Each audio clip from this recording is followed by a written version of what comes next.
Good morning. Rise and shine. Another day. Another verdict. Watch.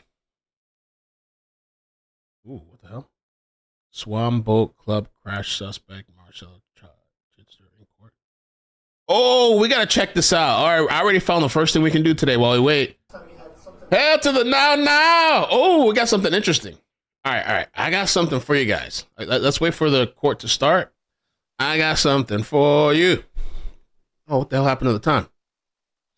Oh, because I restarted the computer. Good morning. We'll wait for them to get started, and I'll fix the clock. Which, let me check Court TV. I think Court TV had the most accurate time. Because we were sitting here yesterday thinking they were still sitting in there, and apparently they already left. Oh, yeah, they're gone. Court TV. We got Court TV feed. All right, mate. I was watching this video. Good morning, guys. Good morning. Will we get a verdict today? Will we get a verdict? Court TV. Let's see. Yesterday, right? No, wait. Where's this thing from yesterday? I want to see where they left off at the timer.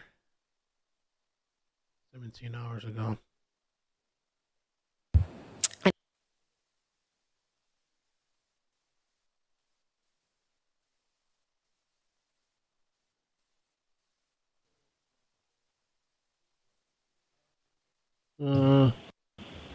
Okay.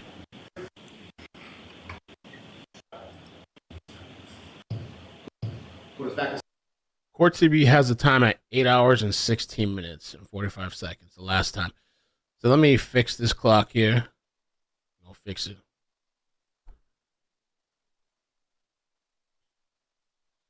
Eight hours and 16 minutes. Good morning. Thank you for the membership, Chef Apples 97. Thank you.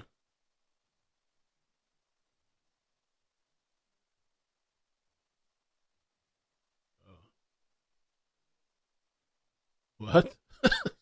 Come on, start positive today. 60. Okay. 496. Let's see. Let's save that. Let's see if we can add it. Okay. Start. Or. All right, there we go. Let's add the time. Boom. And now let's pause. Amazing.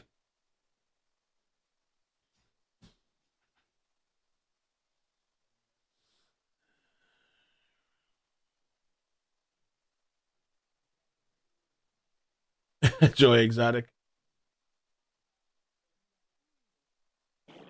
Oh yeah, he's upset with me. I know. He's really upset. We disagree. He's angry. That's right.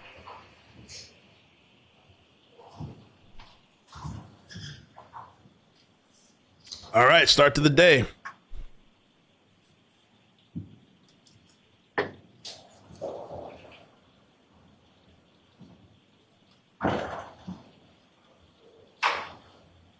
Beverly. Hear. All persons have any business before the Honorable Beverly Cannoli, Justice of the Norfolk Superior Court in the Father County of Norfolk. Draw near, give your attendance, and shall be heard. God save the Commonwealth of Massachusetts. This court is now open. You may be seated. 22117, the Commonwealth versus Karen Reed. All right. Good morning, counsel. Good morning, Ms. Reed. Good morning. Good morning, jurors. I have those same three questions for you. Were you all able to follow the instructions and refrain from discussing this case with anyone since we left yesterday? Everyone said yes or nodded affirmatively. Were you also able to follow the instructions and refrain from doing any independent research or investigation into this case? Everyone said yes or nodded affirmatively. Did anyone happen to see, hear, or read anything about this case since we left here yesterday? Everyone said no or should. All right, with that, Mr. Forward, I'm sending you and the rest of the jurors out to deliberate. All right. All rise, hurry up, please. All right. We're going to start the timer here. All persons have any business before the Honorable Beverly Cannoli. The hell? Where's that at? Oh. All right, so we'll start the clock back. Boom, boom, boom. And let me see if they're going to say anything else, any arguments or anything. May be seated. All right, same as yesterday. Please stay in the building until 10 o'clock. Be back here at 3:30. If you leave the building, let the court officers know where you're going to be and be prepared to be back in your seats within 5 minutes. Okay? Thank you. All rise for the court, please. Boom. All right. I'm hoping by today we have a verdict. Now, there's a hearing currently happening. You might remember, you might not remember this story. Pop, pop, pop.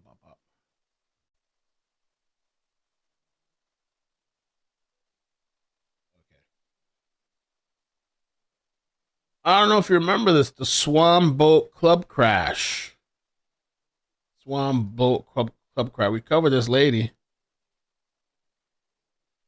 Let me see if I get a short news video clip to play before we start it. Oh, she did an interview. She breaks her silence. You guys remember this lady? Well, tonight, a 7 exclusive for I think she crashed into the Swan Boat Club. I don't know if they said she was in talk. I forgot what the story was, but I think she killed some people. the first time we are hearing from the There's a driver car. charged in the Swan Boat Club tragedy. Marcella Chedester telling us her version of what happened the day she drove her SUV straight into that club. The surveillance video capturing the SUV heading toward the building before it crashed into a birthday party going inside. Two young children, a brother and sister, were killed. Well, tonight, Chedester telling 7 News Detroit reporter Ruta Ulsanaida she does not remember what happened behind the wheel. Why did you decide to sit down with us? I wanted to just let people know, that I'm so very, very disturbed about the situation, and I don't remember what happened. I can only say that I've been praying for everyone that's been injured. Oh, and you remember the previous hearing that we had? I think the family was going off on her. Driver charged in the Swan Boat Club tragedy, 66-year-old Marcella Chedester, sat down with me at her home just feet from the boat club to discuss what happened behind Yeah, she lives right by the boat club. the wheel. On April 20th, prosecutors say Marcella was drunk and drove her car into the boat club, killing siblings Zane and Alana Phillips, injuring over a dozen people who were all attending a children's birthday party. She's charged with second-degree murder and operating under the influence causing death. Marcella is a longtime member of the club. I would never, ever do anything intentional. Never. I mean, that's just not me. And especially to a boat club that I love so much, and I have family and friends there. Marcella claims she doesn't remember anything due to her medical conditions, which include neuropathy and heart problems. She also says she has a history of seizures, and her memory goes out during her episodes, which is what she says believes happened that day. I think I had a seizure. I think that the same thing that my husband said that I did when I have a seizure is just go straight. And I think when I got in the car, that's what happened. I just had the seizure and probably put my foot on the accelerator and crashed into the building. The prosecution disagrees, as made clear in her arraignment a few weeks ago. There was a preliminary breath test done, which indicated that her blood alcohol level was significantly over the legal limit. I have a perfect record. I don't even have a parking ticket. I don't have any kind of DUI or speeding ticket. I wanted to ask why she got behind the wheel that day, about her alcohol use, but when I tried. April 20th. Just tell me about your entire day and what you did. But we're interrupted by her attorney, who says the truth will come out in court and that she cannot speak to things she doesn't remember. I want strict facts. Marcella posted her $1.5 million bond 3 weeks ago and remains at home with an ankle monitor. That's a point the family of the victims is furious about, and they are still dealing with the devastation of knowing they will never see their 2 children again. We honestly still can't believe that she's still free. Marcella is due back in court in June for a preliminary exam where a judge will decide if there is enough evidence for her to stand trial. In Berlin Township, I'm Ruta Ulsanaida, 7 News Detroit. All right, thank you so much, Ruta. All right, so they're having a hearing this morning. I figured we could listen into that for a bit. My name is William Schmidt, WILLIAMSCHMIDT. It's been going for about almost 40 minutes, but we're starting from the beginning. Thank you, Judge. Mr. Schmidt, where do you reside? 6288 Branshaw. And where is that The volume up. located in relationship to the Swan Boat Club? I am directly next door to the Swan Boat Club on the west side. Okay. And that's located in Newport, Michigan County? I don't know where that clip is at, Kitty. Maybe I could find it online. I do think people should hear that. Yes, it is. Sir, were you home on April 20th of 2024? Yes, I was. Did something unusual occur that day? Yes, I heard a large, what sounded like an explosion at the time. Okay. You know about what time of day that was? It was about 2 to 3 in the afternoon. When you heard that noise, what did you do? I assumed it was something going into the dumpster at the boat club because they're always throwing something in there, so you hear large bangs. I went outside to walk the dog, and that's when I noticed that there was a hole in the side of the boat club, and I went to check it out. Okay. I went to check it out. What did you do specifically? I walked over there, and I noticed it was a pretty bad scene, so I got out my cell phone, and I recorded it to get evidence for whatever the police needed. I know it's important to have those first moments. I didn't realize what I was getting into. So you live directly next door, so you walked down the road that's the parking lot to the boat club? Walked across my lawn. Okay. And you entered how did you enter into the boat club? I walked through the hole that Marshall drove through. And you recorded this on your cell phone, you said? I did. I started recording before I went through the hole because I wasn't sure what I was going to see. I didn't know at the time it was Marshall, my neighbor. I thought there were some other kids that drove a car similar to it, and I thought maybe it was them. And so I wanted to make sure to get them in case they tried to run away or do something goofy. Okay. Eventually, did you give that cell phone recording to law enforcement? I did. And did you have an opportunity to review that cell phone recording after you recorded it? Yes, I watched it. And was it a fair and accurate representation of what you saw in the Swan Boat Club that day? I believe so. Okay. Sir, you also have a video system, a surveillance system on your home, is that correct? Yes, I do. And how many cameras do you have? Roughly where are they placed? I have 4 cameras. They're placed on basically all the corners of the house, so I can get a good view of everything going on the outside of the house. You have one that faces your driveway? I do. And you also have one on the top of the house that faces the Boat Creek or the Swan Boat parking Swan Boat lot? Club? Yes, I did. How long have you had this video system? Probably about 5-6 years. Okay. You maintain it yourself? I do. And it was in good working order on April 20th, 2024? Yes, it was. Did you have an opportunity to review those recordings around the time of the crash? I did. And did they record anything related to the crash at the Swan Boat Club? When you say related to the crash, I saw the vehicle go towards the boat club, and I saw the vehicle. The camera doesn't see it slam into the boat club, but you can definitely tell that something happened from the dust cloud and the debris, and of course the screaming. Okay. Judge, at this time, people move to admit people's cumulative exhibit 1 videos from when? They're about to show us some video, and I don't know what else they're going to show us, but yeah, it looks like it's a couple of different videos and stuff they're going to show. Paul Schmidt. Any objection from the defense? No, Your Honor.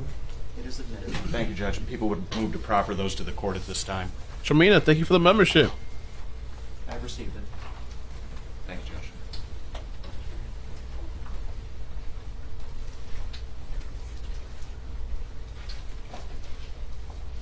Judge. Mr. Schmidt, this is your camera that faces your driveway? Yes.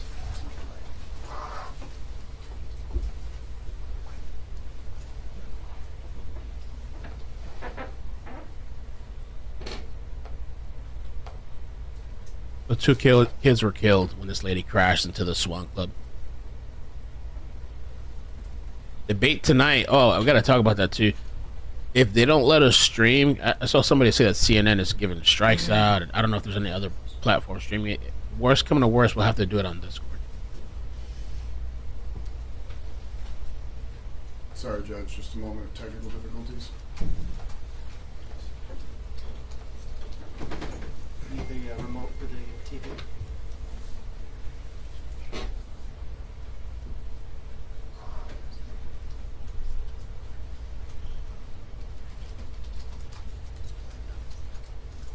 Joanne, thank you for the membership. So kind. Amazing. Whoop. Wait, that was a car? Holy shit. Oh, I gotta take it back. I looked away for a second.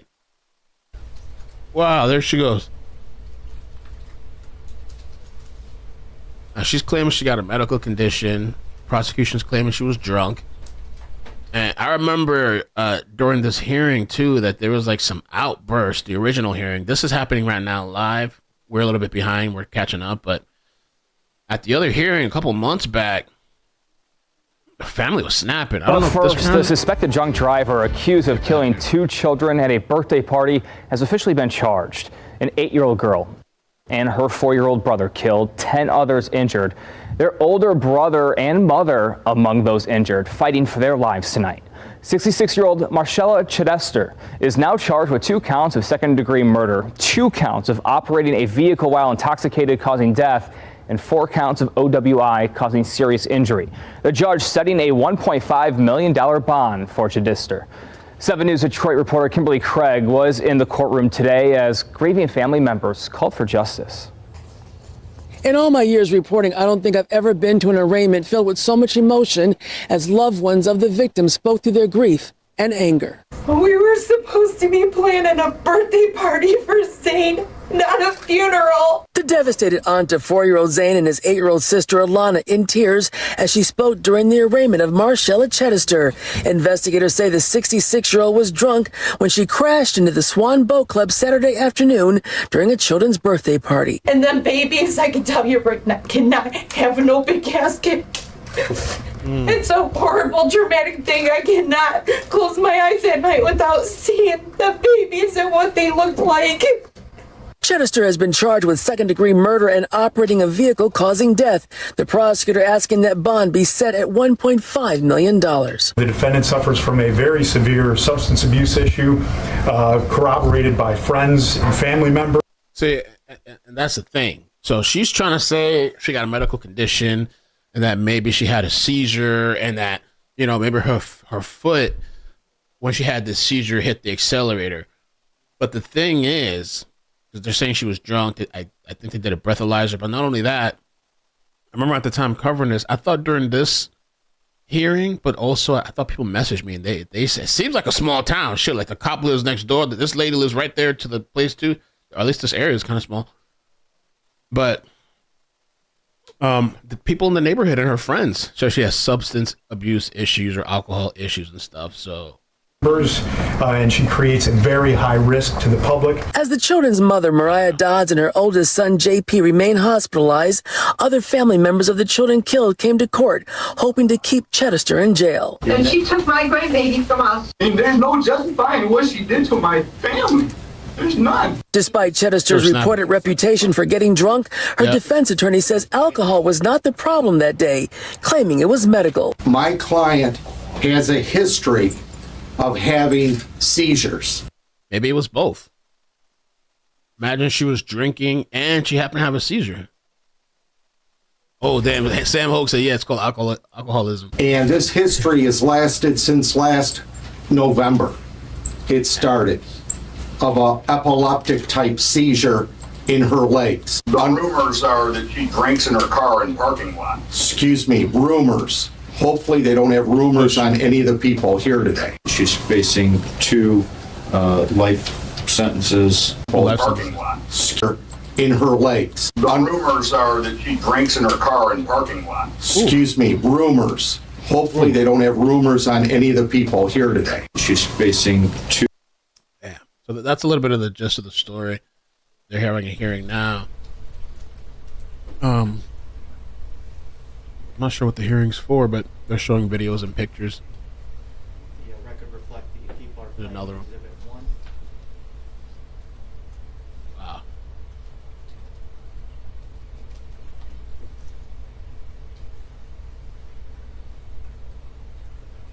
I don't know. You remember the Bentley too? That Bentley that went flying, hit like. Oh wow, they got video of that.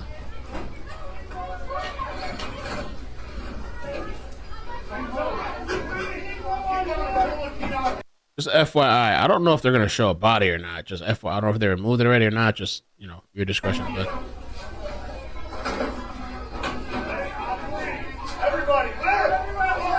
Oh my god, this is insane. I mean,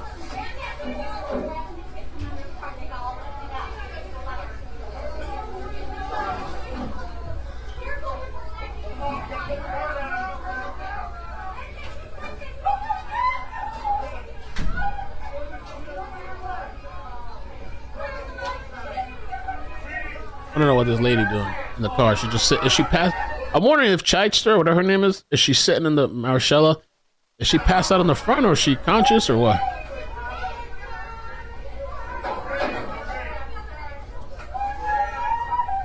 No, it must have been a direct hit. These kids, the way this vehicle busted. Oh yeah, they could probably direct hit. There's something going on all the way back here in the background too, all the way to the right.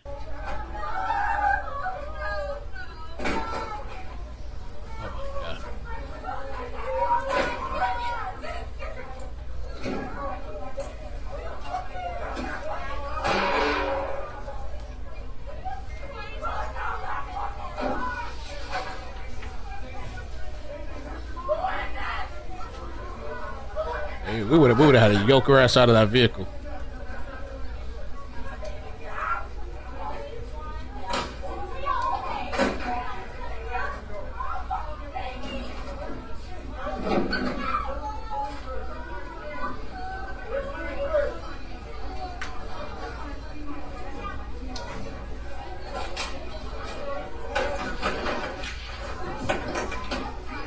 We didn't have time to react to that. It's just car just bursting in like that. No further questions from the people for Mr. Schmidt, Judge.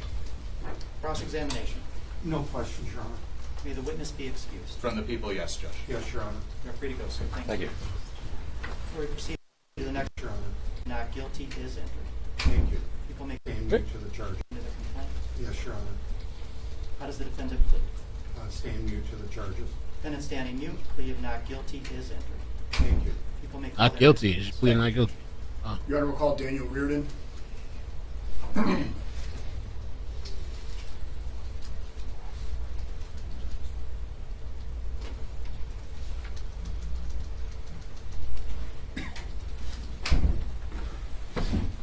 Please raise your right hand. You solemnly swear to tell the truth, the whole truth, and nothing but the truth, so help you God. I do. You may be seated. Please state your name and spell your name for the record. Daniel Reardon. You want the first name spelled too? Okay. DANIELRIORDAN. You may proceed. Thank you, Judge. Good morning, Mr. Reardon. Are you familiar with the Swan Boat Club? Yes, sir. How are you familiar with it?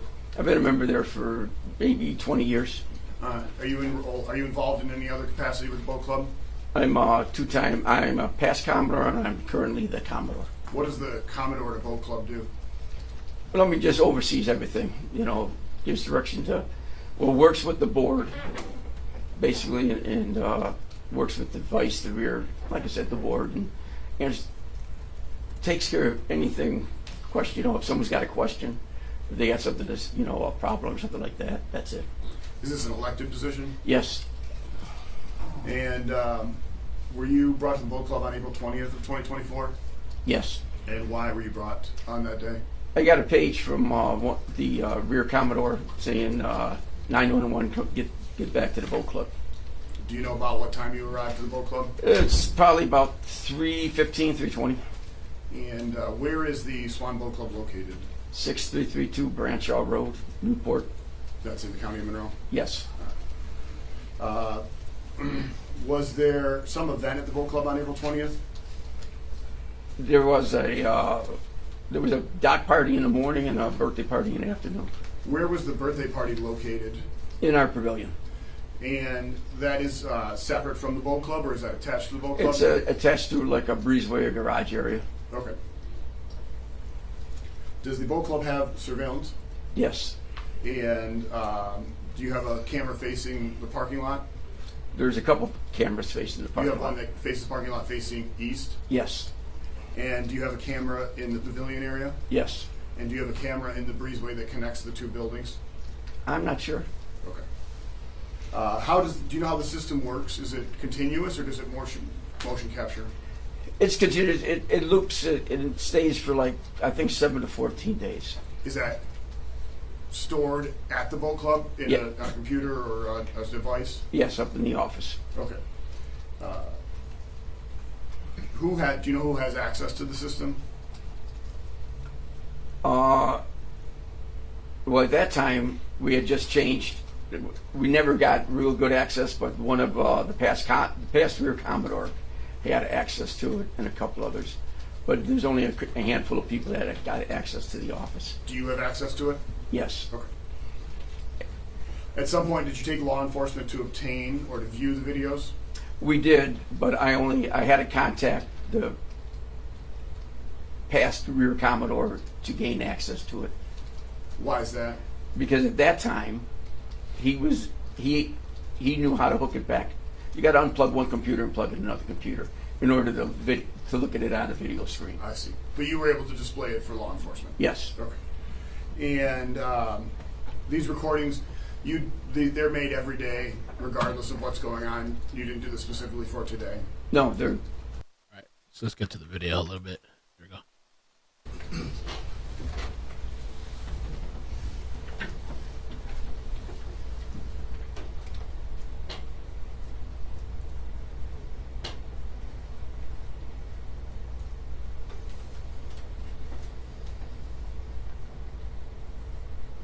I mean, if she really tested, they breathalyzed her, she really had alcohol in her system.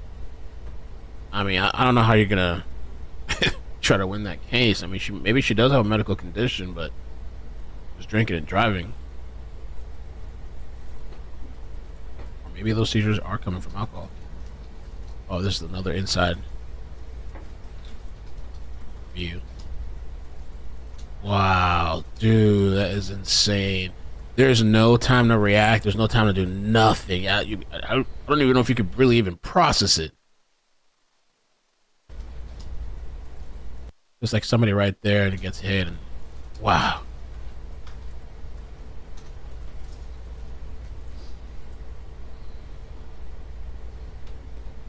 Damn. Yeah, 2 kids died, Ryan. 2 kids passed away. I think they said at the time the mother was in critical condition. She pled not guilty. I don't know about that one. Get out of this one. I feel like even if they show medical records that she's had issues in the past, they found alcohol in her, the limit, like you said it did.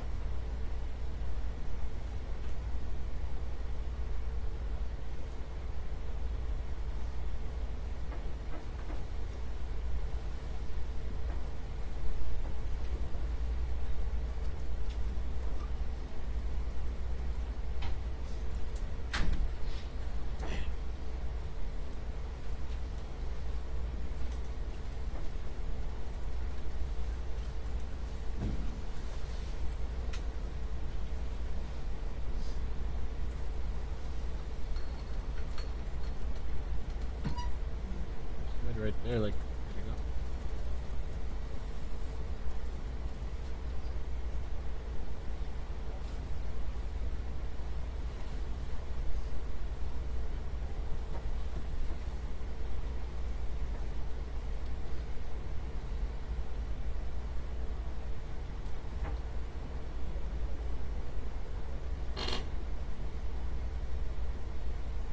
Like she either had the blinkers on or the turning signal.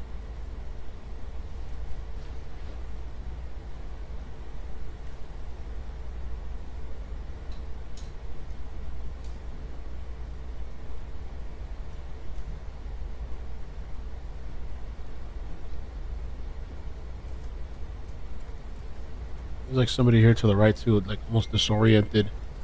Nobody. Oh, okay, he's jumping over to help out, I guess. Crazy, man.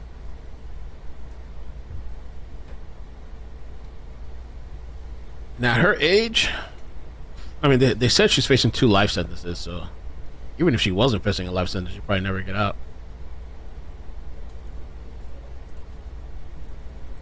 There's a kid that seems to be okay.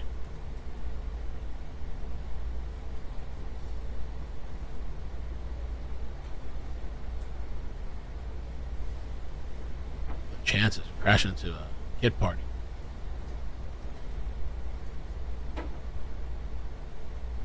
Wow. Island Thrift. I'll have to check it out.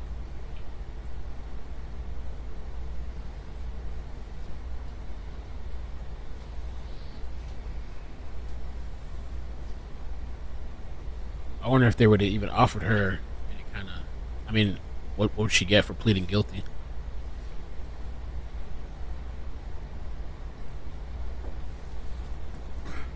Is this the breezeway you were referring to? Yes.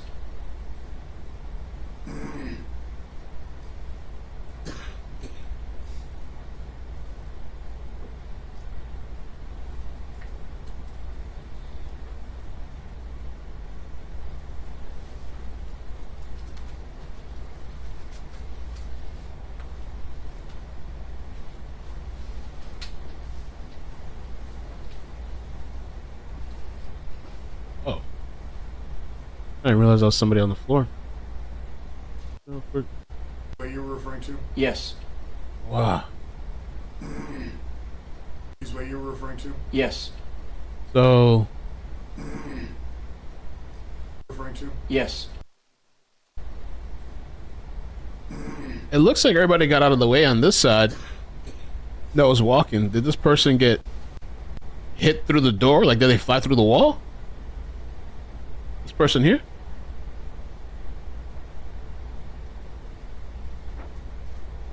Were they sitting so?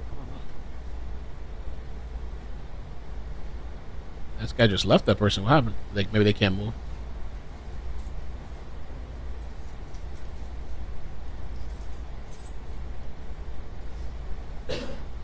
Who's sitting in the chair? Looks young too. Oh my god.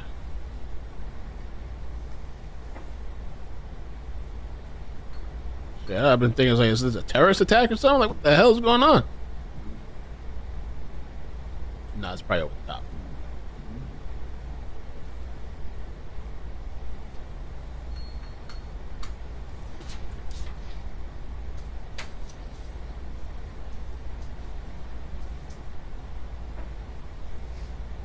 Yeah, probably. Oh, she's bleeding too. Oh, is that the defendant? No. That's somebody else. Oh man, she got hit hard.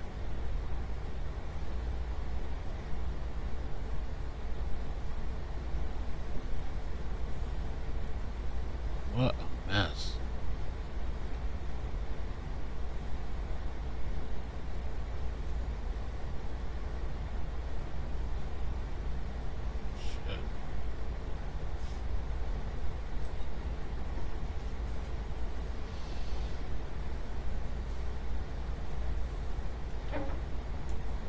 Bella said my dad had 7 DUIs at one point. Thank God he never killed somebody. Wow.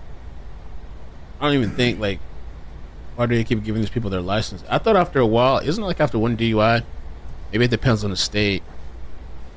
I mean, your insurance is going to go up like crazy. I don't know how long how long till you can get your license again. And then some people, they make them put that machine in their car. And anytime they turn on the car, they have to breathe into it.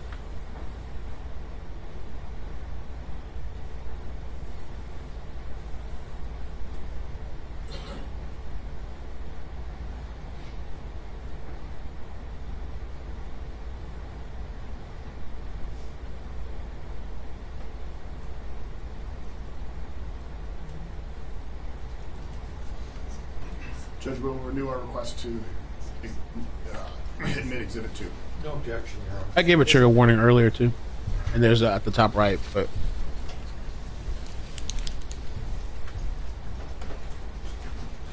No further questions for this witness, Your Honor.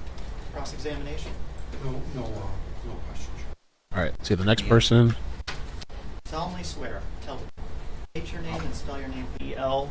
ELBOMIA. Mr. Lorraine. Thank you, Judge. Morning, Sergeant. Yes, sir. Sir, what do you do for a living? I'm a police officer with the Monroe County Sheriff's Office. And how long have you been so employed? 19 years. Has your entire law enforcement career been with the Sheriff's Department? Yes, sir. And you hold all the training, education, and certifications necessary to be a peace officer in the state of Michigan? Yes, I do, sir. Were those up to date on April 20th of this year? Yes, sir. Were you working that day? Yes, sir. What was your assignment? I am the shift supervisor for the Days B platoon. And what does a shift supervisor do on the day shift at the Sheriff's Office? I supervise the and coordinate the road patrol activities for the deputies that are working. Okay. What's road patrol for the record? They would be the officers that respond to calls for service in the police cars and for people that need help or answer 911 calls. Okay. Are you mobile when you do this work, or are you usually at the Sheriff's Office? I try to be as mobile as much as I can during my shift, sir. Okay. Very good. Did you receive a dispatch that brought us here today? Yes, sir. On April 20th? Yes, sir. What was that dispatch? Mineral County Central Dispatch broadcasted a serious injury crash that occurred at the Swan Boat Club. They relayed that there was a car that had crashed into a building, trapping people underneath and injuring several others. What did you do in response to this dispatch? I was at North Dixie Highway and Interstate 75, and I responded with my license sirens. Did you eventually arrive at the boat club? Yes, sir. What did you observe when you arrived? It was a very a chaotic scene. There was a very large hole in the side of the building. There was multiple people laying on the ground, asking for assistance in different states of injury. Were you the first law enforcement officer to respond? Yes, sir. And were any other first responders there when you arrived? There was several fire departments that firefighters had shown up just as I arrived.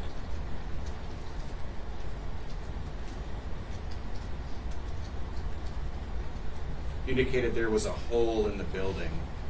Did you enter the building? Yes, sir. And what did you see inside the building? I found I believe it was a dark blue Ford Edge crashed into the building. There was several other victims lying on the floor, and then there was also a set of folding chairs with several people sitting on those folding chairs. Okay. At some point, was the defendant in this case pointed out to you? Yes, sir. I asked the witnesses if the driver was here, and they pointed out to the suspect. And did she identify herself to you? Yes, sir. Do you see the person who identified herself to you as the driver of the vehicle here Yes, today? sir. Yes, sir. Your Honor, we'll stipulate to the defendant identification. Stipulation is entered. Thank you, Judge. What did you do with the Buster, what's up? driver of the vehicle at that time? I began to escort her out of the building, and I asked her if she was okay, if she was injured during the crash, and how she ended up crashing into the building. Okay. And what did you do with her at that time? I secured her in the back seat of my patrol car. Okay. What did you do after? Looking for other victims to help out the first responders as much as I could.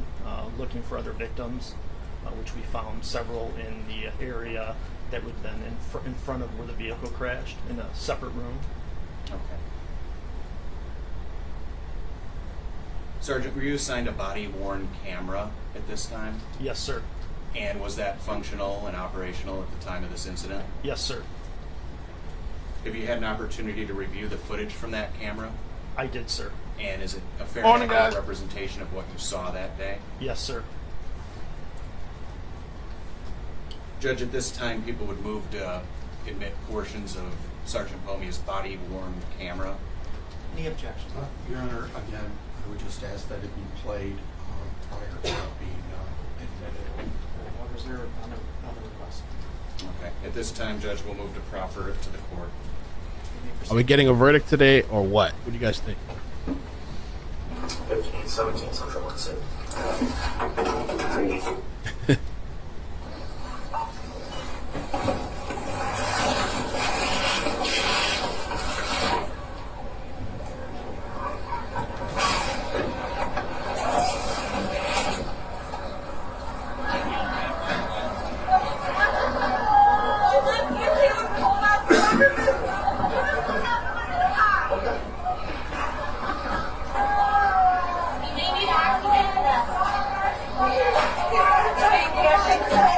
Firefighters are coming right over here.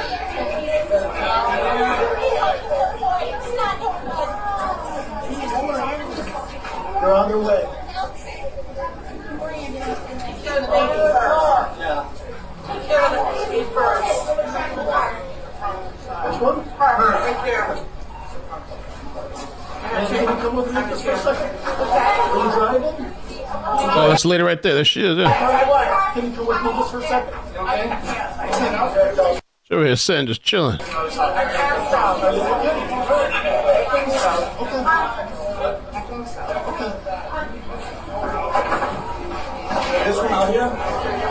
Yeah, they're just sitting there watching everybody. I guess they pulled her out of there or something. She got out on her own. But what else was she supposed to do, I guess?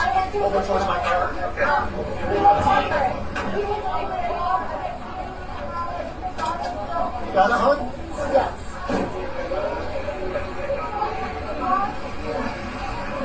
What happened? I passed out. Okay. Have you been feeling ill or anything like that? Yes. What kind of medical conditions do you have? Seizures. Seizures? Okay. Were you here for the party? No. What were you out here at the boat club for? Are you I hurt? was just coming down here. Okay. Oh my God, this is terrible. So you take medications for seizure, you Yes. said? Have you been drinking at all today? A little bit, yes. Okay. Oh, she When was admitted the last it. time you had something to drink? Probably like a half hour ago. Half an hour ago? What do you drink? Damn. Wine. Okay. What's your name? But it's good she's being honest, I guess. But Marshalla. Marshall what? Cheniston. Cheniston, okay. You don't have any weapons on you, do you? No. All right, I'm just going to leave you back here just for a little bit, okay? Okay. All right. Do you need to see any medical attention right now? So. Okay. I'm going to roll down this window over here just to get you some air, okay? well, she got a cast in the courtroom. Okay. I just want to separate her from everything that's going on.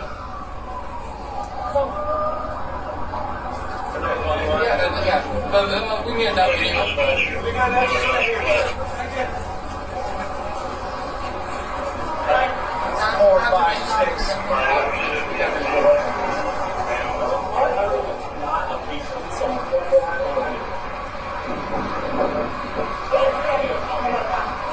You have scissors on you? You got scissors on you, Matt? No. I got scissors in my trunk, but... Where's your trunk at?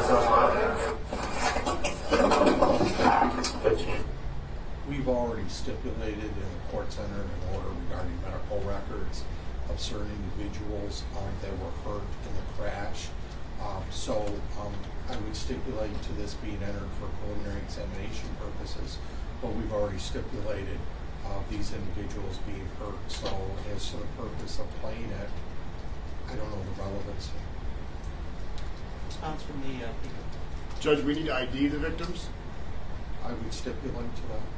I've already done it with the medical records. Judge, it also illustrates the scene at the time, the chaotic nature of it. I believe it's quite relevant to this matter. As to the scene, I'll stipulate that it looked the way it did and what happened, and my client's vehicle entered the building. Anything else would be just show a lot of video. completely irrelevant. I'm stipulating that these people were injured as a result of her motor vehicle crashing through the building. Are you stipulating also the admissibility of it? Admissibility of this video? Correct. I stipulate to the admissibility for preliminary examination purposes. That's fine. So to bind over, I have to find that there has been a serious impairment of bodily function to each victim. Are you stipulating as to that? Well, Your Honor, that's where the order that's been entered by stipulation of the parties that the medical records are going to be entered. It's my understanding through the prosecutor that may have been sent over to the court maybe a day prior so the court could have time to digest it and review it. So, in effect, if the medical records show a serious impairment of an important body function, then it does, and we would not object for preliminary examination purposes. But unless the video is showing something of my client making a comment or something like that, it's really irrelevant, Your Honor. It does, Your Honor. We've shown that she says she was driving, she says she was drinking, she says that she takes medication. All are elements of the charges today, Judge. Your Honor, I understand, but to go further in this video, there's really no need. It's not relevant. They already got in what took place, and I'll stipulate that that's accurate. A question before the court is the extent of the victim's injuries. Whether a serious impairment of bodily function occurred to each one of the victims named in the complaint. I have reviewed the medical records, but I do believe the video evidence from the scene is relevant as to that. Under MRE 403, objection is overruled. Okay, I respect that, Judge. Thank you, Judge. I don't know that I'm going to be able to find the exact spot, so if it's okay with the court, can I restart? I can attempt if you would like. But I give you a few minutes to get to the point. I'll take it 5 minutes. Thank you, Judge.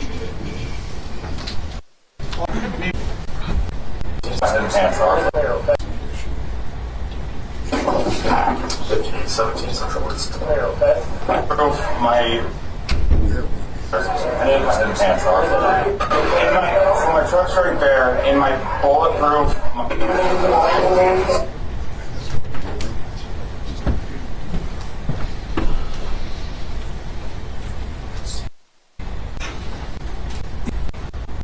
Let's get past the break. What's up, guys? Welcome. Hit the like button, please. We're waiting on the Karen Reed verdict. We're almost at 9 hours in. I think that time is right. We're almost to 9 hours. Not 9 hours yet. I think Court TV has the right time. And we're just waiting for the verdict. And I would think by today. But you know, I don't know, of course. I think it's plenty of time, but there's a lot of charges on the table, lesser charges, so maybe, I don't know, I have to go through that, figure it out. You may proceed, Mr. Mayor. Thank you, Judge. I believe we found the approximate location that we stopped. Yes, there's in my trunk. Oh, Joanne, thank you so much for the 10. I didn't see that earlier. Thank you for the 10. Amazing. And thank you for the membership. Whoop, whoop. Where's your truck at? So my truck's right there. In my bulletproof, my tack vest, there's scissors. I need to cut the pants off. Right there. It's in the back seat.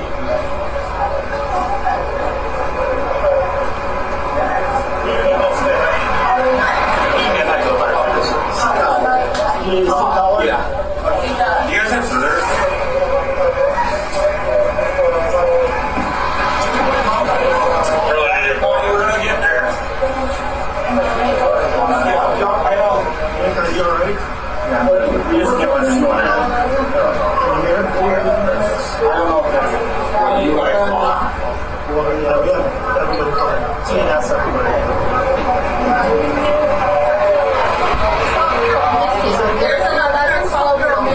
What's the name?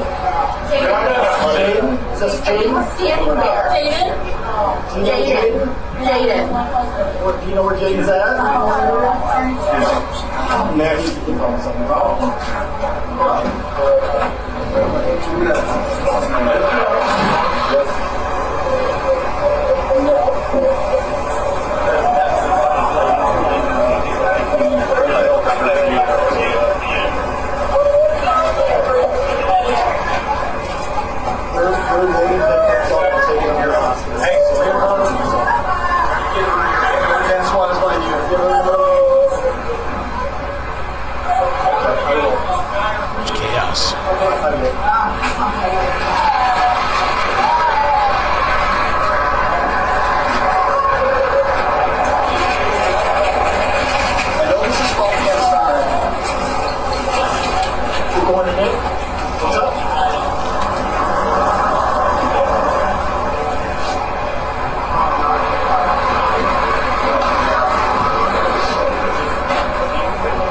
Let me just see this part right here, because I don't know what they're doing over here. 1 second. I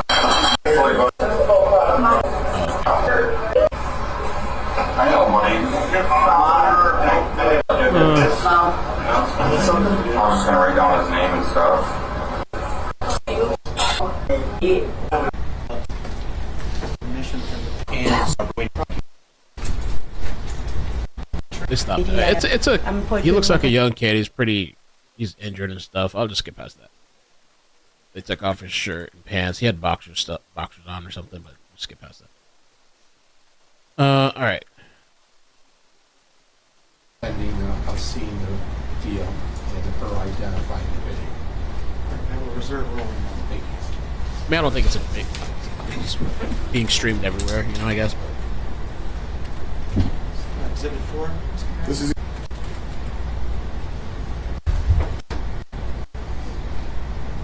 On the floor. These guys are fucking up. I just got one pediatric back there.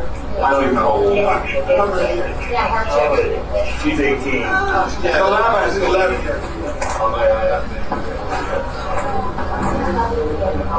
Is there anybody?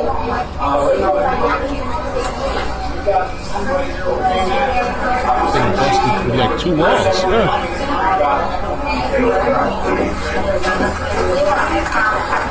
I got these things information. I'm going to start working on getting verification of this and all of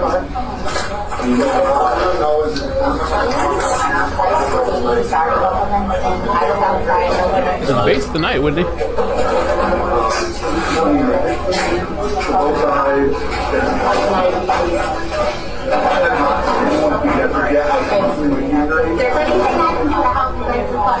No, just try to stay out of the way. Just start looking down. How to watch the first presidential debate. I'm the most critical. I've attended all 3 of them. So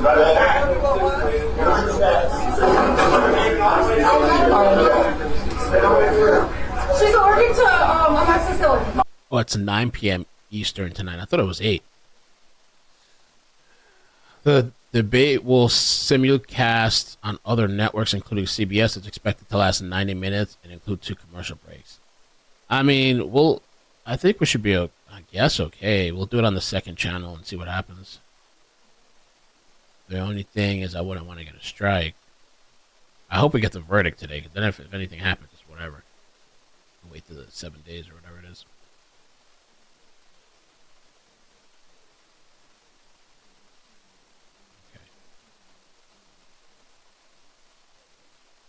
It'll be on CBS too.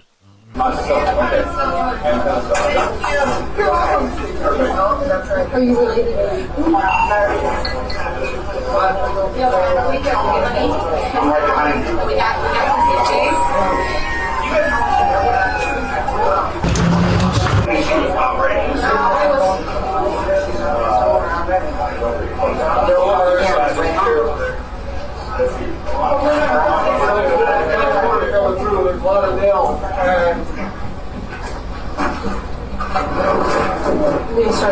Thanks, Lady Butterfly. 25 months. I think they want to leave her right for right now, just because. Sliding into her back. I don't know if it's attached anywhere. Here we go. It should. Just in case. Moderator. Let me put.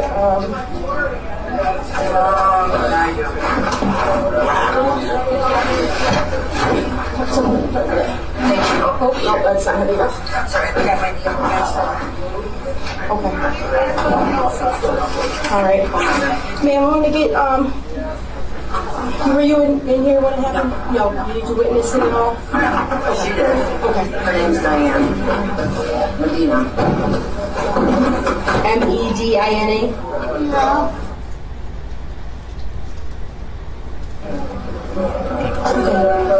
Does it hurt pretty much everywhere right now? My lower back down. Okay. Really? HBO? Just try to take some deep breaths, okay? As deep breaths as you can. Yep. As deep breaths as you can.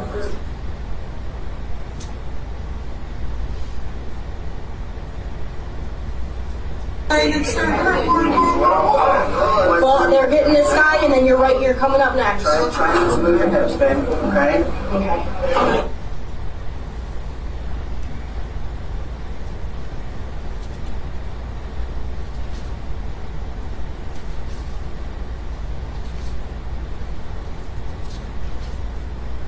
Thank you, Swooloo.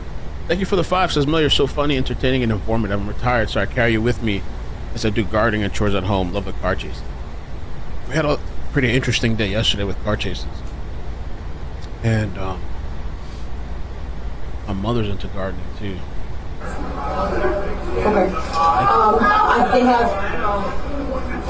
They gotta get her on these they were right in front, so we'll keep her right there. You guys need any help back there? Okay. The standard field sobriety test training through Wayne County Regional Police Academy. I also have refresher training, as well as advanced roadside impaired driving enforcement. Okay, I want to see her get interviewed. Deputy, do you have any idea approximately how many OWI arrests you've been involved in? Approximately 40 to 50, somewhere in that range. I'm not exactly sure. Understood. Can you please describe the scene when you first arrived?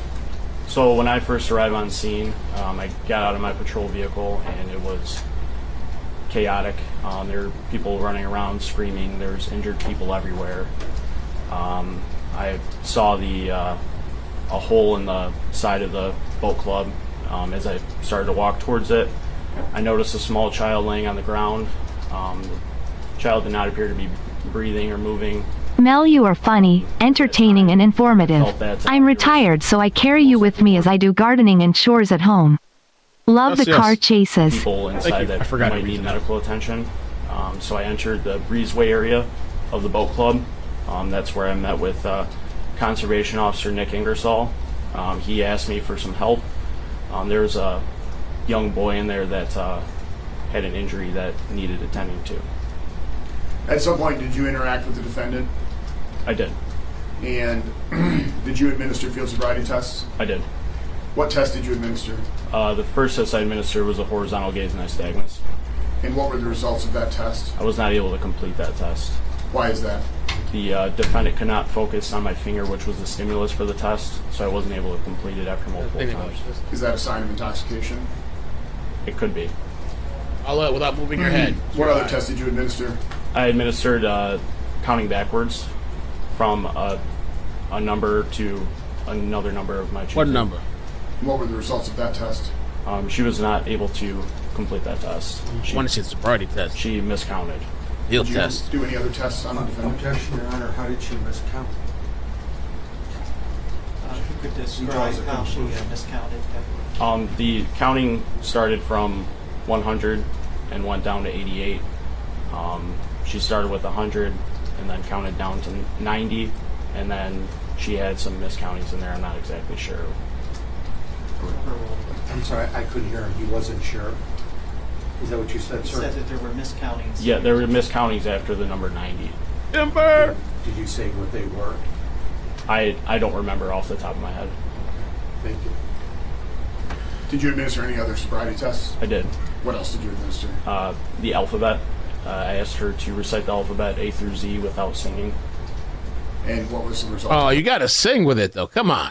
That's how I get through it. You got to sing with it. I mean, I guess you could try A, B, C, D. But I just always want to sing it. Kimber, thank you so much for the 10. She was able Super to sticker. pass that test and complete that test. The horizontal gaze nystagmus, is that one of the standardized tests? It is. How many standardized field sobriety tests are there? 3. Did you administer any of the other standardized field sobriety tests? I did not. Why is that, Deputy? Why? Due to her physical condition at the time, when I was able to speak with her and get her out of the back of the vehicle, she advised me that she had neuropathy in her hands and feet. The other 2 tests that are standardized are physical tests, the walk and turn and the one-leg stand. I felt that by putting her through those tests, it could put herself in harm by potentially falling or tripping, and so that's why I chose not to do those tests. Understood. Did you notice any other signs of intoxication? I did. What did you notice? The odor of intoxicants coming off her person, her inability to maintain balance, and then also her eyes were bloodshot, watery. And at some point, did you place her under arrest? I did. What did you arrest her for? Suspicion of operating while intoxicated. Deputy, could you keep your voice up, please? Yes, sir. Sorry. And at some point, did you have an interaction with another deputy named Karina? I did. And was this after the field sobriety tests? Yes. What's Deputy Karina's role in this matter? Deputy Karina is a DRE, a drug recognition expert.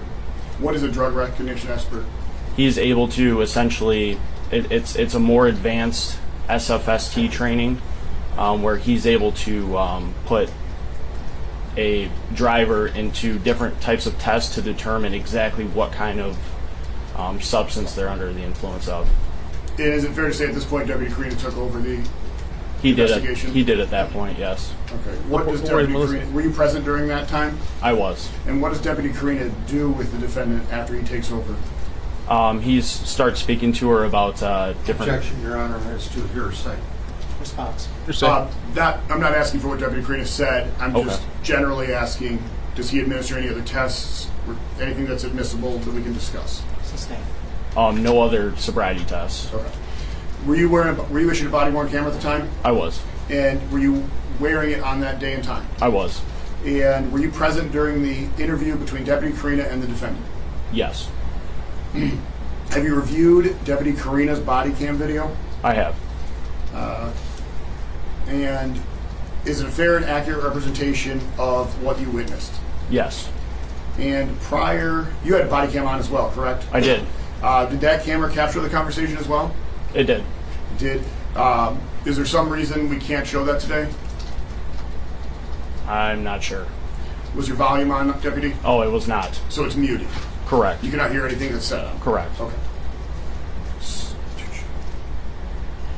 Judge, we're going to move to admit Exhibit 5, which is a 11 years following the board. Brief, torn down version of Deputy Karina's body cam video, which shows the interview with the defendant.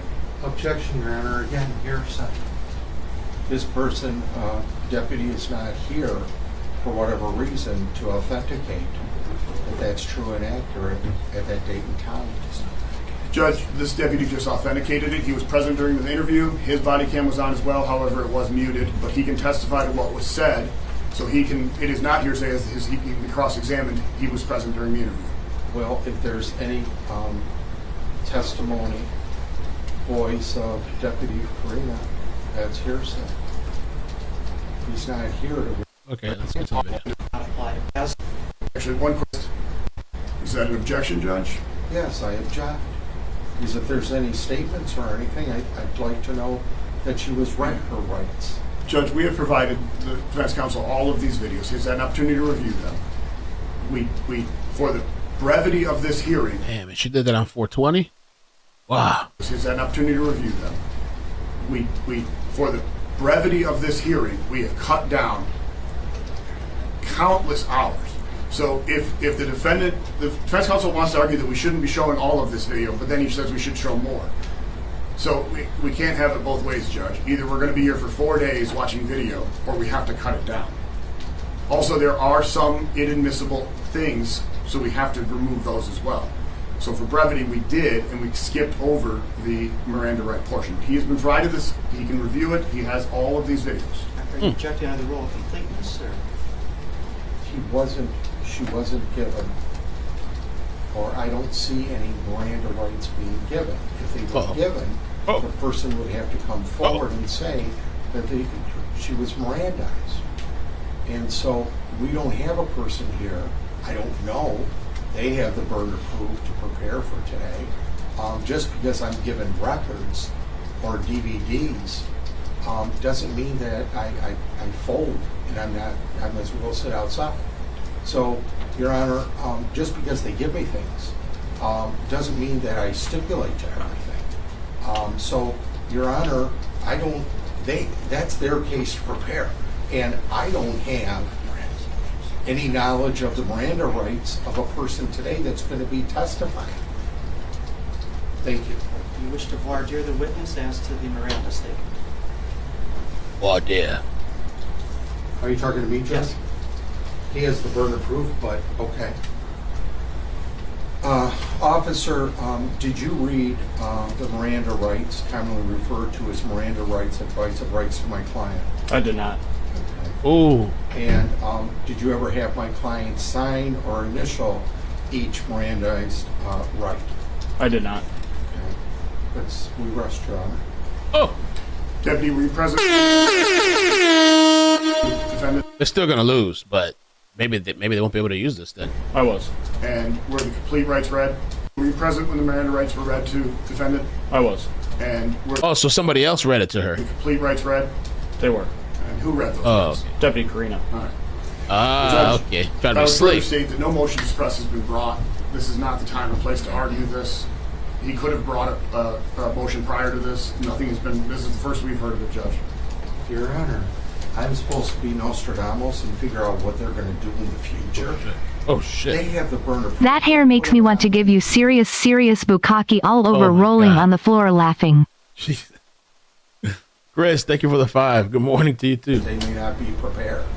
So they're the ones that are going to bring in statements. You have the officers, and you don't have to worry about hearsay. They have the burden of proof. I don't. I'm sort of in their sandbox today. So, Your Honor, please don't allow them to put the burden on me or my client because they may not be prepared for today.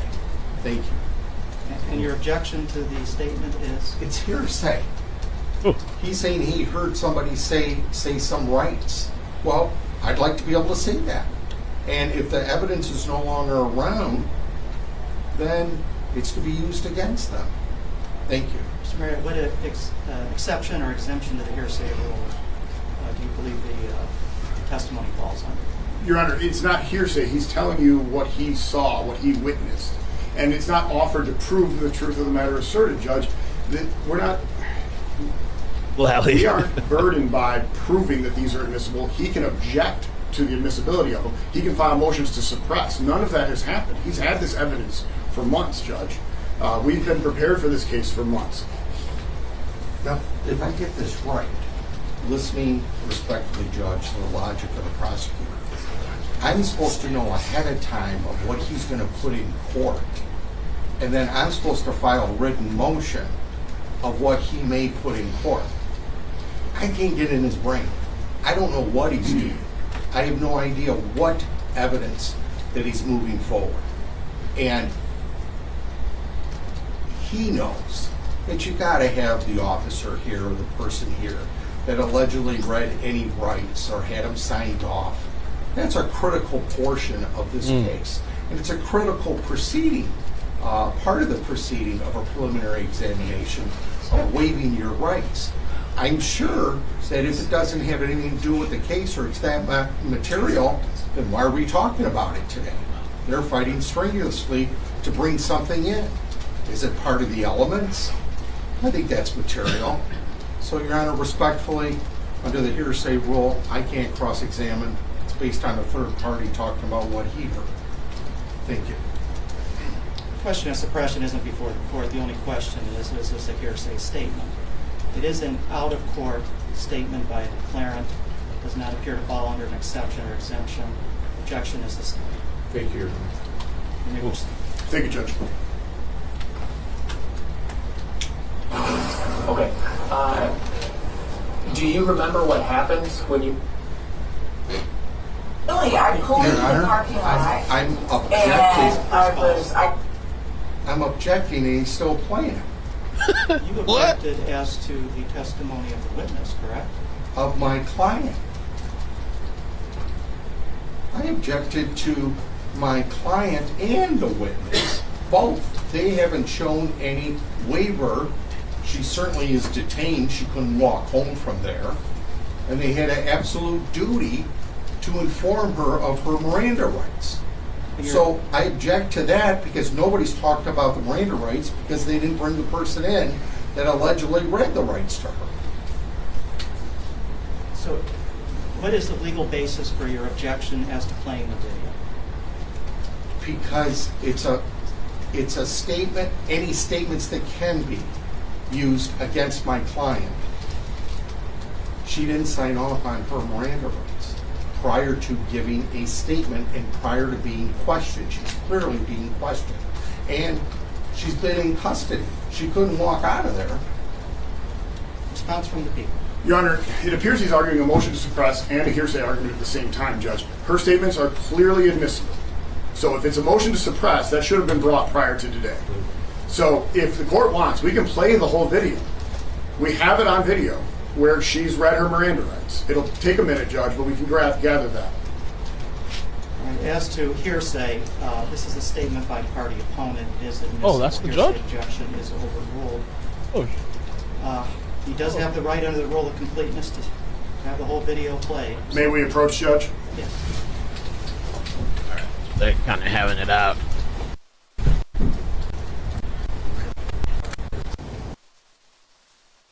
Under the rule of completeness to see the entire video. They have objected on the confrontation clause to the playing of this video. I'm overruling that. The Michigan Supreme Court has held that the confrontation clause does not apply to preliminary examinations. That Sixth Amendment right is limited to trials. There is a part of this video that includes the preliminary breathalyzer tests. That is not admissible under Michigan law. Although it will be played, I will not consider it in this proceeding. Judge, for clarification purposes, is the defense counsel asserting the completion rule, or are they willing to allow the redacted and shortened video be played? I mean, we can, based upon the court's ruling for preliminary examination purposes only, a shorter version we would stipulate to. Thank you, Judge. Do you need some time to cue that? I think we were at the very beginning here, so I'll just start over if it's okay with the court. It's a brief video, 2 or 3 minutes long. Okay, Thank you may you. proceed.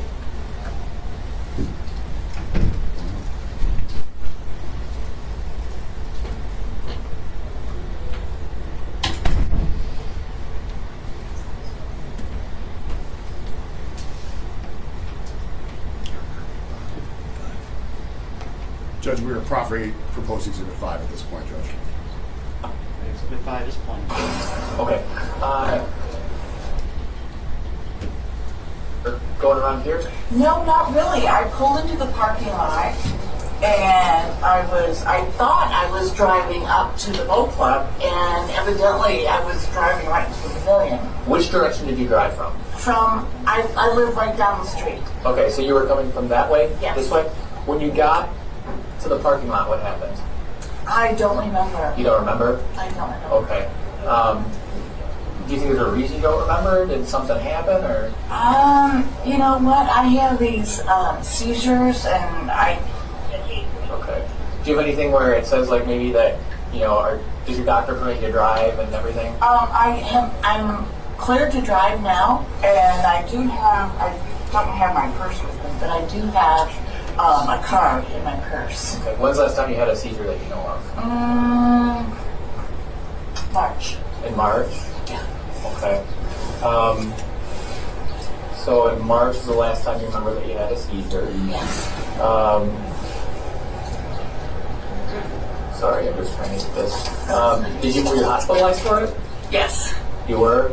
Yes. Okay. Was that you had like at home or something? No, I was in Monroe for 4 days and Toledo for 6 days. I'm sorry, did you have your seizure while you were at home? Or did you have it I had it at home, and then I did have one when I was in the hospital. When you were in the hospital? Okay. And March is going to be the last time you had that seizure? Yes. Okay.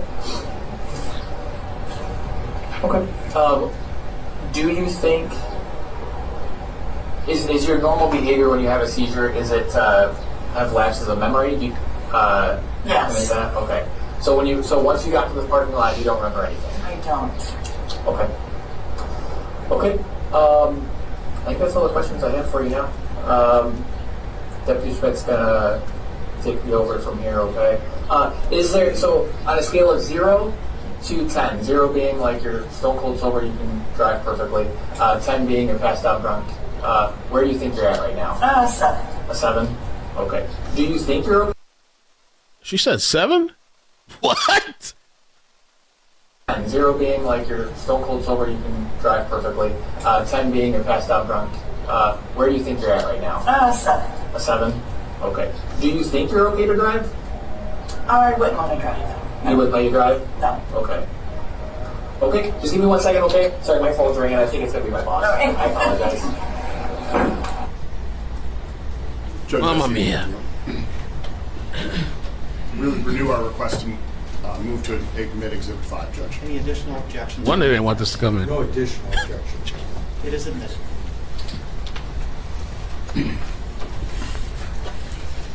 Deputy, who transported the defendant to the hospital? I did. And why were you transporting her to the hospital? To perform the blood draw for the OWI investigation. And at some point during the transport or your time with her, did she tell you why she was going to the boat club that day? Yes. What did she say? She advised me that she was on her way to attend a birthday party at the boat club. Ooh. What hospital did you transport her to? ProMedica Monroe Hospital. And did that hospital draw her blood? They did.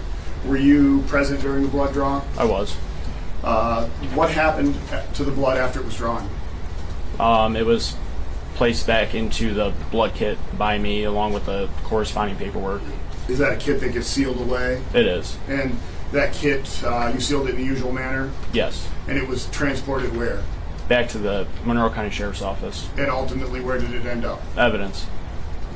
Was it transported at some point to the crime lab? It was. Lansing? Okay. Did you receive the results back? I did. Judge, I'm going to show the exhibit. What is the people's proposed Exhibit 6? Objection, Your Honor, there's lack of foundation. Judge, this comes in under MCL 766.11B without foundation. I'm just being nice here, Judge. Response? I would like to cross-examine the deputy. He'll have that opportunity, Judge. Under the Code of Criminal Procedure, it's a self-authenticating document for the purposes of preliminary examination. No foundation is required. It is admitted. Thank you, Judge. May I see it prior to being admitted?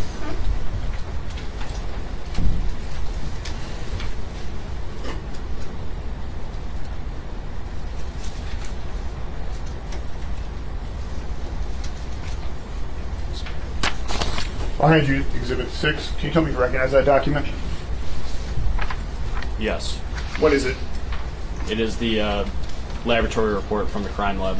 And can you please read the results of the report, please? So, item number 1 that was tested was her blood, which came back to a 0.18 grams of alcohol per 100 milliliters of blood. Deputy, do you know the legal limit for operating while intoxicated in the state of Michigan? 0.08. And do you know the legal limit for operating with a high blood alcohol content in the state of Michigan? 0.17. Thank you, Judge. Or thank you, Deputy. I'll take that from you. Did you receive another lab report, Deputy? I did. I'm going to show you what is marked as People's Proposed Exhibit 7, Judge. We will also be requesting this be admitted under 76.11B. Your Honor, same objection as previously. I'd like to take a look at the exhibit. Thanks first. Sorry. Thank you.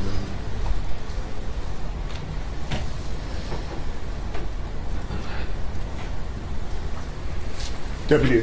Objection is overruled for being a self-authenticating document. Thank you, Judge. It is admitted? It is admitted. Thank you. Judge, Deputy, this is Exhibit 7. Did you recognize this document? Let's say I hi. do. What is it? It is the supplemental lab report that came back from the crime lab. And can you please tell me what the results of that report are?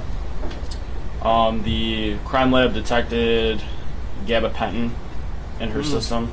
Does it provide a level or it just indicates gabapentin? It says 1.3 UG per milliliter. I don't know what UG stands for. Understood. Thank you.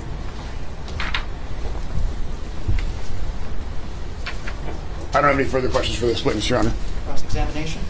Yes, Your Honor. In the tape, is that you talking on the videotape that's played earlier? This one right here, sir? Yes. No, it's not. Who's that talking? That's Deputy Cody Gabapentin? Carino. I think that's procedures, though. And he's not here today, right? Correct. Okay. And my client was asked, what number do you feel you are today? And she responded per video, number 7, correct? Correct. Okay. The video never says that under the influence of intoxicants, what number are you? Do you agree with that? Correct. Okay. And do you agree that it could be interpreted you just went through a wall and you wouldn't be able to, you don't feel like driving a car? Possibly. Agree with that? The objection, Your Honor, I think he's mischaracterizing the evidence. The deputy said on a scale of 1 to 10, 0 being completely sober, 10 being you're passed out drunk. No, Your Honor, he's trying to testify. Judge, we can watch the video again. That's what was stated. Your Honor, you heard what the deputy sheriff said. What is your response to the objection? The objection is the officer testified. He speaks for himself. He was there, and it wasn't said about the alcohol. Whatever the court heard on a video, the court heard. I'm not going to object to that. Overruled, I'll give it the weight that it deserves. Thank you, Judge. And then the question of my client is, do you feel that you should be able to drive or not drive? And my client answered no. Is that correct? Yes. Okay. Do you know if she said no based upon her just getting through driving through a wall? Objection, Your Honor. He's calling for asking the witness to speculate to what the defendant knew or didn't know. Response. Well, he was there, Your Honor. He would be able to answer or not answer. Sustained and speculative. Okay. Officer, when asked of my client of does she feel she could drive the car, drive the vehicle, whatever may have been said or asked, and she said no, was there any mention of alcohol in that sentence or that question about being able to drive? Can you drive? No, but I believe Deputy Karina's scale that he gave mentions alcohol in it. Okay. Now, earlier you said no, but now you're saying yes. That's right. What do you mean? About alcohol being mentioned. Earlier you said no, it wasn't mentioned. Well, when he asked her about the level of 1 to 10, whatever, stone cold, sober, or passed out drunk. All right. And as to operating the vehicle, whether to operate it or not, was the word alcohol used in that sentence or that phrase? By the defendant? No, by the officer. Then no. Okay. And did you go to the hospital of when the blood sample was taken of my client? I did. Okay. And when the blood sample was taken, do you use a state police kit? I do. Okay. And the state police kit, did it have 2 vials in it? It did. Okay. And you saw somebody draw blood? Correct. Okay. Is that person here today? No. Okay. And when then you opened up the vials, the 2 glass vials, am I correct? There's a seal on them? I didn't open the glass vials. Who opened the glass vials? I don't know if they were opened. I don't remember that. Do you remember if the vials were sealed? Were they sealed? Yes. There's a package. Right. That there's this kit, they call it. Right. And you opened it? Correct. You were in charge, correct? Correct. Okay. And when you opened it, did it have 2 vials in it? It did. Okay. And then you took the vials out, correct? Correct. And those vials are to hold blood, is that correct? Correct. Okay. And then what did you do with the vials? Was there any seal on them? Oh. There wasn't a seal. I placed them back in the cardboard that's in the kit, and then I folded up the box, and there's a shipping seal that comes inside. Let me back up. Yep. I'm sorry. That's okay. Maybe I wasn't clear. It was prior to the blood being drawn. Okay. Did you unseal them? Like the actual tubes itself? Yes, the vials. No. Yes. You never unsealed them? I don't unseal the tubes. Okay. Who unseals the tube, if anybody? Maybe they did it. I'm not They sure. tainted I don't the know blood. if they're ever unsealed. Okay. They added alcohol. How does the blood get in the tube if it's not opened and unsealed? I am assuming through the IV that they draw. An IV? Or when they put the needle in her arm and... It's not his... You were there watching this, correct? Correct. Okay. And it's very important. What did you specifically see regarding these vials after you opened them? What did you do with them? Objection, Your Honor. He's already testified he didn't open the vials, that they were sealed. Your Honor, I'd like to be able to examine him. It's very short. It's only a few questions. Overruled. Give you a little leeway. Thank you, Your Honor.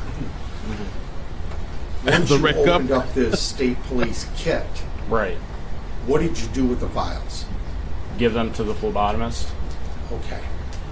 You never unsealed them, correct? And you don't know if there was a seal on them, correct? Correct. Okay. And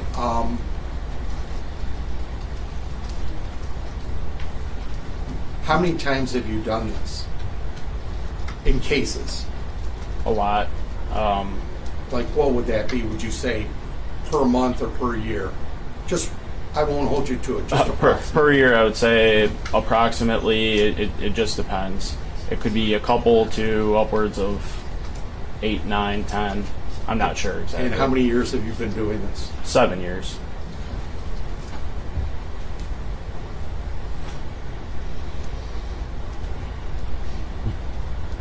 And did you look at the these glass tubes, these files, prior to giving them to somebody? I did. Okay. And you don't know if there was a seal or not, correct? I don't recall. There's something on the top. But I don't know what it is. I'm You not. said there is something on the top, There's a white piece on the top. I don't know what it is. but you never removed anything prior to giving it to I never have. No. And was the tubes, when you look at them, Yes. and you pull them out, did you make sure? My there was sister and her fiance were both killed by a drunk woman who left them on the side of the road to die. So Karen needs to pay as well. My sister's killer spent no time in jail. I miss my sister. Oh, sorry, Rescue Reaper. Thank you for the 10. Sorry about your family, sister and fiance. Left them on the side of the road to die. They say a lot of those hit and runs. So my sister's killer spent no time in jail. Did they ever find them, I guess? They say a lot of those hit and runs are go like unsolved.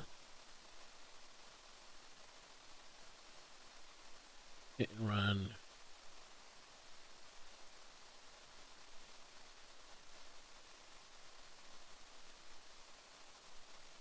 Here, one website says fewer than 10%. Another one says 8%. Well, there's like a white powder in them. I think it has something to do with reacting with the blood potentially. What did you do when the person that drew this blood gave you the tubes back? Put them back in the seal. And when I say 10%, 8%, fewer than 10% hit and runs are arrested and prosecuted, successfully prosecuted. Put them back in the container. Did you do anything with the tubes, like shake them or not shake them, or just put them in the box? What did you do? Just put them back in the cardboard that it comes in. Okay. And there's a sticker that goes on it. And did you have custody of this, or did somebody have custody after you brought it back to the station, I presume? It went into an evidence locker. Okay. Is the evidence locker refrigerated? No, it's not. Oh. Do you know any of the rules or regulations concerning refrigeration of blood samples and fermentation that may take place that if it's not refrigerated? Not off the top of my head, no. I don't have any other questions. Can you redirect them to people? No, Judge. May the witness be excused. People excuse me. Detective Sergeant Jeff Hooper, Jeffhoo. So I am the sergeant for the Detective Bureau for the Monroe County Sheriff's Office. Roughly, what does that mean? So basically, I supervise the detectives and detective investigations and stuff along those lines. Okay. How long have you been a law enforcement officer? Just shy of 24 years. And is that all with the Monroe County Sheriff's Office? Wow. It is. And how long have you been a detective? Approximately 9 years in investigations. And you've been the head of the Detective Bureau for how long? Approximately a year. Were you involved in this investigation? I was. And what was your role? So on the 20th, I was contacted by Lieutenant Zebek and advised of the situation. I responded to the scene, basically coordinated the evidence collection efforts on the scene. Okay. And did you continue to be a part of this investigation subsequent? Yes. And as part of the investigation, did you take part in an interview with the defendant on April 21st? I did.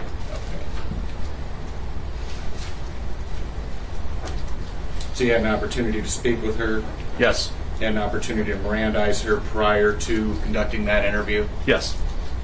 And I only want to ask you one question about that interview, deputy or detective. Did she indicate where she was headed on April 20th? Birthday party at the boat club. Okay. Further on in your investigation the next day, on April 22nd, did you have opportunity to execute a search warrant on the defendant's house? We did. And what were you roughly looking for at the defendant's home? We had known that they had surveillance cameras at the residence, and so we were looking for a DVR or. Oh, that got her the next day, but she got house arrest. That's crazy. House arrest. Killing 2 people. Folks were saying that his uncle's hit and run unsolved, 22 years. When you arrived at the residence, were you able to locate cameras? Yes. How many cameras? 4. And where were they located on the property? So one was on the interior of the house in the kitchen. Another one was on the barn across the street. And then there were 2 on the garage, one facing the main entry door of the residence, and then one on the driveway where the vehicles would park. Okay. Were those cameras wireless, corded? They were wireless. Okay. Were you able to find where they were connected? Yes. Where were they connected to in the home? So basically the DVR, which was wireless, was in a upstairs utility room, for lack of better words. And it was upstairs there where it had a monitor also with it displaying the videos. Okay. Were you able to access that DVR unit at that time? No. Well, let me ask it a different way. Was the DVR functional at that time? It was functional, yes. Was it recording at that time? It was. Were you able to ascertain whether it was connected to the cameras you saw? It was. How did you go about doing that? So basically just looking at the current live video and comparing it to the surroundings, the vehicles that were there, our vehicles that were near the driveway, stuff like that. Okay. What was the manner of the recording? Was it continuous, motion sensitive? So later we found out that it was motion activated. The videos that you were viewing at the home, did the DVR have a timestamp? It did. And were you able to check that timestamp for accuracy? Yes. How do you go about doing that, detective? Easiest way, you look at the timestamp on the screen and then look at your phone. And it was an hour slow. So basically 2 o'clock on the DVR would be 3 o'clock. Okay.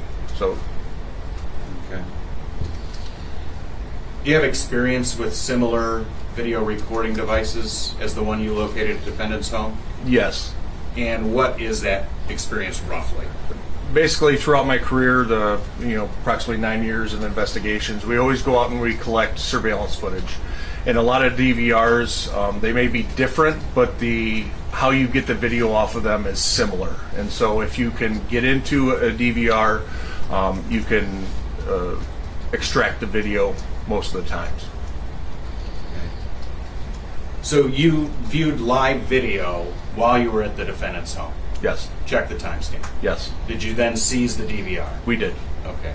And were you able to examine it and try and find past videos? Yes.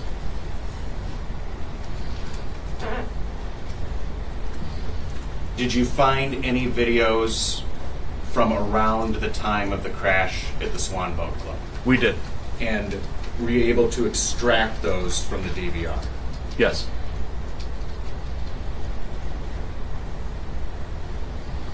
Did you make copies of those portions of the recorded video? Yes. Did you place those into evidence? We did. Have you had an opportunity to review those recordings prior to court today? Yes. And the recordings that have been placed on People's Proposed Exhibit 8, are those the same as the ones you extracted from that digital video recorder? Yes.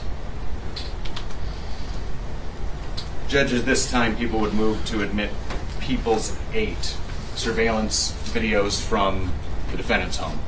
Your Honor, we would reserve at this time just to see the video, hear it, and then make a decision. I'll reserve ruling on the motion. All right. Detective. VGB, thank you for the 32 months. Amazing. Long time. This is unimaginable. The family have a GoFundMe to help with funeral costs and mom and son's long recoveries if anyone wants to donate. If you want to send me a link, I'll put it in the description. I found 2 GoFundMes, but one person is Diane and another person is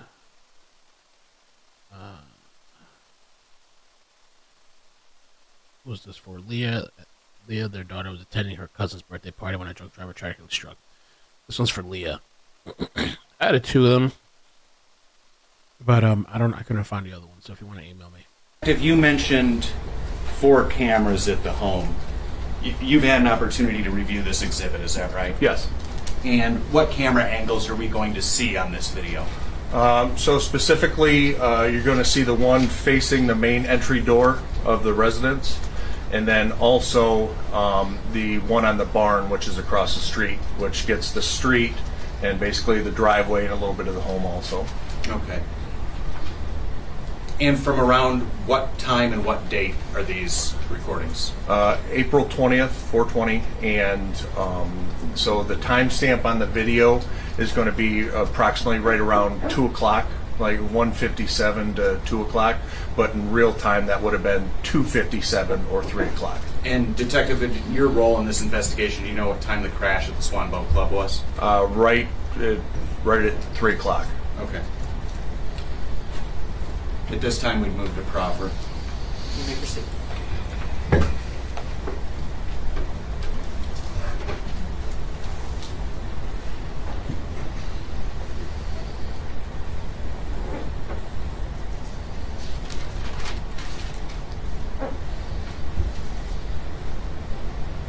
But we still got that Nikolai Mayu guy sentencing July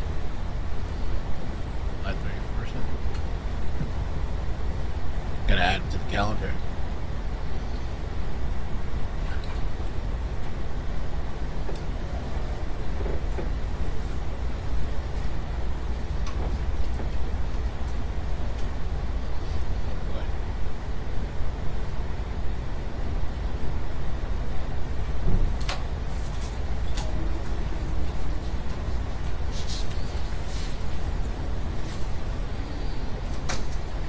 I don't know if that's how she normally walks. Ooh, she's struggling to get down the stairs.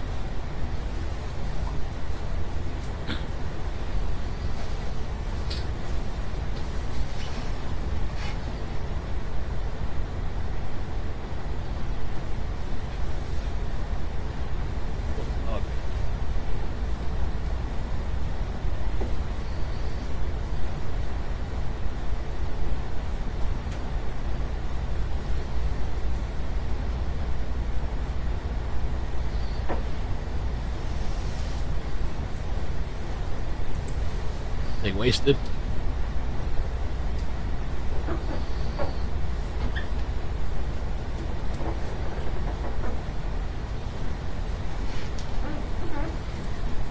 In what view is this, deputy or detective? Sorry. So this is the camera across the street on the barn. Oh. So I think her house is right there at the top. That's her vehicle.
said supposedly she and her husband got 2 houses. I saw somebody on Reddit say that.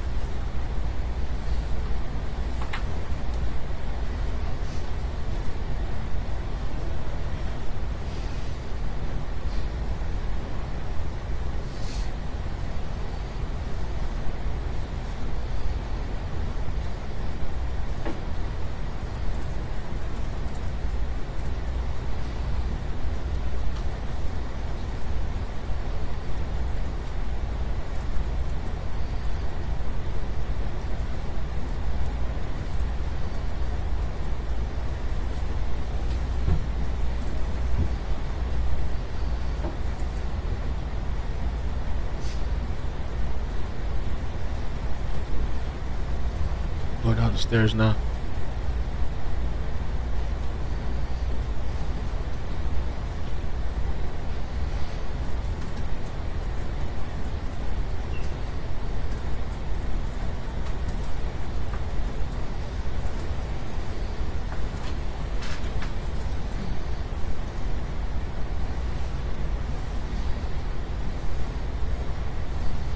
Walking stiff.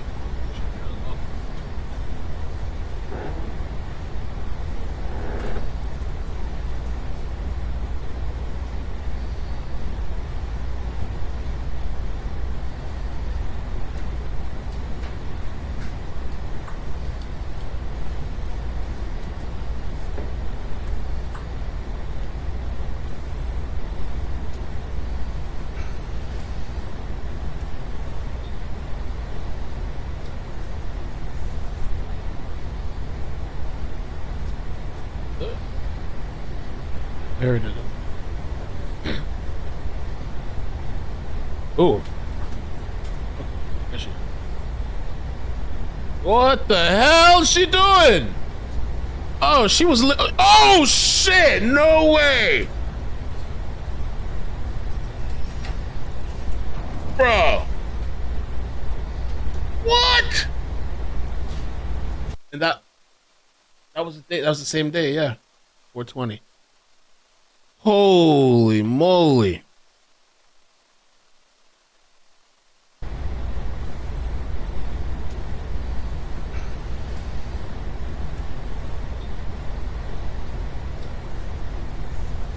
What, was she passed out there too and shit?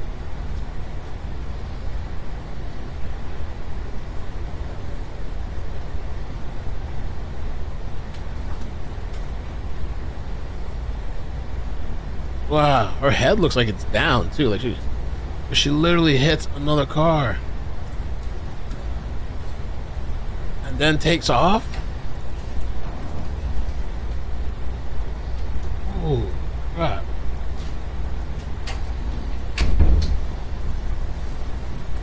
Just trash. I even think the part right here. Let me see. The one part where she's reversing.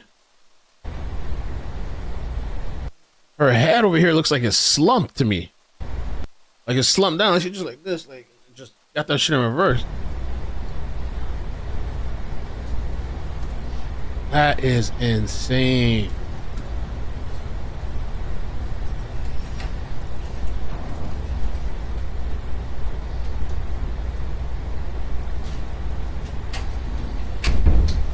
Oof.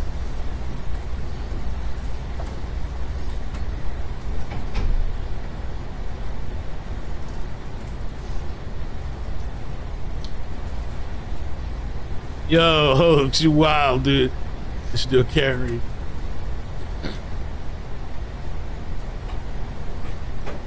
That was crazy. I didn't know about that. How she pleaded not guilty. Thank you, Judge. People would again move for the admission of people's. Sure, remember that? No objection here. For prelim purposes. It is admitted. Thank you, Judge. And Detective, if you can tell us, that's the defendant's driveway we're seeing in that. Yes. And about how far is that from the Swan Boat Club? Approximately 500 feet. No further questions for the detective sergeant, Judge. Cross-examination. Thank you, Your Honor. You've had opportunity to review my client's criminal history, am I correct? Yes. Objection, Judge. I can't imagine the relevance of this. Okay. Response. I'll withdraw. Did you get a chance to review her driving history? Objection. Same objection. History don't matter. Look what she's doing right there. Don't continue down this line, Mr. Clovis. I understand, Judge. Now, do you have any proof whatsoever, any at all, that my client didn't have a seizure when she took off in the vehicle that you just showed us? Objection calls for speculation. He can answer it, whether he does or not. Maybe he does. We won't know until he answers. Overruled. You may answer the question. Can you ask that question again, please? Okay, do you have any reason not to believe that my client had a seizure that day? Objection. It's a confusing question. It's a double negative. People would also object to relevance. Your Honor. Please rephrase the question. Okay, thank you, Judge. Do you know if my client had a seizure at the moment that car took off in the video? I wasn't in the car. So the answer, I suppose, would be you don't know if she had a seizure. Is that correct? I would not be able to answer that, no. That's a fair answer. Are you aware of my client having a history of neuropathy? Yes. Did you go and check her while you're investigating this case as a detective, her medical records and her inpatient records back to November?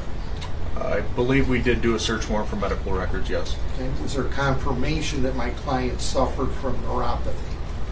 I didn't look through the medical records.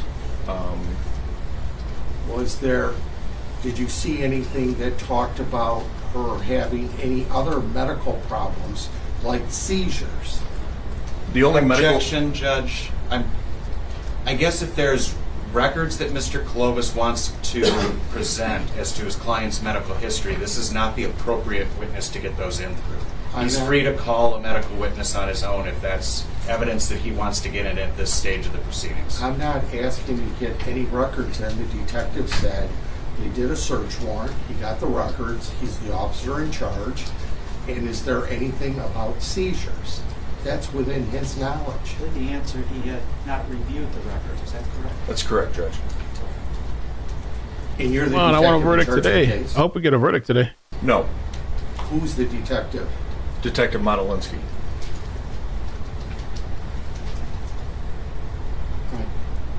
I don't have any other questions. Can you redirect from the people?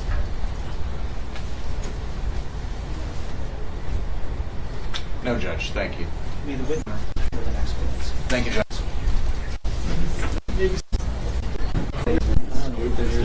Break or something. Thank you, Judge.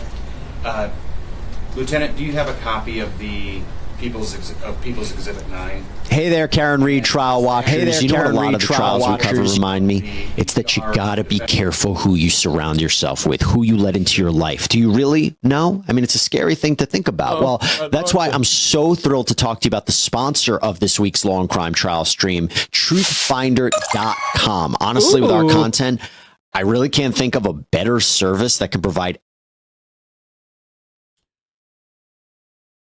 There's the Law and Crime chat is pretty crazy. It's lit. Truth Finder.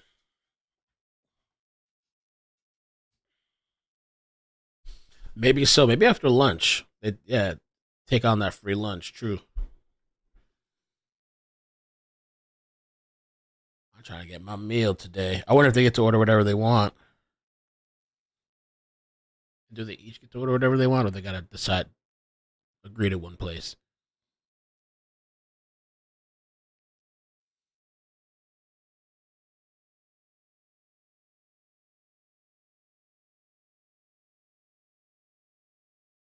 Oh, I'm waiting for the ad to be over so I can unmute it.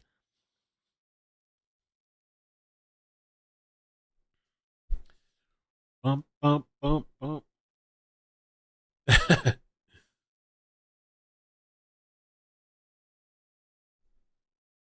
So I'm going to put it right back on. I'm just waiting for them to finish this so I can unmute it, because I want to be able to hear if something happens.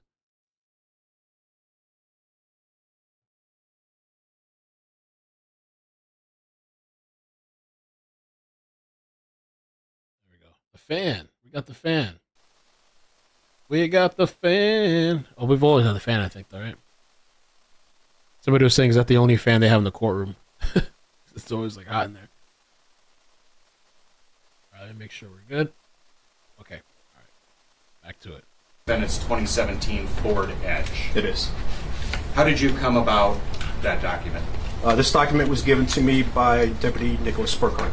And do you know how he obtained it? Deputy Burkhardt is a technician for Bosch, meaning he can image the information off of the event data recorder, but he is not an analyst. I am, so he would have to give the report to me to read. Okay. What's the difference there, Lieutenant? The technician basically will do the image. They will just briefly look over the report. They will look at ignition cycles, but the analyst covers the entire report. We look at the braking, steering, percentage of throttle, miles per hour. Okay. So let's back up just a little bit. Just for the record, explain what a EDR is as it relates to a vehicle. The EDR is an event data recorder. It's known as black box, if you will. It captures information while a vehicle is in motion. If a vehicle is involved in a traffic crash, if there's airbag deployment, the information will become locked on the EDR itself. However, if a vehicle is involved in a crash where there is no airbag deployment, but it was enough motion within the vehicle to wake up the EDR, it could capture that information, but at times the information will be overwritten.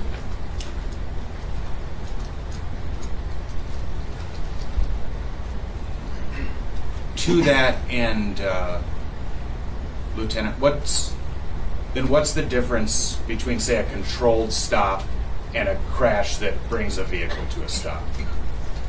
Control stop is an operator applying the brake.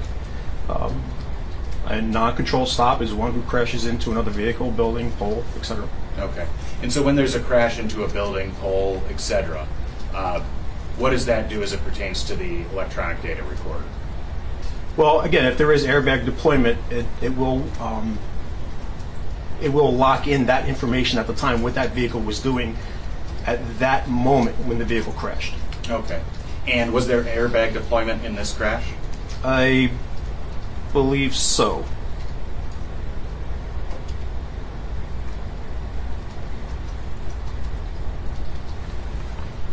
But there was 2 events captured on this record. As to the second event, was there airbag deployment? Your Honor, just let the record reflect that he's refreshing his memory by looking at notes.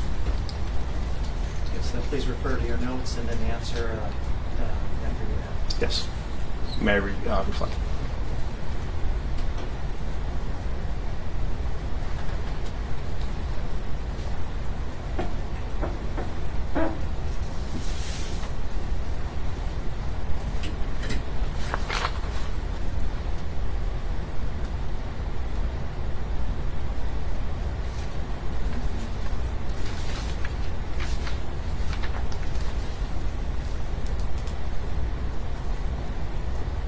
I believe there was, yes. Okay. So that would be what folks in traffic services would term a triggering event? Yes. And explain what a triggering event is. I don't know, Scarlett. It depends. That can incorporate many factors. If a vehicle is in motion and, for instance, a deer would jump out in front of the roadway and an operator would veer their vehicle to the left. I think they're about to be done for the day, too. To the right. This part. The event data recorder, usually it's always sleeping. That will wake up the data recorder. The data recorder is basically saying to itself, something's happening here, we need to start to record. It will start to record for a little bit. However, if the vehicle continues in motion and there's no impact, the EDR will go back to sleep, basically. But when there's airbag deployment, the EDR will lock in all the information that the vehicle was doing at the time of impact. Okay. And what kind of information does it lock in? Braking speed, acceleration, steering, percentage of throttle, if lights were activated, seatbelt activation. For what? Your microphone got uncentered. This guy? Yeah. Sorry. Thank you. And for what period of time does it record these statuses of the vehicle? Every vehicle is different. I've seen some recordings or images where it could be 10 seconds pre-impact and 5 seconds post, or 5 seconds pre and 5 seconds post. Riding Hood, how are you? So every vehicle is different. You keep using the term image. What does that mean as it relates to a EDR? Basically, we're taking a picture of what the EDR has stored. We're not downloading anything. We're just taking an image of it. So that data exists on the EDR, and the term that analysts use is image it to retrieve that information. Correct. What about this EDR, Lieutenant? What kind of information does it record? Or how? Let's ask it this way: how long does this EDR record? 5 seconds pre-impact. Okay.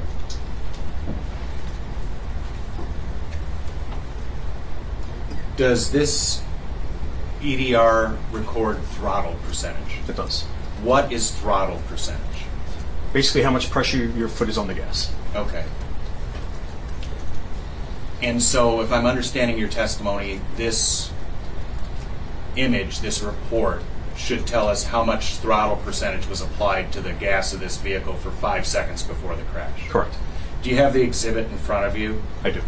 Do you see the section that refers to the throttle percentage? It sounds familiar. I do. Can I have some clarification? Is it the first crash or the second crash? I'm sorry. So, Lieutenant, this is referring to the second event captured on the event data recorder, correct? Correct. And all the questions I ask you subsequently will be about the second event. Correct. Okay.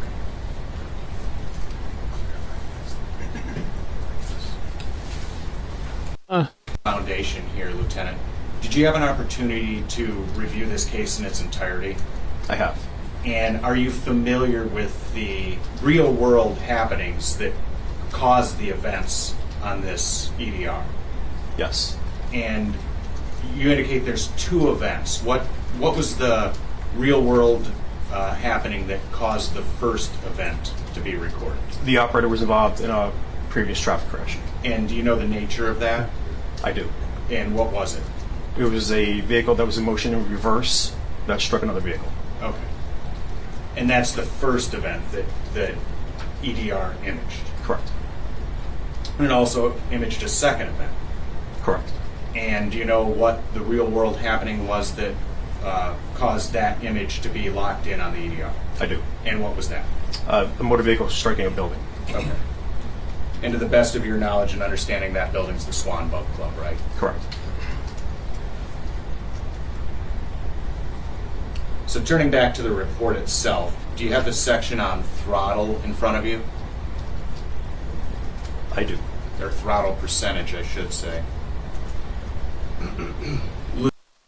Lieutenant, how does that, so it records back 5 seconds. Is that right? Correct. And then how does it give you that data? So when the vehicle struck the building, of course, that crash was recorded. So the EDR itself can record 5 seconds prior to that event taking place. So that's the information that I've received on this document. And then does it show you, at 5 seconds on down to the crash? It does. Okay. And then if you could tell the court for each, what increments of time does it record? Half a second. Okay. Could you review the exhibit and proffer for the court what the throttle percentage is for each of those time increments prior to the crash? At -5 seconds, 0. -4.5 seconds, 59.3%. -4 seconds, 0.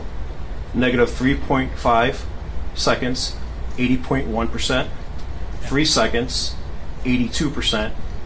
How fast was she going? seconds, That's what I want to know. 0. Did it say how fast she went? 2 seconds. Oh, they're talking about her accelerating into the Swan thing, or when she accelerated to that car and that thing? 100%. Wow, 100%. -1.5, 0. -1.0, 97.9%, negative 0.5, 97.0%, and 0, which is the point of impact, is 96.6%. So at the time, so how do you interpret that as to what throttle percentage, or what's the real world implication of that, Lieutenant? Let's just ask it that way. From my training, anything that's 70% or higher, 70 to 100, is actually 100%. What do you mean by that? The gas pedals to the floor. Okay.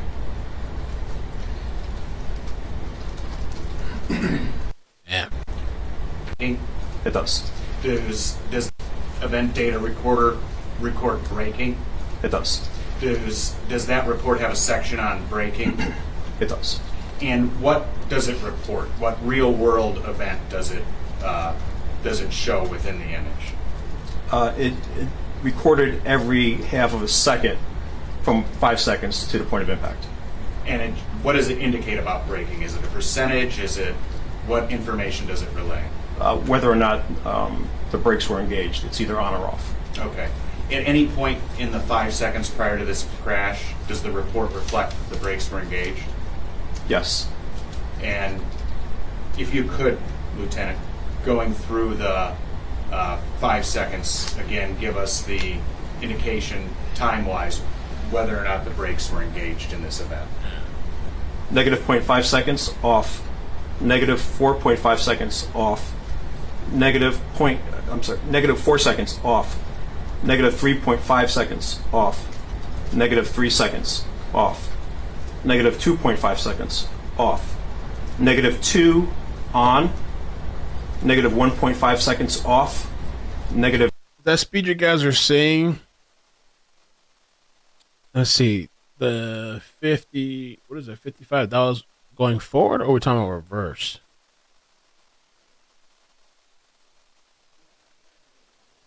Should have listened.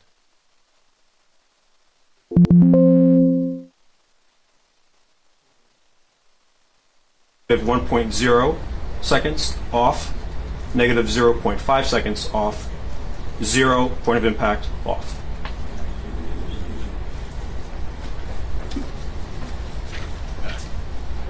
Lieutenant, does this event data recorder also record speed? It does. Okay. First of all, I'll ask you this. You know that this, you're familiar with the scene of this crash. I am. And that it takes place in a parking lot. You're familiar with that? I am. Do you know what the statutory speed limit in a parking lot is? So, looking at the video and the roadway itself, Branshaw Road actually runs between the parking lot and the building itself. So that's considered still the roadway where the vehicle was being operated on. What we have here is a private road. So with private roads, the HOA, homeowners association, or any other type of association have to have something within their deeds, an HOA agreement regarding speed. So at one time, I do recall seeing a 10 mile per hour sign, which is yellow. Now, yellow is a caution speed. Somebody, I assume, put up a 10 mile an hour speed limit that's black and white, which can be confusing with a state colored speed limit like 25 in a residential. So being that Branshaw is a private road, because it does say a private road could be 25 miles per hour, that even private or not, an operator has to operate their vehicle carefully and prudent so they can maintain control of their vehicle. So where the vehicle curves to the right prior to impact, the vehicle was still on Branshaw Road, which would be 25 miles per hour. Statutorily 25? Yes. Okay. So do you have the section on speed that's contained in the event data recorder report in front of you? I do. And if you could just go through one last time, Lieutenant, and indicate to us what the defendant's speed was 5 seconds prior to the impact and on down. Negative 5 seconds, 29.5 miles per hour. Negative 4.5 seconds, 29.6 miles per hour. Negative 4 seconds, 30.3 miles per hour. Negative 3.5 seconds, 30.6 miles per hour. Negative 3 seconds, 30.7 miles per hour. Negative 2.5 seconds, 31.7 miles per hour. Negative 2 seconds, 32.9 miles per hour. Negative 1.5 seconds, 35.5 miles per hour. Negative 1 second, 37.8 miles per hour. Negative 0.5 seconds, 40.9 miles per hour. 0 point of impact, 44.3 miles per hour. Thank you, Lieutenant. Judge, I don't have any further questions. Cross-examination. Thank you, Your Honor. Sir, I got a little confused on the what's a public road, what's not a public road. I think we're. Is it? Okay, so that's over. I wanted to share this little story that I saw the other day. It's kind of interesting. One of my favorite YouTubers. We're gonna watch some of the clips from this. We're gonna watch one story on this. This is scary, interesting. Evening of March 30. You adjust the volume. 1st, 2006, 27-year-old Brian and his father Randy were sitting at a table inside an Outback Steakhouse in Columbus, Ohio. Brian was a successful student working his way through medical school, and just earlier that day he attended his last class before the official start of spring break. Brian and his longtime girlfriend Alexis also had plane tickets to spend the week in Miami, and the couple was very much looking forward to the trip. He had even dropped a few hints that he might pop the question, but as big a deal as that was, the father and son could only focus on one topic. The guy's name is Brian Schaefer. It's an actual true story. 3 weeks earlier, Randy's wife and Brian's mother, Renee, tragically passed away after a battle with cancer. Father and son could only focus on one. Weeks earlier, as big a deal as that was, the father and son could only focus on one topic. 3 weeks earlier, Randy's wife and Brian's mother, Renee, tragically passed away after a battle with cancer. The family was a close family, and along with Brian's brother Derek, they remained so even with Brian in the midst of a demanding medical school curriculum. In fact, staying close to the family was one of the biggest reasons Brian stuck around to attend Ohio State University. His plans for the future were a source of pride for the family, and his parents were looking forward to the next phase of their lives, which they hoped would include grandchildren one day. It's tragic how quickly things changed, and such happy hopes of the future were the furthest thing from their minds over dinner. When they finished eating, the two walked to the parking lot and shared a long hug before they went their separate ways. It was a cathartic conversation for both of them, and Brian felt the need to blow off some steam that night. So at around 9 p.m., he called Alexis to check in and let her know that he and his friend Clint were going to head out for some bar hopping. With how distraught Brian had been since his mom's passing, Alexis was encouraged to see him wanting to have some fun, so she told him she loved him and wished him a fun and safe night out. The two friends then started going from bar to bar, stopping to have a shot at each before moving on to the next to do the same there. Just after midnight on April 1st, Brian and Clint ran into a mutual friend, Meredith, at a bar, and the three decided to finish the night at the Ugly Tuna Saloon, which was a restaurant by day and live music club by night. The three friends arrived at 1:15 a.m., and with the bar set to close at 2 a.m., they had just made it before last call. Then, after enjoying a drink together, Brian got separated from them and resurfaced at 1:55 a.m. when he was seen outside the Ugly Tuna saying goodbye to two women. As they turned to leave, Brian then re-entered the saloon. Minutes after he turned back to go inside, Clint and Meredith stood waiting for him in front of the bar to head home, but Brian never showed up. After a while, they figured he must have walked back or found another ride, so the two said goodbye before going their separate ways. This was the last time Brian was ever seen, and it didn't take long later that day for those close to Brian to realize something was very wrong. Alexis didn't hear from Brian at all on April 1st, which was highly unusual. Derek also couldn't get a hold of him, and initially both he and Alexis figured he was just sleeping off the night out. They also entertained the possibility that Brian was playing a joke on them. It was April Fool's Day after all, but soon enough it was clear that it wasn't a joke. Alexis eventually went over to his apartment and let herself in, but it was immediately clear that Brian hadn't returned the night before. Her anxiety immediately increased as she found this and decided to wait in the apartment until he came home, but he just never did. April 1st then ended, and April 2nd didn't produce any sign or word of him either. However, with 2 plane tickets for April 3rd and a trip the couple had been counting down toward, Brian had to show up before they were scheduled to leave. But that just didn't happen either. With his friends and family by then extremely concerned about him, the police were contacted and Brian was reported missing. The case fell to the Columbus Police Department, and after learning about Brian's movements on the night he disappeared, they requested security footage from the Ugly Tuna.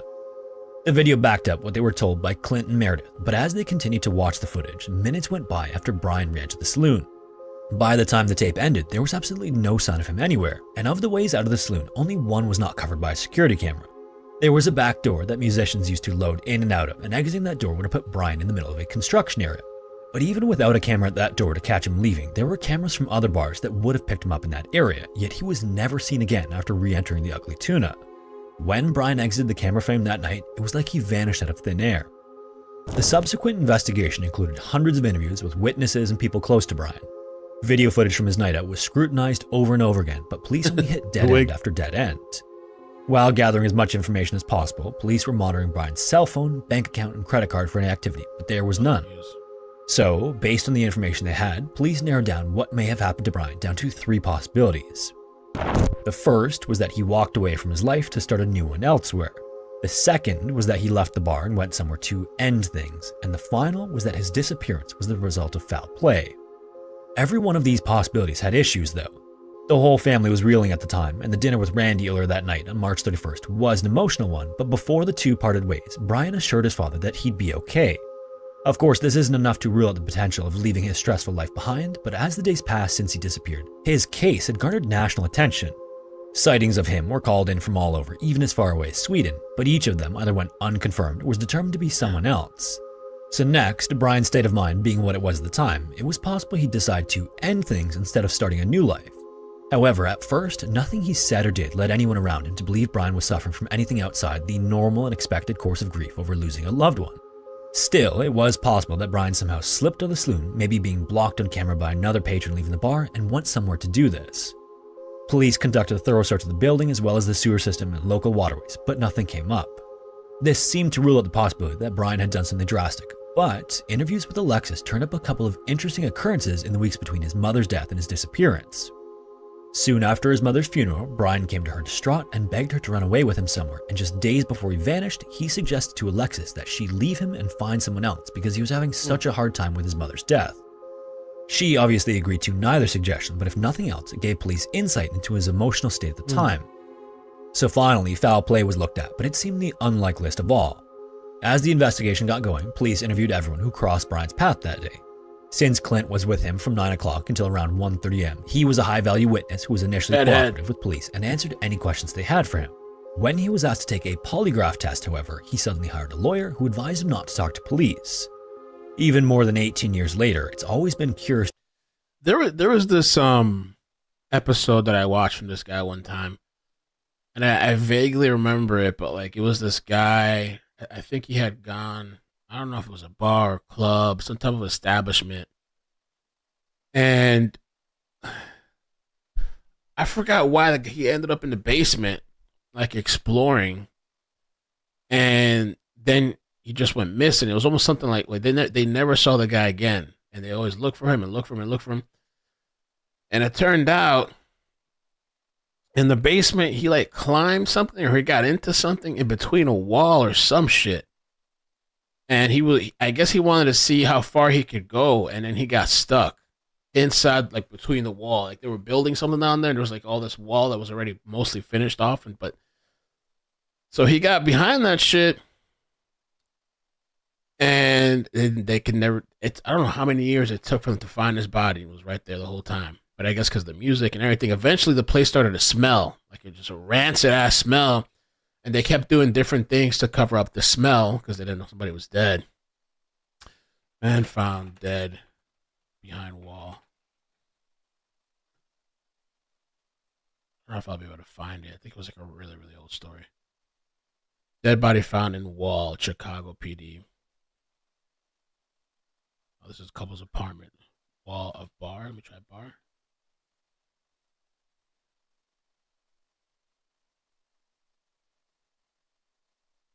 There we go. I think this is it. Foul play not likely in man's death, police say. A man whose body was found between 2 walls in the basement of a nightclub more than a year after he went missing likely passed out and stopped breathing, an autopsy report says. Winnipeg police spokesman Constable Bob Johnson and Eduardo Sanchez, a part-time disc jockey at the Village Cabaret, died of positional asphyxiation. Mr. Sanchez, 21 years old, was lodged in such a way in a V-shaped space between the walls that the weight of his body prevented him from breathing. It's believed he passed out there after crawling inside on his own. What police don't understand is why would he climb between the walls, a false drywall in front of a basement foundation. They did tissue samples to try to see if he had done drugs. No drugs were found in his clothing or behind the wall. However, it was believed that he was using drugs before he went missing. Okay, so it was like this popular nightclub. My initial thought was I thought about that when I saw this story, but I would think, I don't know, they do their due diligence, would have been found by now, I guess. I don't know. To Derek that Clint was supposedly one of Brian's best friends, yet he may have been withholding information. Oh, that story was so crazy too. Folks said the Oriental chick who jumped into the water container on the roof of the hotel and wasn't found till water got nasty. Yes, people, I guess, were showering in that hotel. I think it was a hotel, maybe. They were showering in that hotel water, probably drinking that hotel water, and her body was in the water tank. And there was all kinds of conspiracies with that, because she's like the lady that's in that infamous elevator video where I forgot the lady's name. I'm sure it'll pop up.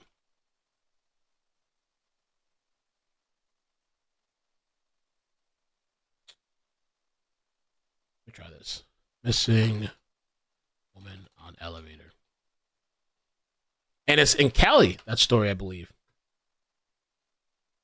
Elissa Lam. So people are like, oh man, she's being followed. Maybe it's a ghost. Oh, and the amazing, well, not the amazing thing, but the interesting thing is this was at the Cecil Hotel, which has so much history. Who was, didn't it say some killers have stayed at this hotel, serial killers or something? This hotel has a long time history. I think right now the Cecil Hotel, I'm not sure if they're still doing it, but it's just like for homeless people now or something. I think they're getting paid by the state or the government or some shit. I don't know. I drove by this hotel when I was out there in Cali.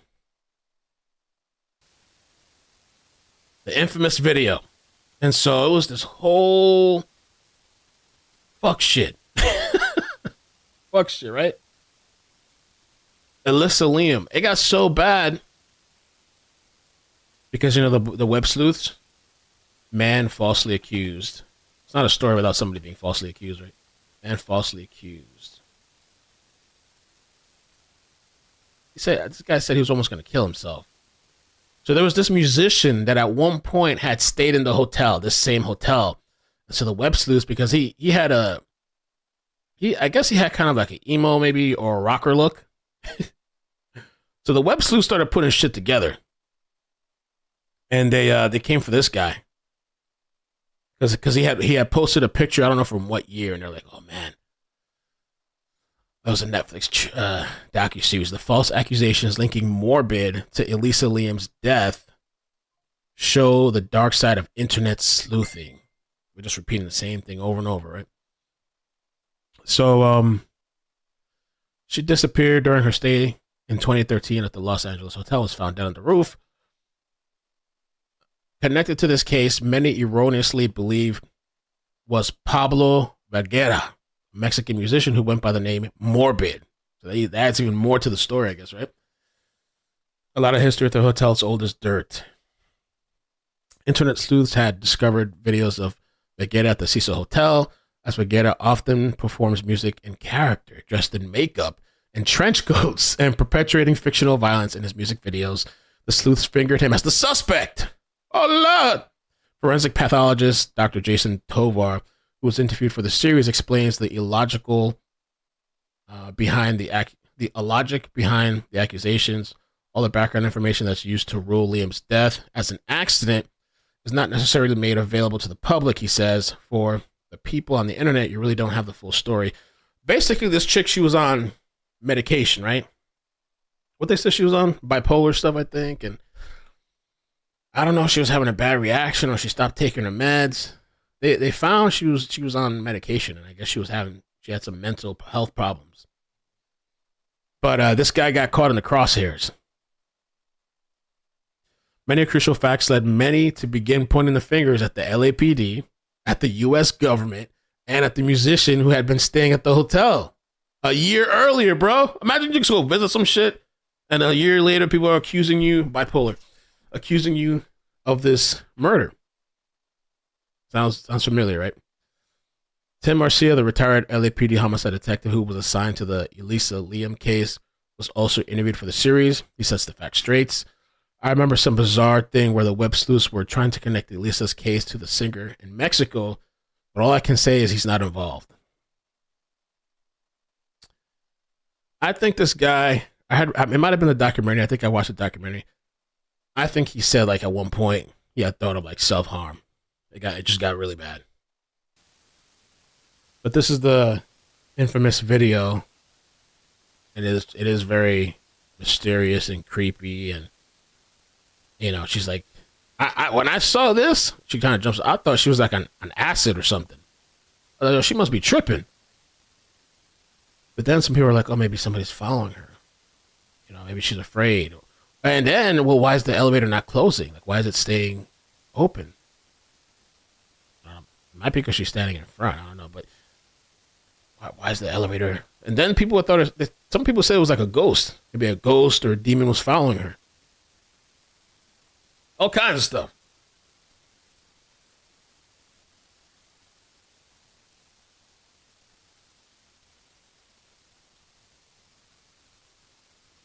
Poor lady. I think she went out on this trip on her own I forgot what it was for. Wants to have fun. She's hitting all the buttons, losing it.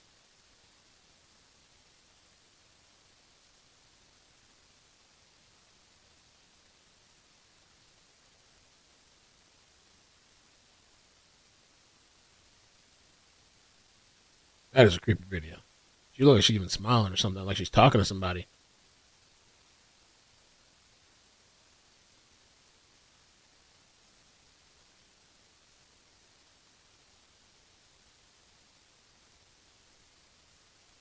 So she ended up apparently all the way at the top of this building in a water, I guess like a water tower type of thing. I don't know why she would climb. They even said it was weird how she got inside, you know. But yeah, I guess after a while of the water being tainted and so, you know, dirty and stuff and whatever happened, people started complaining and they finally investigated it. At the same time, when looking at the timeline that's backed up by security footage, it leaves very little opportunity for Clint to do much of anything, let alone murder Brian and somehow remove his body from the building. Only 5 minutes pass between Brian re-entering the saloon and Clint and Meredith waiting outside for him. Because Clint stopped providing information, however, there's an entire period between 9 p.m. on March 31st and the first few minutes of April 1st when Clint and Brian were alone together, and that's a big question mark. It's possible that in the course of their bar hopping before running into Meredith, Brian told Clint about the plan to run away and made him promise never to say anything to anyone about it. Whatever the case, following his disappearance, Derek and Alexis spent a year calling Brian's phone multiple times every day, hoping it would be picked up by someone on the other end, but the calls always went to voicemail. That was until 6 months after Brian vanished. During one attempt to reach him, the phone actually rang before going to voicemail, and it pinged a cell tower near Hilliard, a northwest suburb of Columbus. This was investigated, but nothing ever came from it, unfortunately. Even more tragically, tragedy wasn't done for the family after Brian's disappearance. No one searched for Brian more than his father did, and he spent every single day for 2 years putting up flyers and keeping his son's face in the public eye. It's unclear exactly what he was doing at the time, but he was hit by a falling tree limb during a wind. Isn't that crazy? Look how many people have passed away in this family. So the father was killed by a falling tree, like a limb or whatever. Brian's disappeared and missing. Probably maybe deceased. The mother, I forgot if they said it was cancer. Was killed on impact. This meant that Derek had lost his mother, father, and brother over the course of a little more than 2 years, and what happened to Brian that night is still a mystery. Wow. It didn't take more than... Yeah, I thought it was a kind of an interesting story. I never heard of before. They have full episodes online about the story. Disappear.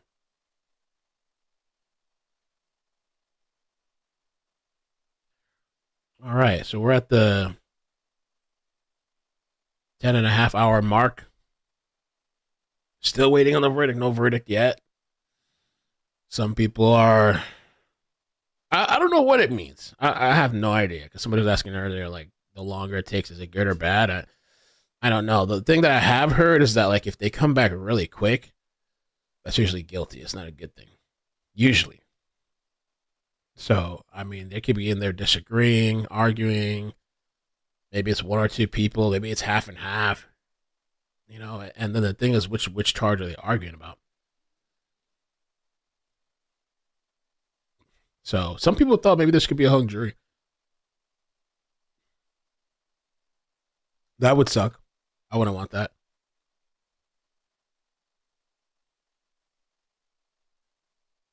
Let's see what else we got here. Brian Schaefer.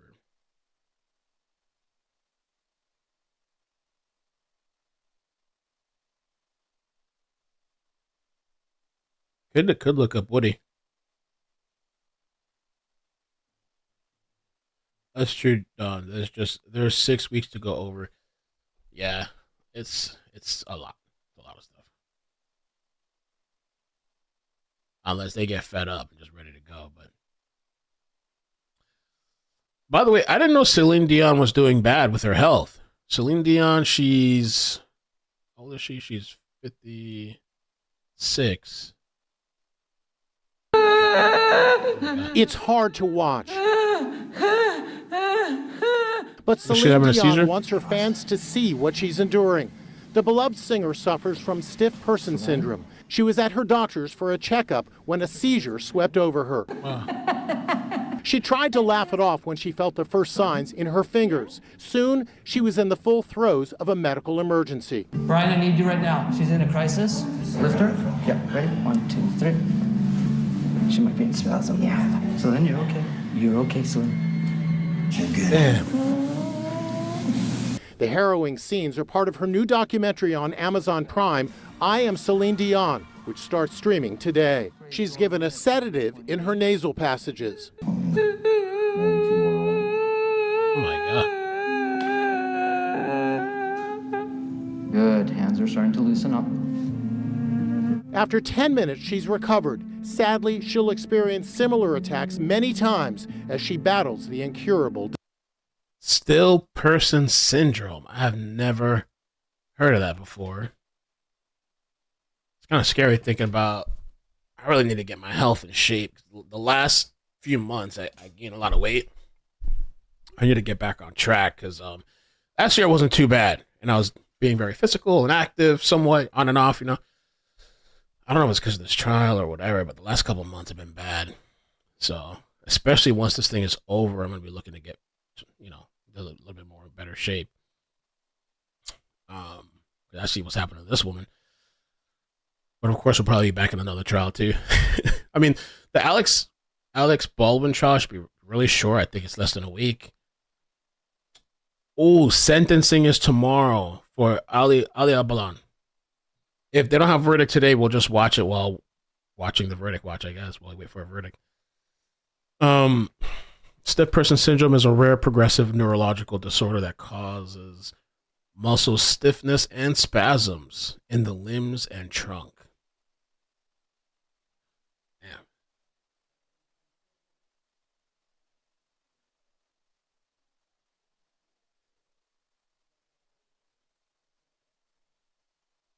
Yeah, I saw that. Woody? Mm-hmm. That's crazy, Celine Dion. See what else they got on the little short updates. There was something else.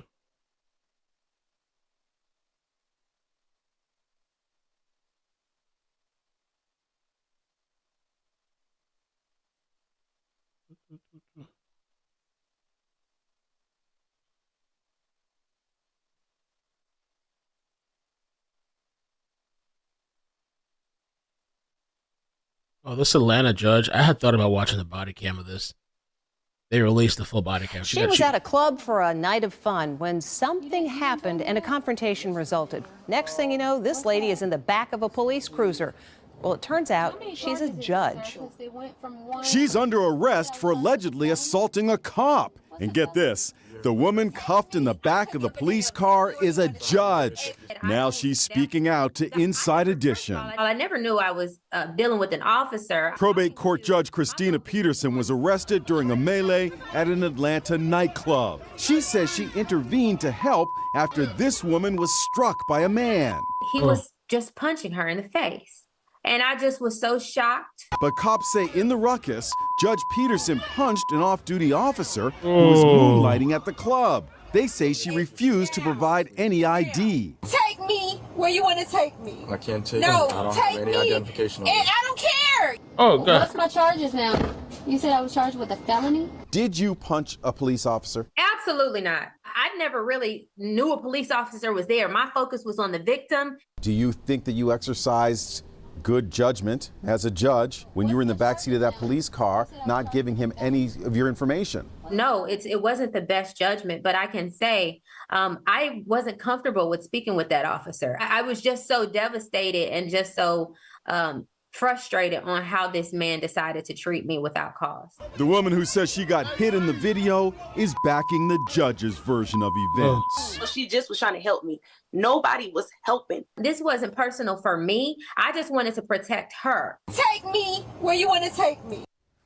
Unrelated to the club situation, yesterday Christina Peterson was removed from the bench for, quote, systematic incompetence. She's now barred from holding any judicial position in the state of Georgia for the next 7 years.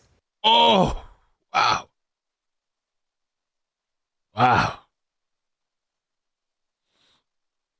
Damn, without even the investigation? They didn't even let the investigation go through. They just got rid of her. Damn.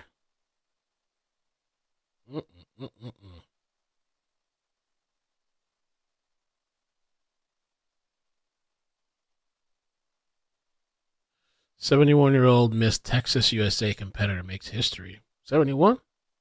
Wow. Last year, Miss USA dropped its age limit, which has led to a Miss Texas contestant making history. Okay. She's 71. She's the oldest competitor in the history of the Miss USA contest. Marissa Tejo is 71 years old, Wow. about 50 years older than the other contestants. Wow, okay, showing out. This granny of 3 just made history when she took the stage in Houston competing in the Miss Texas pageant. Marissa Tejo, Paso del Norte. She didn't shy away from any part of it. Check her out strutting her stuff during the swimsuit competition. I feel very inspired talking to you. That was my goal. My goal was to inspire older women and women of all ages. Marissa's entry into the pageant was made possible because of recent changes that removed age limits. Also gone is the rule that all contestants must be single. Were you intimidated Oh, by I didn't know that they have to be single. the other girls in the competition? I said, how can I compete? I'm 71. All those girls are in their 20s. Once Wow. I got there, the girls were lovely. They were very complimentary. They were very helpful. And I was not intimidated then. So what's her secret? Wear sunscreen. I wear moisturizer. That was the first thing my mother taught me. If you Oh, want to my sister look told me that too. very fit and shapely, weightlifting is the way Surgery. to go. I don't Oh. eat processed foods, and I drink lots of water. The secret? It's surgery. No, I'm just kidding. But she said, my sister told me that one time too, like, so wear sunscreen. I don't wear no sunscreen. My skin, if you see what I look like when I was younger till now, I've gotten so like dark over the years and stuff. But she said moisturizer and sunscreen and drinks a lot of water. Okay. All right. She's stunned. Stunned. That's cool. Let's see what else I got. Judge. I'm not gone. Homeowner said. I was wondering about this the other day too. This so the debate is supposed to be tonight. I guess it's at 9. I thought it was 8 o'clock, but now I'm seeing 9 o'clock. So we'll see if we can stream it. Now there was this a little fight online. Tomorrow marks the first big event of the 2024 presidential campaign as President Biden and former President Trump meet in a face-to-face debate. But the fact that CNN is hosting the event has some Trump supporters saying that the former president won't get a fair shake. Here's Les Trent. CNN moderators Dana Bash and Jake Tapper are already coming under So those are the moderators. There you go. Fire, and the debate is still 24 hours away. Trump's campaign press secretary was shut down for claiming Tapper is biased. Jake Tapper has consistently stop this interview if you're going to keep President attacking Trump my colleagues. to Adolf Hitler. Ma'am, I'm going to stop this interview if you continue to She got really upset. This went viral the other day. This lady. attack my colleagues. Last time CNN hosted an event involving Trump was this chaotic town Oh, I hall. remember this one. Yeah, what's You the mind? answer? I would like for you to answer the question. She was very kind of like, I don't know. Yeah, I remember this. Okay, it's very simple to answer. That's why I asked it. It's very simple to. You're a nasty person. I'll tell you. To reduce the chance of similar exchanges, She wasn't playing though. She came. She was ready. She took her meds. She was ready to go. the moderators won't fact check either candidate. So the candidates are going to have to fact check each other. Somebody says something that's wrong or that's an outright lie, it's incumbent on their opponent to pick up on that and make something out of that. And those are going to be the key and maybe defining moments in this debate. That I think that's an interesting way to go about it. I think it's maybe a good way because I don't know, because then you have the moderators kind of whatever side it is, kind of, you know, assisting or helping. Yeah, they should call each other out. Let them fact check each other or whatever. Then of course we'll have to decide ourselves. Let me see what the rules are. Presidential debate rules, because they had some very strict, or they had some very like specific rules. I know they're going to be muting the mic. That's one. Let's see, rules for tonight's debate. This should be interesting. 90 minutes, 9 p.m. Eastern, 2 commercial breaks. I think the candidates will not be allowed to talk to their aides during the commercial breaks, but they will have time to take a breather and collect themselves in a way that they would not have in the past years. There will be no in-person audience. Okay. The candidates will debate in a CNN studio with no live audience. This was a demand, and maybe that's, depending on what side you have in there, they're going to be clapping and they're going to be booing and blah, blah, blah. So, I don't know. I guess so they have no audience. And this was a demand from the Biden campaign, most likely based on the recognition that Trump tends to play and feed off supportive crowds, according to the New York Times here. It is a change from most past election cycles in which debates had large in-person audiences, but it will be similar to the setup in the last presidential election, albeit for the differences in 2020 because of the pandemic, only a small group of people were allowed. Okay. Will there be opening and closing statements? Opening, no. Closing, yes. All right. The order of the closing statements was determined by a coin toss. Mr. Biden will make the first, and Trump will have the last word of the debate. How long will the candidates have to answer the questions? CNN will allow 2 minutes for each answer and 1 minute for rebuttals. The moderators, Jake Tapper and Dana Bash, will be able to grant extra time at their discretion. The candidates will have microphones that will be muted when it isn't their turn. That was another Biden request intended to guard against Mr. Trump's penchant for interrupting and speaking over debate opponents. All right, let's see what else. Okay. I guess that's the gist. So I'm looking forward to it. What would make my days if we get a verdict today? That would be lovely. I'd be really happy with that. Then the debate tonight and sentencing tomorrow. That'll make me happy. If not, for the verdict, we'll be back here tomorrow. Maybe all day.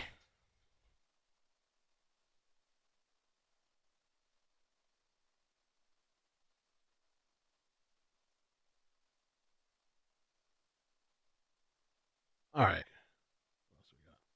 Oh, what time they do? They do lunchtime at 12, I think. 12 to 1 or 1 to 2. I think it was 12 to 1.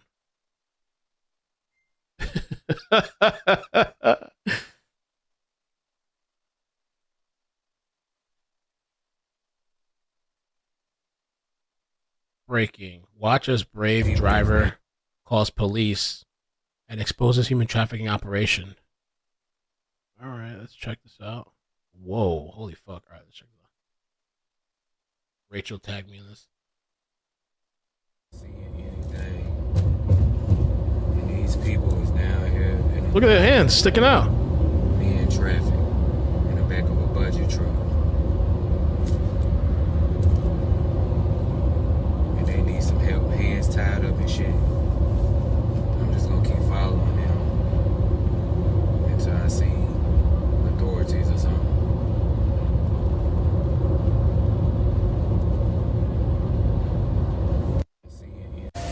I made the call for them. Wow. I made the call for them. Move that car to court, move it. Oh, thank God, man. Thank you, thank you, thank you. Man. That is amazing that he did that and caught on to that. My only thing is I'd be really careful about announcing I stumbled this human trafficking operation, like identity-wise. I think I've been watching too much Ozarks on season 3. But amazing that he caught that. Most people try to retaliate. Wow. They had a mattress right there. Wow.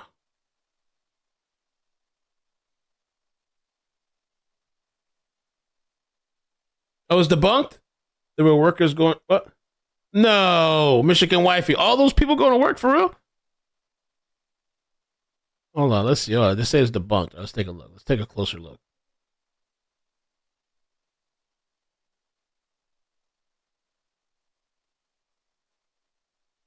Let me look at the actual post.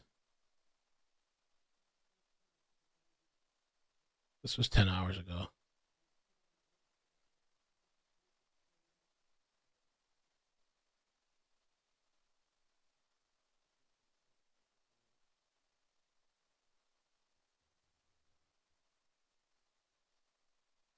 I don't know. Post some more video.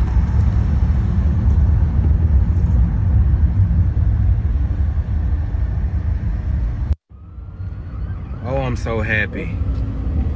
I'm so happy. I want to see this. I got to see this. I'm so happy. Thank you, thank you, thank you, thank you. Thank you. Yes. Yes, I'm so happy. Thank you, Jesus. Thank you. Thank you. That these are trafficking and I not going to stop, man. I could not stop. Hey, stop. Won't stop.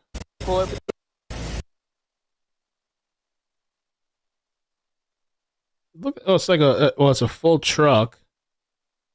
It looks like there's, I don't know, 4 people there. Maybe 3. Are they hands tied or not? There's another person on the floor there. Imagine it was just a family moving. We're just trying to move. The truck driver that got someone pulled over was debunked. That's not this one.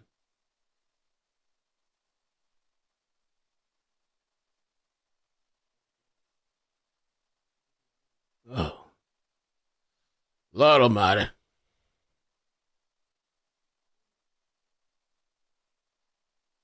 Okay.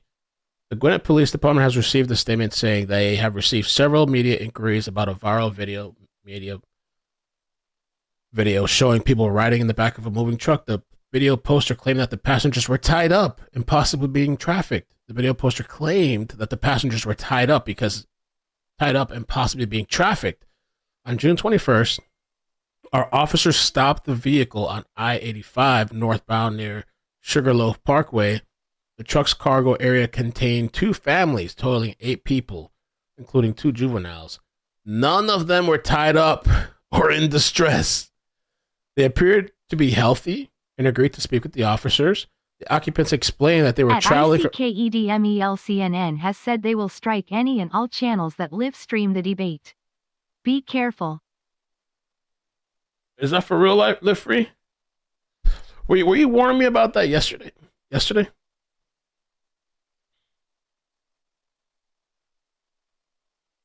Thank you for the 10. I almost wonder if it's not worth streaming it. And we'll just do it on Discord.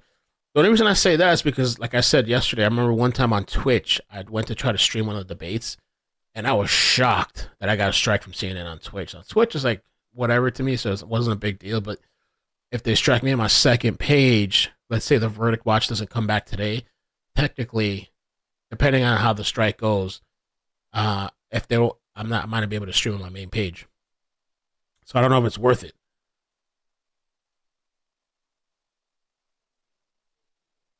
Yet B says, yes, it's true. YouTube and CNN have an agreement. Really? I believe it. I believe it because I was shocked the last time and I haven't tried again since. You know? So I don't know if the best place would just be maybe Discord. They say that CBS is going to simulcast, but I don't know if you use those other platforms if they're going to still strike you. I know many creators streaming it, but don't know. I heard YouTube and CNN have an agreement. Fox News. Oh, some of them streaming on Rumble. I think when I get closer to the time, I'm going to see what's going on, like who's online. If anybody's online streaming it.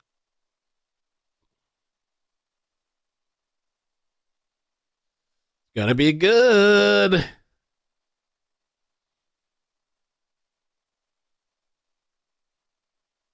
LA Times says it more clearly. Let me see.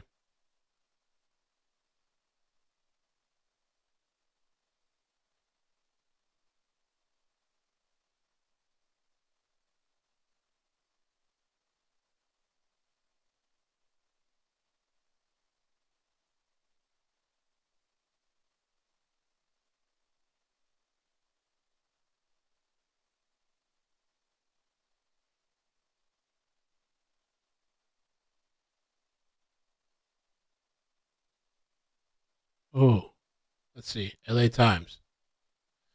CNN is sharing its presidential debate with rivals, but there are strings attached. CNN's deal to produce the first debate of the 2024 presidential election cycle is a major coup for the news networks. It won't let viewers forget. Okay. President Biden and former President Trump is the first time in history that a single TV network landed in exclusive rights to a president to I guess it's meant to say present a general election debate. Damn, so they got an exclusive deal. The first presidential debate in 2020 between the same two candidates attracted 73 million viewers. Oh, so they're not letting nobody come in for that. Ooh. Making it one of the last mass audience experiences left in highly fragmented TV landscape. It's a much needed win for the Warner Bros. Discovery-owned news network. Okay.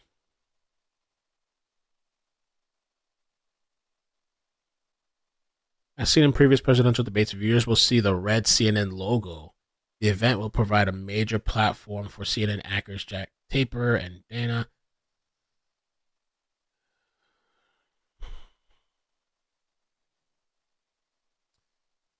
CNN is making the offer as a public service. Every presidential debate held since 1960 has aired commercial-free across the major broadcast networks and in the later years on cable news outlets, CNN, Fox News, and MSNBC.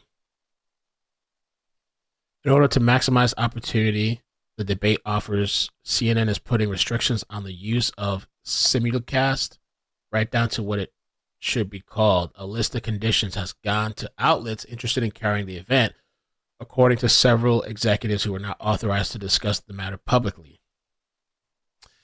So the CNN logo must appear throughout the cast, according to the network conditions.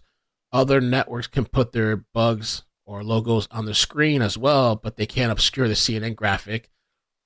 CNN is also requiring other outlets to refer to the event as the CNN presidential debate. So get on your hands and knees and remember to say it's CNN's network debate. If a network runs any on-air promotions or advertising for the telecast, it must be referred to as the CNN presidential debate simulcast and use artwork provided by CNN. Okay.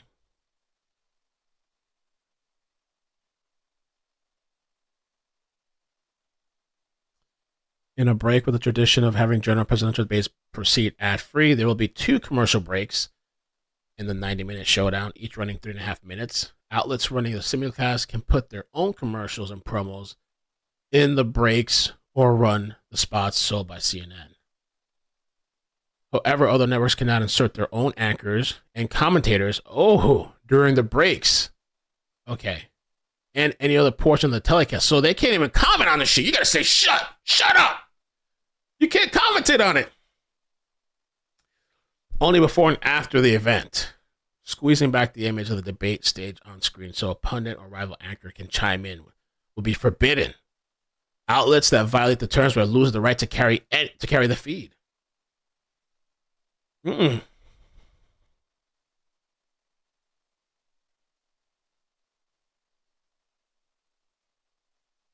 Okay, I'm still trying to see if there's anything about YouTube.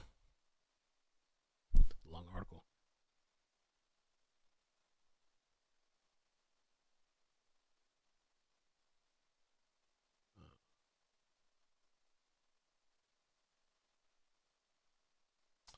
Okay.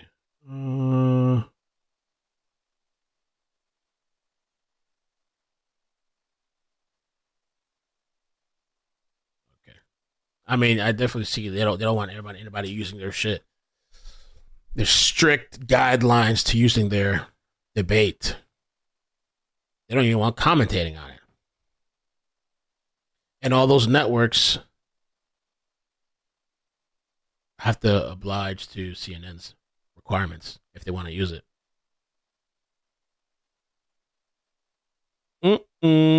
Spaghetti-o.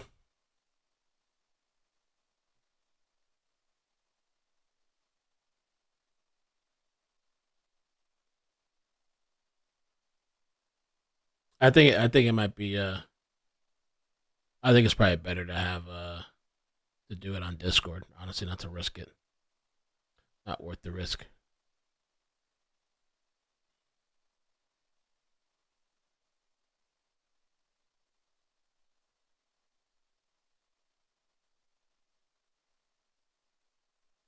One man is being victim.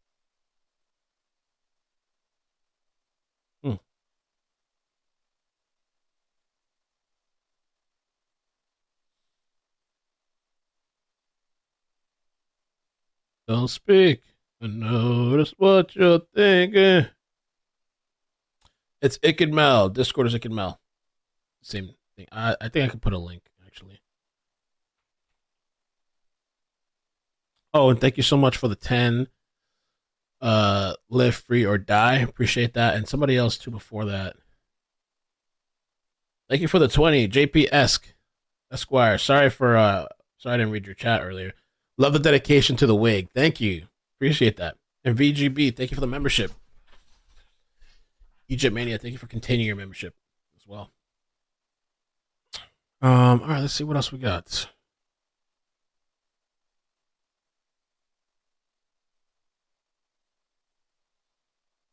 I see some people starting to get nervous that it's taking long. Taking long could be anything, though. I don't know.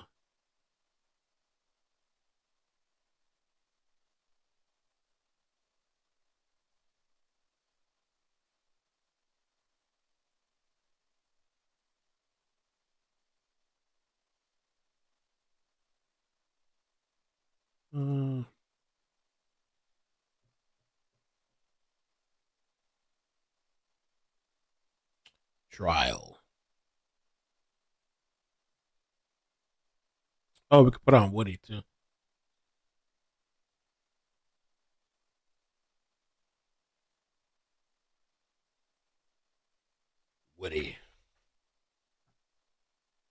Little Woody's ex-lawyer breaks silence on Young Thug contempt controversy. Young Thug and attorneys discuss bus shooting. Redact Little Woody's police interview. It was 20 hours ago. Little Woody.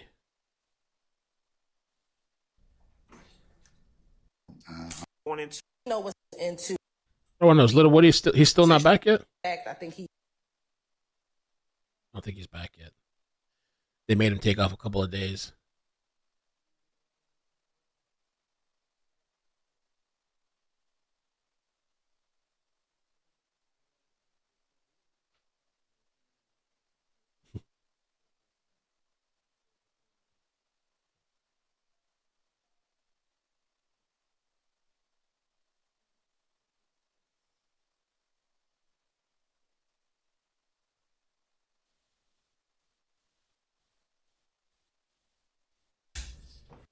In here. Really? Yeah. Sandra Birchmore? Or Sandra Birchmore? I've heard that name quite a bit. I never looked into it.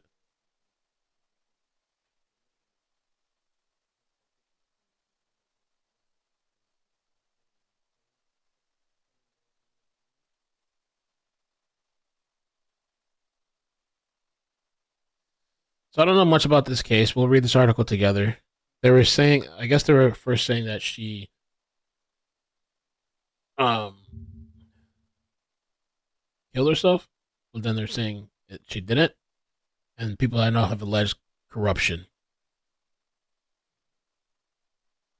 Let me get the other one. Better.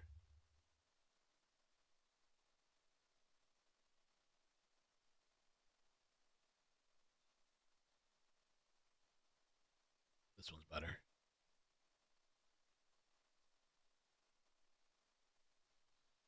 Okay, so forensic pathologist determines Massachusetts woman Sandra Birchmore, who claimed she was groomed and SA'd by 3 cops, wild, did not die by hurting herself.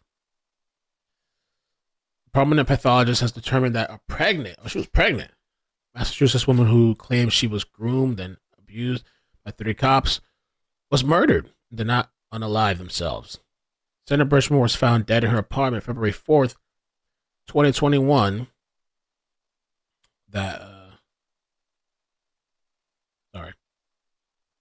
Found dead in her apartment February 4th, 2021, with Massachusetts State Police Trooper Matthew Dunn saying he found no signs of physical abuse or indications of a struggle. The Office of the Chief Medical Examiner then ruled in May 2021 that Birchmore, a former participant in the Stoughton Police Department youth program, unalived herself by hanging. But former New York City Chief Medical Examiner Dr. Michael Baden, I remember that name. That guy, we watched him during the Kansas City case where those 3 men, I think, were frozen to death. Hoke says, next city over from Canton, nothing to do with Karen Reed, as people claim. Yeah, I see people reference it a lot. Discord.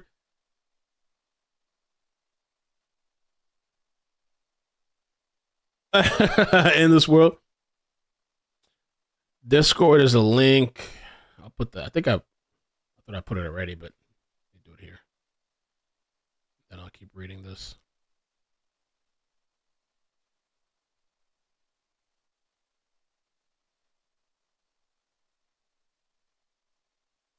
Okay. So Dr. Baden says has since determined that the Birchmore was actually murdered, according to the Boston Globe. Birchmore did not die of unaliving and hanging. He wrote on June 18 letter to the lawyer for Birchmore's estate. So I guess maybe they went and got their own medical examiner. The cause for Miss Birchmore's death is strangulation, and the manner of death is homicide. That's it right there. Baden, who's previously led a U.S. House Committee investigation into the assassination of John F. Kennedy and Dr. Martin Luther King, and who has conducted autopsies on George Floyd, cited the extent of Birchmore's injuries and the placement of the ligature as factors for his determination. He noted that Birchmore had a fractured right hyoid bone, a U-shaped bone in the neck which fractures rarely, if at all, in unaliving hanging, but it does occur in homicidal strangulations. The doctor also pointed out autopsy photos which showed a piece of a ligature was found entangled in Birchmore's hair, which Baden said occurs when there is resistance during homicidal strangulation. Piece of ligature. Okay. He concluded that Birchmore would have lost consciousness within seconds after the ligature was fastened around her neck and died within a few minutes.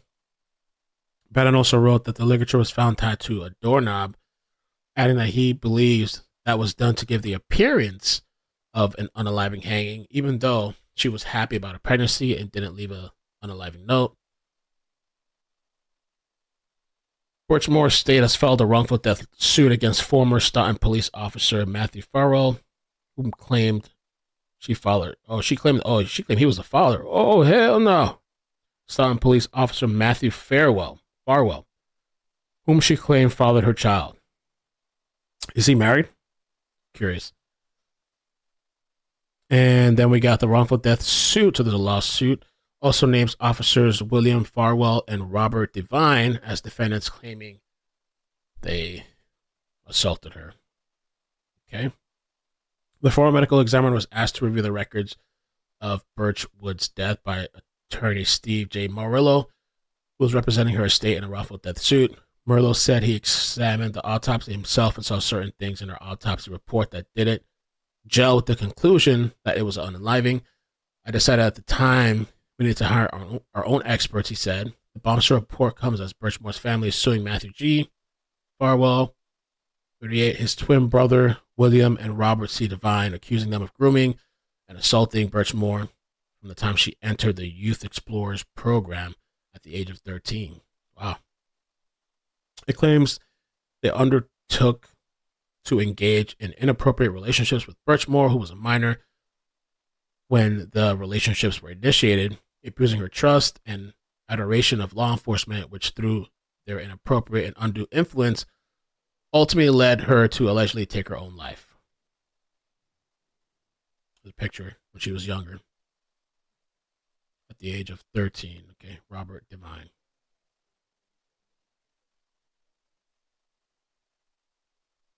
Prior to her death, Birchmore reportedly told her friends that Matthew Farwell was the father of her unborn child, a claim he has repeatedly denied. Can't they test that? Or is it too late? I mean, at the time, moment in time, couldn't they have tested that? But he was also the last person to see Birchmore alive. Farwell was caught on surveillance footage entering Birchmore's apartment on February 1st, 2021. His wife would give birth to a boy the next day. Oh, let's see.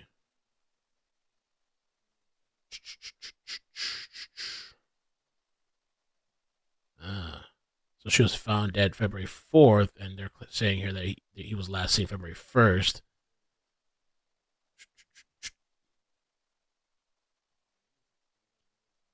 And his wife gave birth to a boy the next day. During the ensuing investigation with the state police, Farwell said he told Birchmore that night he wasn't the child's father, it was all over, and he was blocking her from all forms of communication. Matt said Sandra was upset, but she did not make any unaliving statements at all. State Police Lieutenant Fanning wrote in the report at the time, Matt said that he left and Sandra was standing in the kitchen. As the investigation continued, police found hundreds of explicit messages sent between Birchmore and Farwell. Oh, Lord, what a mess. Over the next several years. His twin brother is also accused of sending explicit text messages while on duty. By 2023, Fanning wrote in an affidavit that investigators looked into whether Matthew Farwell could be charged with aggravated statutory R, and evidence showed that he began a relationship with Birchmore when she was 15 and he was 27. Oh, dirty, dirty, dirty.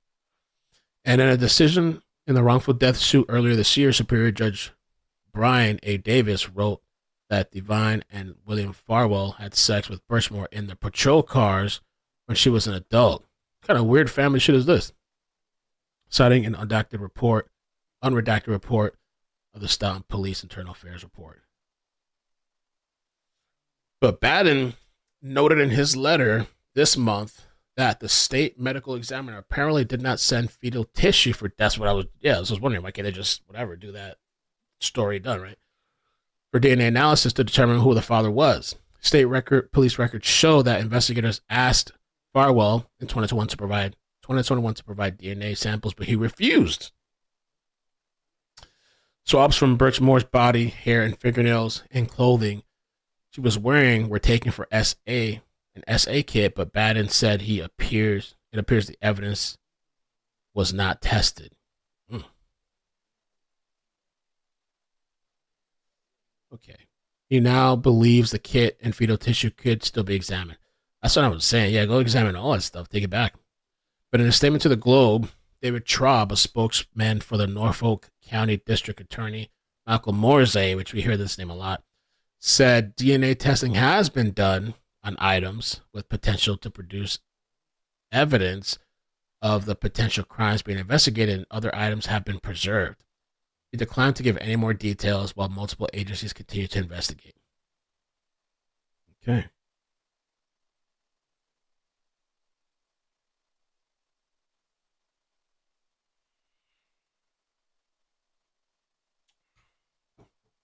The officers have never been charged with any wrongdoing, but the Staunton Police Department announced that its internal affairs investigation found the officers violated their oaths and rendered them unfit to serve. All three officers then resigned from the police department in 2022. Vinny did a court TV segment last night with key players in this case and Karen's. Thanks, Island. Appreciate it. Thanks for the 5. In March, the Peace Officer Standards and Training Commission also approved an agreement with Matthew Farwell that prohibits him from working as a cop in Massachusetts and added him to the National Database of STAMP. I didn't know there's a database like that. National Database of Sanctioned Officers. As part of the agreement, Farwell did not admit any wrongdoing.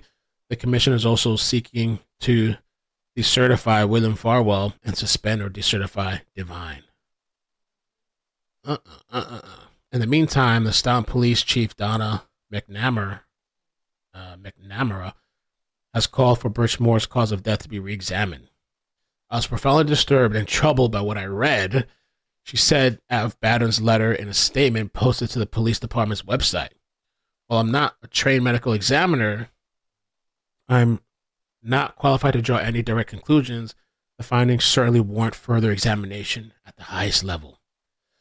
That's crazy, yeah. She vowed to continue working with investigators, noted that she previously released information about the horrific injustices, including grooming and SA, inflicted upon Sandra at the hands of one rogue or corrupt former police officer, and additional inappropriate sexual relationships by other former police officers. Lord almighty. Reminds me of that one lady that was getting, this is completely different, but there was that one officer lady that was in all these relations with all these guys, but now she's claiming she was groomed. And I think, did she win a lawsuit or something? I forget what's going on with that. Sandra received not so much as a silver of justice during her life, and we will not cease in our efforts to ensure our duty to the Administrator Justice. Okay. And so why are people linking this to Karen Reed?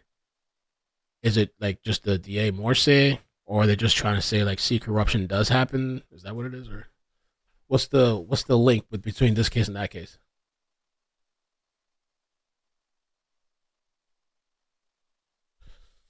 Oh, Sade Robinson arm found. They're still finding body parts of her? Oh. Girl, this wig is just killing me. Ugh. Sade.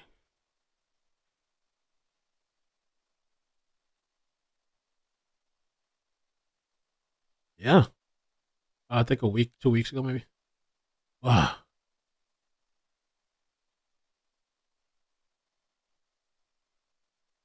That was a good read. I might save this article. Bookmark it. Bunch of the same cops? I haven't heard any of the cops from this trial besides I mean, I've seen people mention Morrissey, but I haven't heard Proctor. You guys are saying the officers in this trial, Proctor and all the other cops, are involved in Sandra as well? Super Proctor?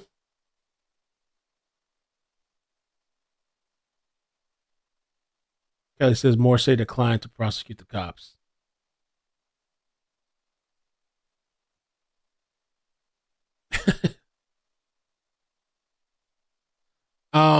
I need to take a little break. I don't want to play Vinny's video. Just let it. I mean, unless it was on. If it's his personal YouTube page, I don't want to just let it play. I'd have to give commentary, pause it, all that stuff too. But I would need to take a little lunch break. Oh, there's a hearing for today at 1:00. There's a hearing for Brian Kohlberger. Brian Kohlberger.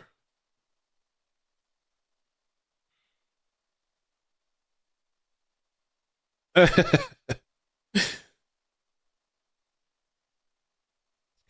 gotta turn on the fan. It's a little hot in here again. It's getting hot in here. Getting so hot. So we can do that. 1:00. We'll watch the Kohlberger hearing. That might be interesting. I don't know. Oh, but it's going to be, let me see, they're discussing various scheduling dates, including pretrial motions, oral argument dates, motions challenging the death penalty, and witness lists. Well, I mean, I guess we'll tune in. I don't know if it's going to be interesting or not, but Kohlberger. There's people people think Kohlberger had nothing to do with it. They think there's a killer out there on the loose.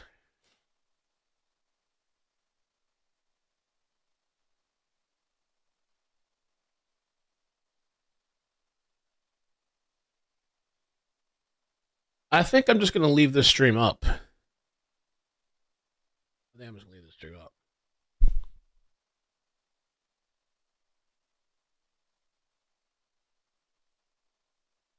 And save notifications in case.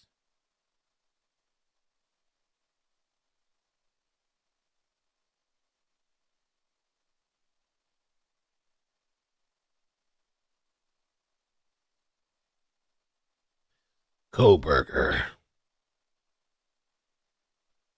Let's see something.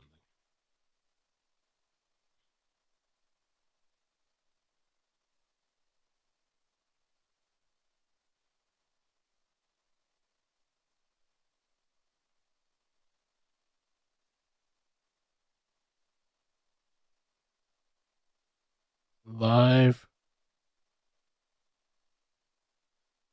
Oh, there's some type of hearing. Is this live right now? Trump's lawyers face off. Trump's lawyers? Let's see. Hold on. That might be interesting.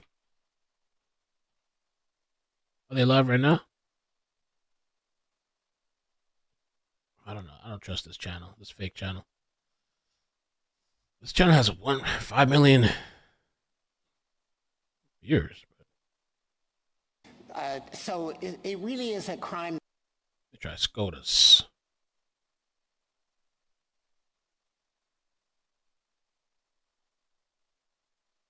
This one channel just likes to replay old videos and put it as new. I don't think it's actually live right now.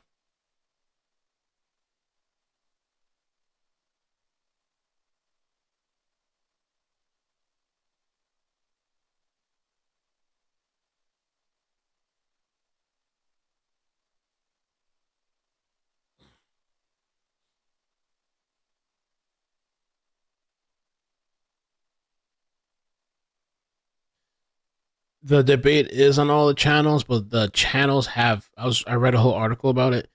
There's strict guidelines. The other channels have to follow what CNN told them to do, or else they can't use the video.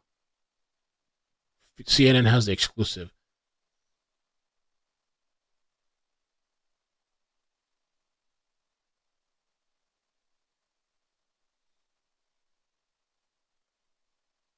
The debate is on all the channels, but the channels have.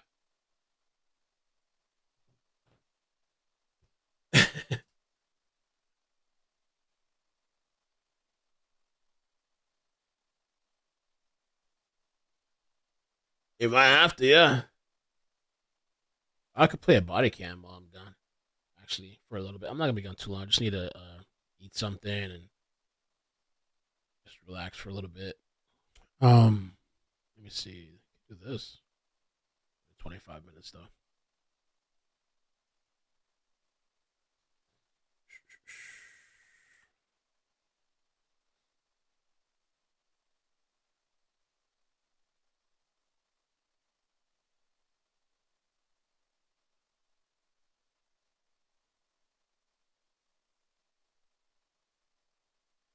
Mm-mm-mm-mm.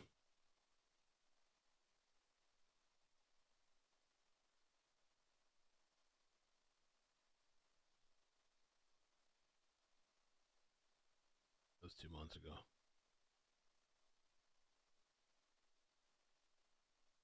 Law and Crime After Hours. Ooh. After Hours. All right, I'm going to be listening in. I'm going to get something to eat. Can you do that for us? Do not trigger me. Oh, shit.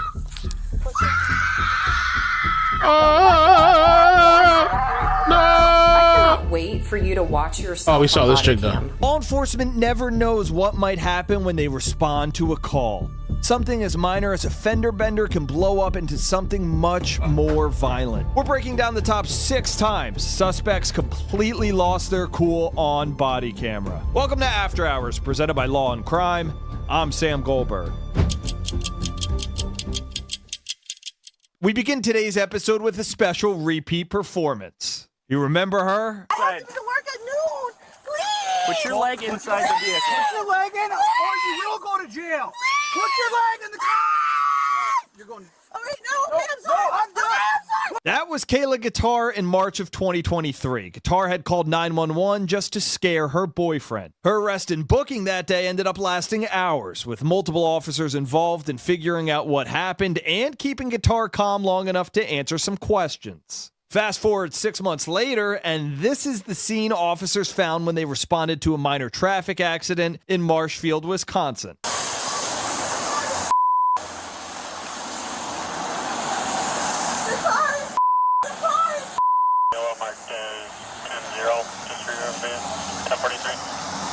my God! Why are you get away from me? Ma'am, I'm. you're fine. Who's involved in the accident? From what I gathered is her. She rear-ended him because he was sitting at a light that was green, and then I'm trying to talk to and just calm her down, and she's like, Officer, I have to go. You can't leave yet. Don't leave. I'm in the middle of an order. I have food in my car. I have food in my car. You need to calm I have down. food in my car. Ma'am, you need to calm I have down. food in my car. Stand over here. Leave me alone. Babe, you need to get here. You need to get here. You can go. Okay, thank you. Get here now. These cops are pissing me off. So what happened? The leg turned, there was a car in front of me, and all of a sudden I got hit from behind. Okay. And then I pulled over here. All right. What's your information here? I'll start. Not being my license. Oh. I'm in the middle of Oh yeah, we've seen this one already. I'm not going anywhere. We've seen 2 of these. I'm not going anywhere. You need to get here now. These cops they're pinning me to a corner. Yeah, we're trying to gather information so we can get you out of here. I'm in front of Pickinson. Okay? My car is. All right, hold on. All right. We already saw these. I'll skip past these 2. There's probably people in the chat that haven't seen these, but we saw these already. I'll skip past the ones that we haven't seen to the one that we haven't seen. It's right here. Total shock. What? Inside an apartment. Now we go to Arlington Heights, Illinois, where officers responding to a woman parked outside an apartment building in October 2023 were in for a total shock. What unit are you coming from? Don't enter the car. No. Do not enter the car. When I give you an order, I say don't enter the car. Put your hands behind You your back. understand? Put your hands behind your back. Stop it. Stop it. Stop. Officers try to get 27-year-old Joanna Krowick to stop screaming, but it doesn't seem to register with her. Relax, relax.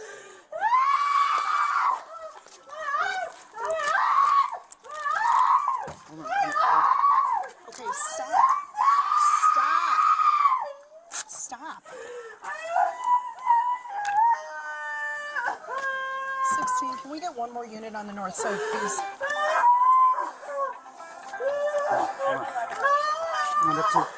This is a little bit too tight. Stop moving.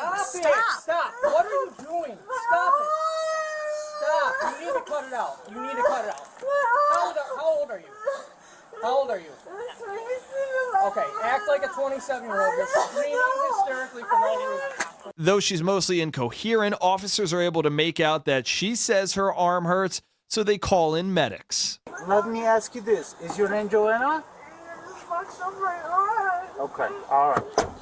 I'm gonna go. All right, hey, listen. Since you're claiming that we hurt your arm, I'm calling an ambulance to get you checked out, okay? No. Oh, yeah, I'm going to. No. Central 1116. I'm gonna go check inside. I want to leave this over here for now. Can you go ahead and have the FD respond? The subject is complaining of arm pain. At this point, you are under arrest for obstruction, like I explained to you earlier. So what's going to happen right now, I'm going to be transporting you to the station. You're going to be processed, and then you're going to be released, okay? So this is going to be quick and easy. Like I said, you're just going to get processed, and then you're going to get released, okay?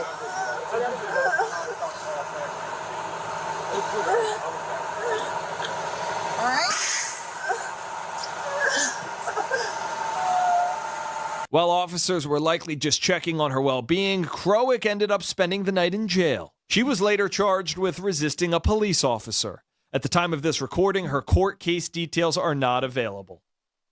Next, we're in Dayton, Ohio, where a 19-year-old being removed from a local shelter has a hard time keeping her cool and even harder time hearing the word no. It's January 2023. Officers are responding to the shelter after reports that Alexis Farrow assaulted an employee. She was sitting there in a chair, and she asked me to do a video on her. She said, nobody do a video on her.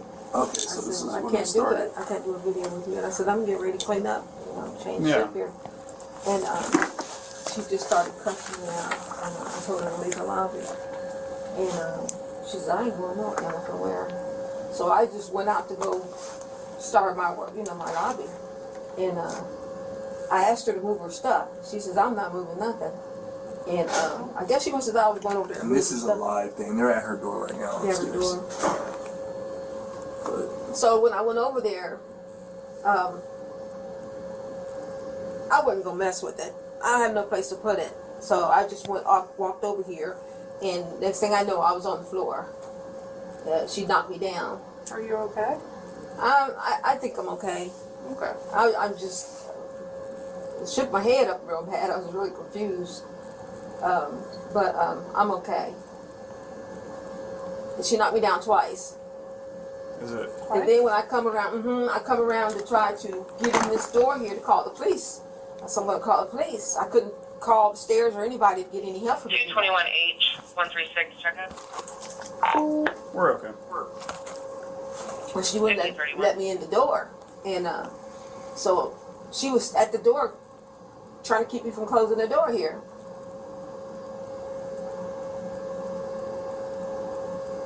And we tussling over the broom because I thought she was going to hit me with that broom. Another employee shows the officers where Farrow's room is, but they encounter her right in the hallway. I'm leaving. Okay, so we need to talk to you though, okay? I'm not talking. What's that? I'm not talking to anyone. Okay. That's why I'm leaving. Okay, well we need you to just come talk to us, okay? Well, she's the one who attacked me with a broom first and threatened me. Okay. Well, would you mind coming with us to a car, and then we will discuss that, and you can fill out a statement for us in regards to that, Well, okay? I'm not going to jail when she started it. But that's not what I'm saying right now. I'm saying coming to a car so that me and you can talk. Okay? Can you do that for us? Do not trigger me. I'm not trying to trigger you. I'm just trying to Well, talk you to you. are. Okay. So would you mind just coming with us to a car? Not and with talking? you. Okay. And not with him. But you'll come with me? I'm more comfortable around females. Okay, you can go with her. That's fine. That's fine. You can go with her. We'll get out of the way. Okay, come on, let's do it. That's why I packed everything up because I'm leaving. Slow down just a little bit. Slow down just a little. Let's go. Just trying to slow you down. Once outside, the officers are able to convince Pharaoh to get into the back of the police cruiser. Okay, can you just set your book back down for her? Why? So that you can have a seat in the car? I can sit down with it. No, we need you to take it off, okay? Why? It's not just allowed our in the back policy. of the cruiser. And can I have your little purse too? Thank you. Do you have anything else on you? Just my phones to text my boyfriend. Okay, so you can't have a phone in the back of the car either. I need him though. Okay, we'll put it with your back, okay? I'll just take it for now. I'll just take it for now. No! Just taking it for now. You're not allowed in the back of the cruiser for now. Okay. We'll put it with your bag, and then as soon as you get out of the car, you'll have it, okay? Well, you guys are gonna arrest me anyway. Are you in handcuffs? Well, they said I started it, even though she did. By threatening me. Here, just give me your phone for now. I only trust you with it. Okay, I'll keep a hold of it. Go ahead and put your leg in. I hate my leg. Alexis, can you turn around and put your back to me? Why? Because I'm asking nicely. You're arresting me, aren't you? Yes, we're putting you in handcuffs. Just go ahead and put your back to me. I'm asking nicely. I need my boyfriend. We'll get a hold of him, okay? He's in California. If you turn around for me, we can do that. He's a celebrity. What's his name? Joshua Bassett. Joshua Bassett, okay. Yeah, he's my boyfriend. Okay, go ahead and turn around. No! Well, do you want me to talk to your boyfriend or not? I want to talk to him. Well, you're not going to be able to with that attitude. He's the only one who can calm me down. Okay. Do you want to talk to him or not? Don't make me punch you. That's not going to happen. Oh, really? Go ahead and turn around for me. No. Any plans? Shut the door, we're good. Huh? We're gonna have to go. I'm not being arrested. You are. I never did anything. Except self-defense. Okay. She literally grabbed me by my hair. Okay. Well, how about we put you in handcuffs first, and then we'll talk to you. I'm not being arrested! Well, you're threatening to punch me, so it's safer for me. After several minutes of negotiating, officers are running out of options. The problem is, okay, we don't want to have to use force to put you in handcuffs. But we you're want to. Never going to. What do you mean?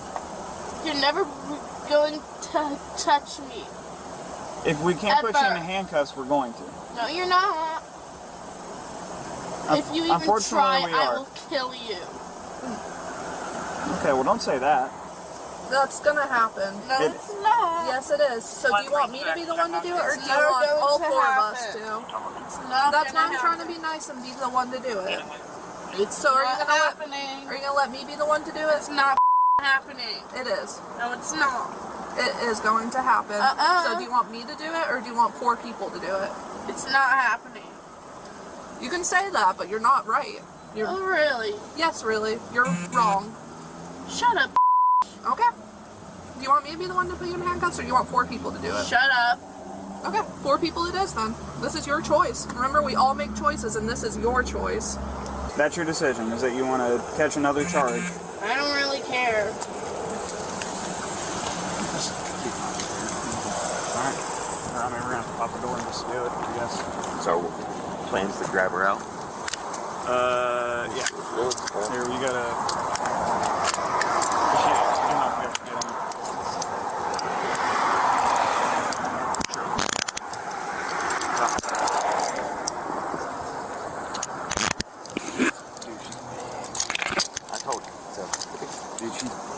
Alright. Yep. Don't you dare. Okay, then turn around and give her your hands. No. Turn around and put your hands behind your back. No. Okay.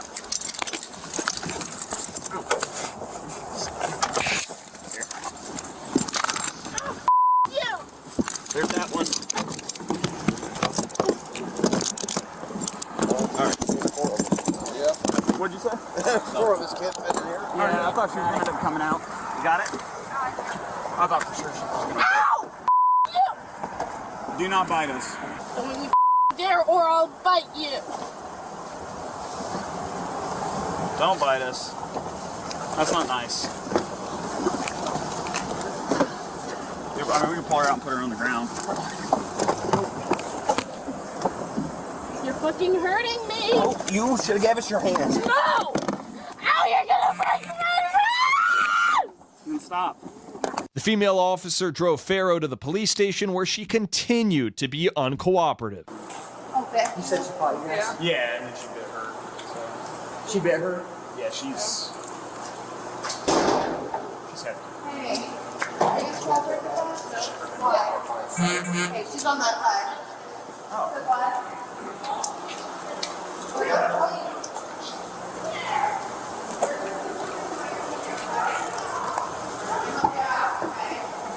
Hey, girl. Go away. Okay, listen. Just listen to her real quick, okay? Okay, listen. Not touch me. Listen, that's not gonna help. Not What's your name? What's your name?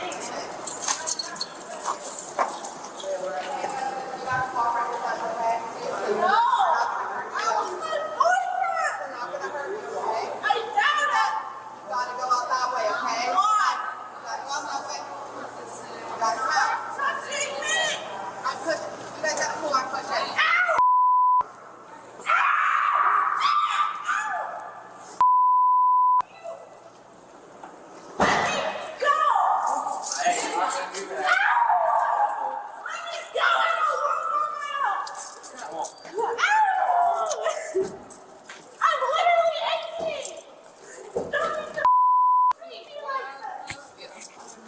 Yeah, all that. Farrow was booked on charges of assault on a police officer, resisting arrest, and obstructing official business.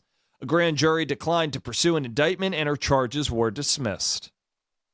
So we're going to get back to After Hours in just a second, but I want to thank a really proud sponsor of Law and Crime. It's Morgan & Morgan, specifically for sponsoring this episode of After Hours. I mean, this show, it proves how scary the world can be. And let's say, unfortunately, you're ever injured. You can turn to Morgan & Morgan and submit an injury claim in 8 clicks or less. You don't have to leave your couch. You can do it all on your cell phone. And this claim, it could be worth millions of dollars. In the past couple of months, Morgan & Morgan saw verdicts of $12 million in Florida, $26 million in Philadelphia, and $6.8 million in New York. Mind you, that's considerably higher than the highest insurance offer for these accidents. Also, and this is pretty cool, the fee is absolutely free unless you win.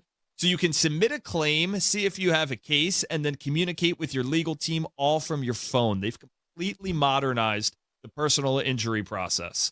So to do so, all you have to do is go to forthepeople.com/afterhours or click the link in the description and in the pinned comments. Next, we head to Charlotte County, Florida. Deputies got a call in June 2023 that a woman had been causing a disturbance at a local bar, then had gotten into her car to drive away. Fortunately, a deputy made it just in time, but his day was about to get a lot harder. Hey, ma'am. Go ahead and turn that off for me. Go ahead and turn the car off for me. How about? So why are you driving if you've been drinking? I'm going home right now. Okay, well, I can tell you're extremely intoxicated right now. Can you? You're slurring your speech, you're here at a bar, they're telling me that you're stumbling out of here, you can barely park your car. They tell you that? They're the one that called me. Talk to them? They're the one that called me. You can barely stand right now. Are you sure? Yeah, I'm sure. Are you sure? I am sure. Let's go talk to them. No, we're not going to go talk to them. We're not going to do that. All right, I'm going. Ma'am, no. Ma'am, step over here. Sir, please. 334 Central. Can you send me 94? Please don't. Please don't. Hey, hey! Do not address me. Do not. I'm not doing anything. Stop it, you're going to get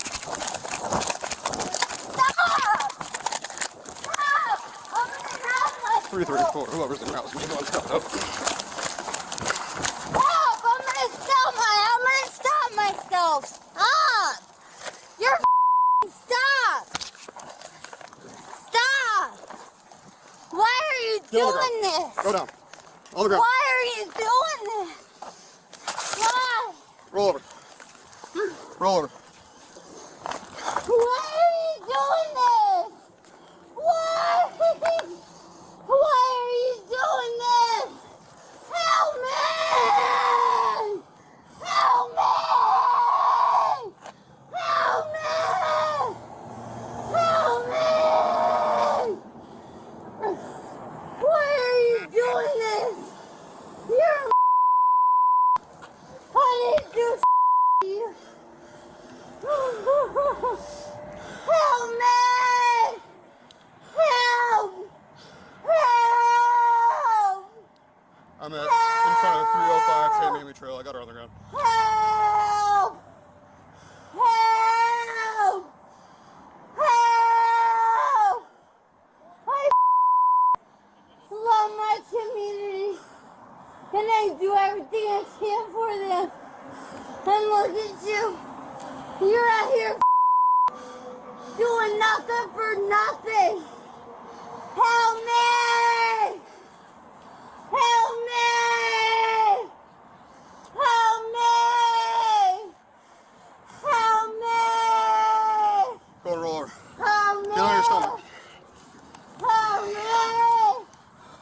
Help me! Help me!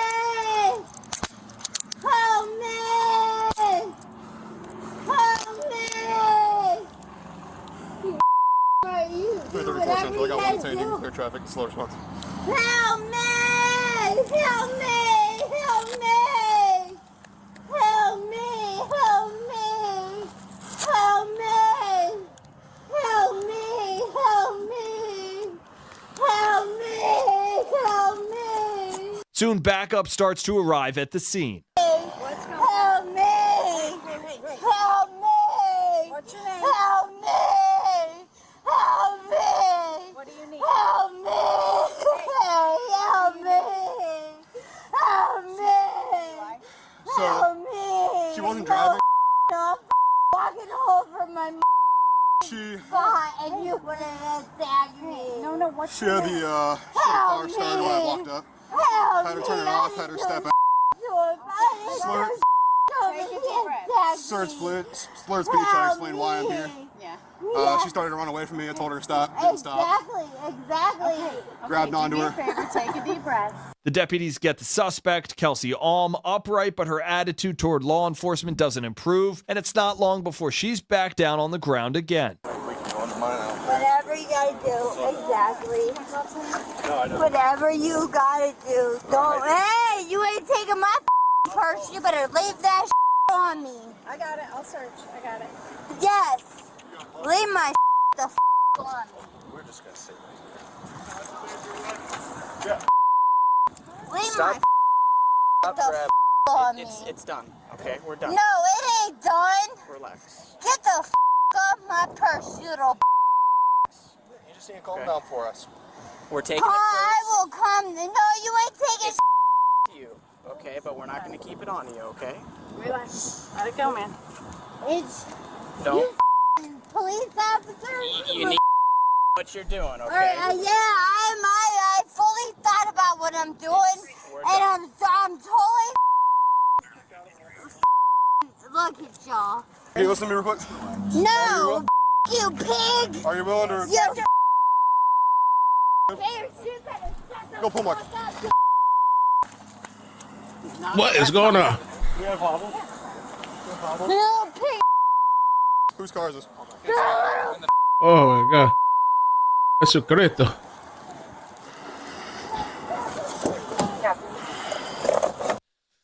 All right.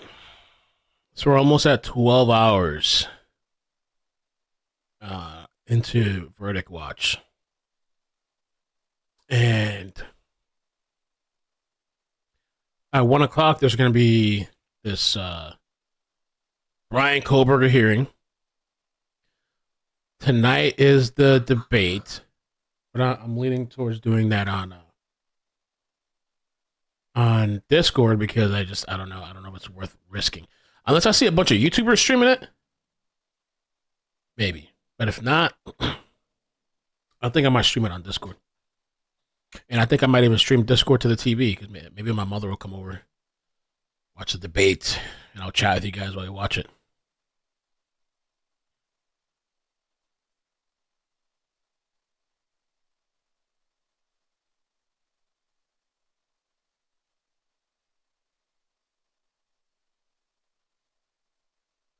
Oh, okay. I see you. Somebody in the chat made it. Nice.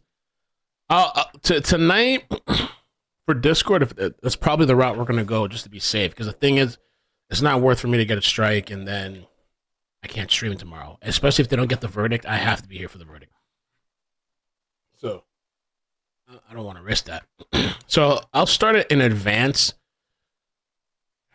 I don't know, maybe 30 minutes before or something, just so people can get kind of situated and figure it out.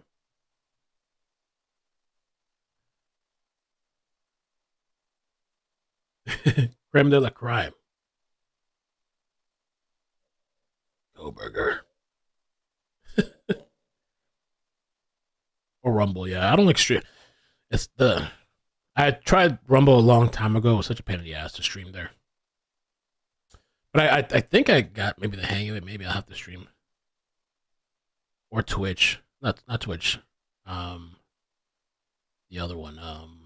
Kick. You do Kick too. I don't know.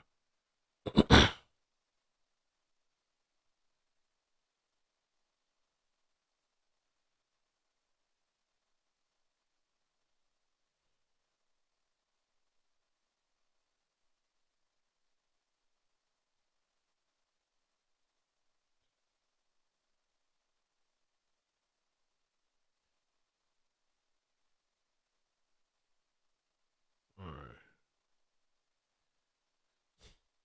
9 p.m. Eastern.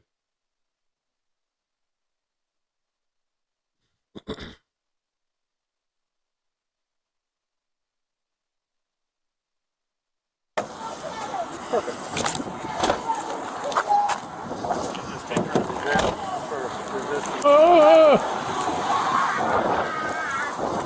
Oh my god. Oh, did we see this before? Oh, did she pee herself? Is this the one where her dad comes out or just something else? The beeps are kind of annoying. I wish they'd just silence it instead of this constant, like, loud beeping. Stop resisting.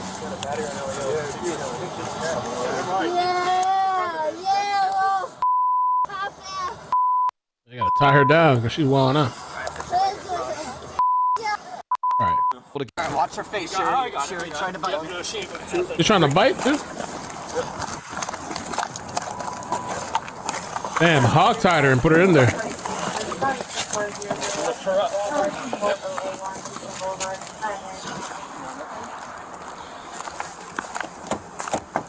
Car's locked. Long bomb, thank you. Swear to God, if I...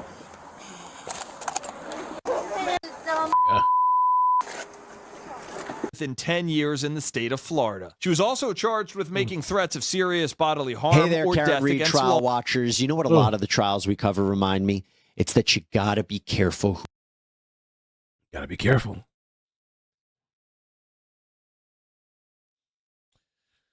Let them finish their ad. So, let me see. Dare I look into the world of Twitter?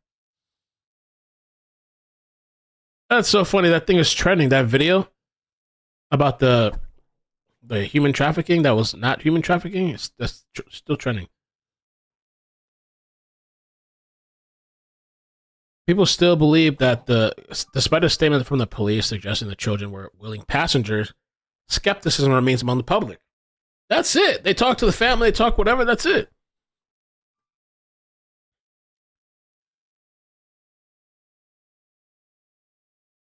They're saying a ring was busted. Oh my God. Law enforcement says no evidence of human trafficking. Or maybe they're lying to cover. cover for the fact of human trafficking.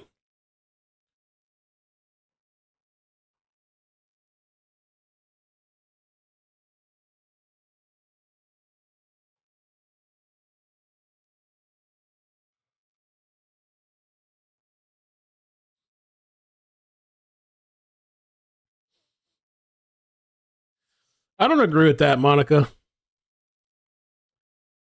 I listen, I get how frustrating it could be. She says the jury is wasting time. They were either not paying attention or they're complete idiots. I think because people feel that it's such an open and shut case that the verdict should have been instantaneous. Not guilty. A lot of people feel like that. Like, there's no question. For a lot of people, that's how it is in their mind. Not guilty.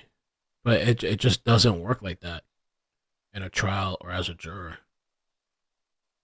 Yeah, it could take time.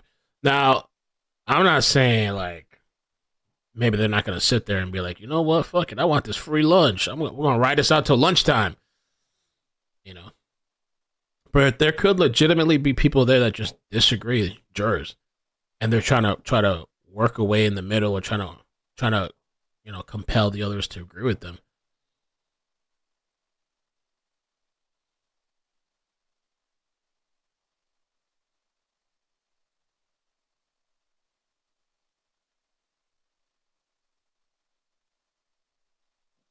That's what you think, but that's not what everybody else think, you know?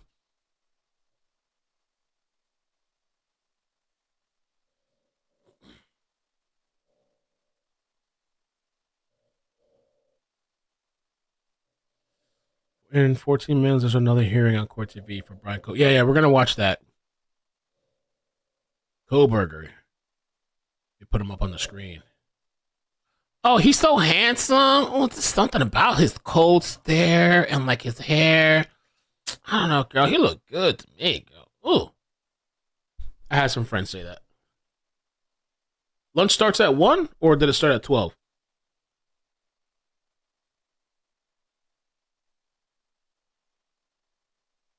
So you said they didn't prove she was drunk. She's literally on video.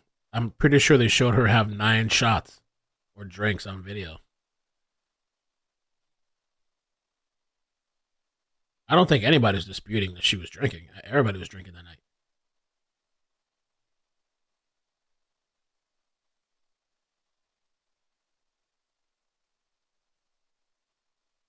I gotta clip that video from earlier where that grandma reversed. Yo, that shit was so wild. I'm gonna post it on Twitter. Let them go crazy on Twitter.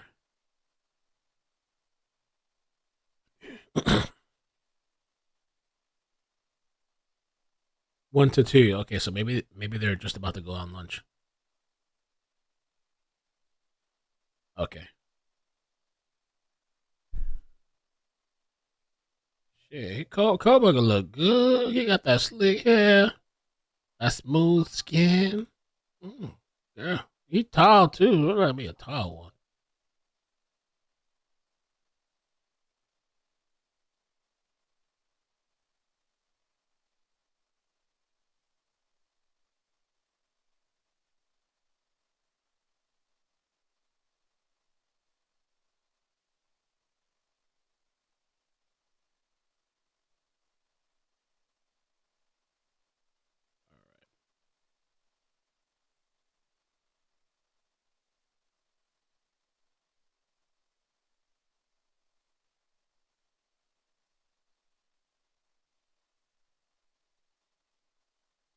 Okay.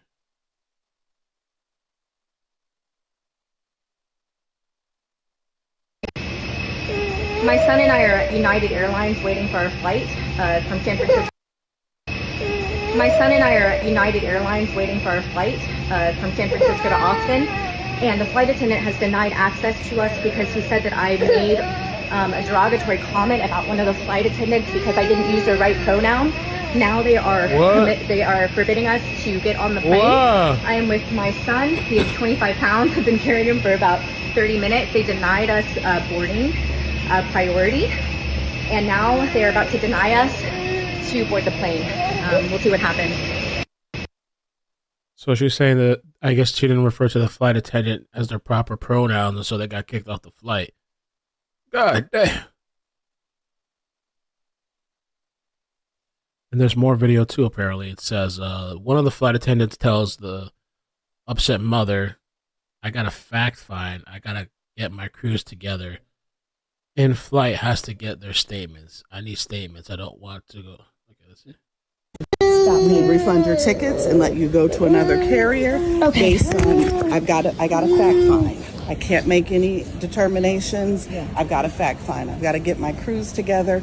In-flight has to get their statements. What is it they said that I said? I'm just curious what they Again, said. I need statements. I don't want to go verbal about what I thought I heard or what I said heard, but the captain denied you. Okay. And when the captain denies Yes, you, ma'am. it's end of the story.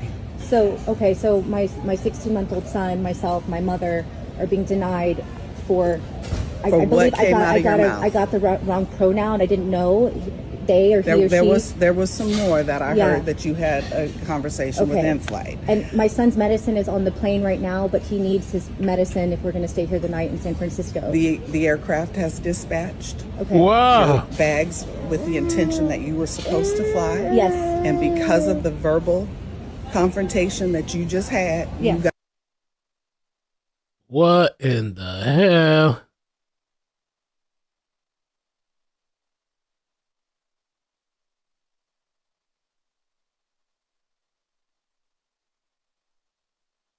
Update. The mother and her baby are finally home. Put on another flight, according to the Daily Wire. The airline claimed that the incident was over too many carry-on items, despite the mother continuing to insist it was over misgendering. They probably want to cover themselves. They don't want to admit to that.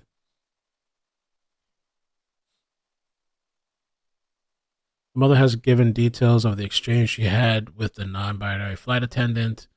When the flight attendant, who identifies as a woman, gave me our boarding passes, I said, "Thank you, sir." And that's it. Oh, my God. She got really upset. I walked to the plane and to go down the aisle, and she held my mother back and wouldn't let her come with me past the gate.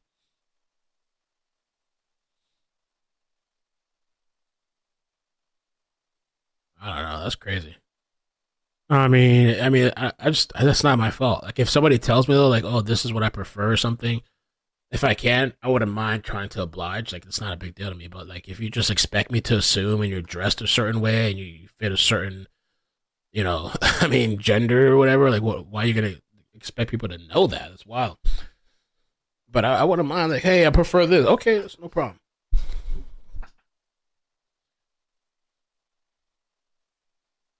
I mean, if I make a mistake, I don't know, but.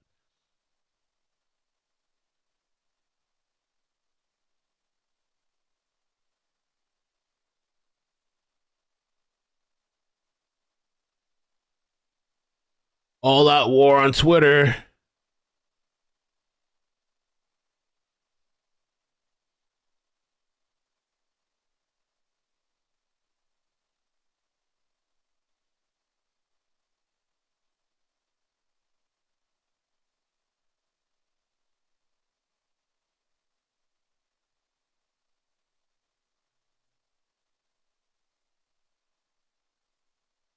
Man, people are savage on Twitter.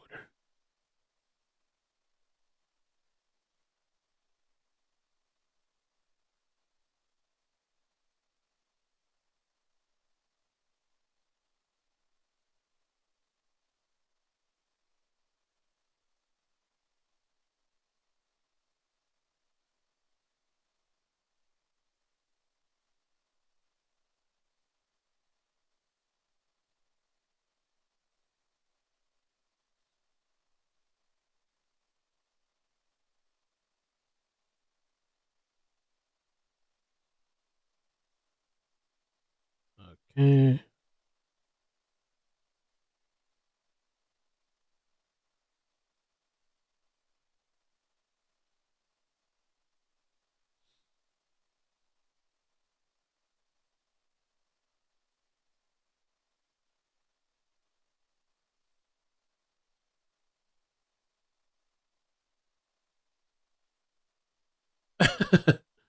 I mean, if somebody's referred to me as ma'am with this wig on, even though I got a beard and everything, I mean, I wouldn't be mad.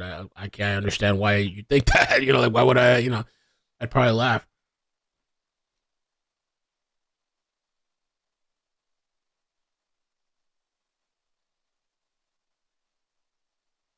How dare you assume that? Oh, that's so disgusting, you monster!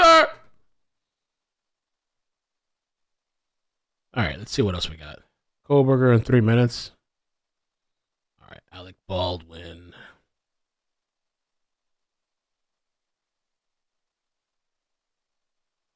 Wow, that's crazy.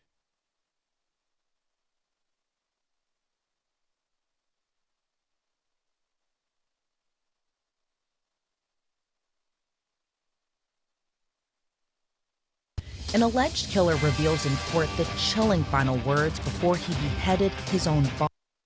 This is an individual that stole from the victim, stole yet again from the victim, knew he was about to be caught and exposed, went to the home dressed, covered so that no one could potentially see him, brought a taser, brought a knife, and eventually killed his victim and chopped up his body with the goal of no one ever finding out that he was the person responsible. Tech CEO Fahim Saleh was murdered in his own luxury apartment in the Lower East Side of Manhattan nearly 4 years ago.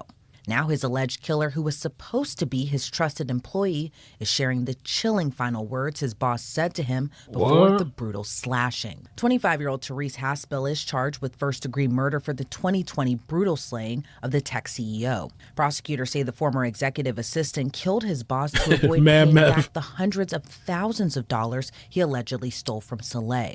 According to investigators, Haspel worked as Saleh's executive assistant and handled the entrepreneur's finances and personal matters. Saleh gave Haspel the title of chief of staff at his venture capital investment firm.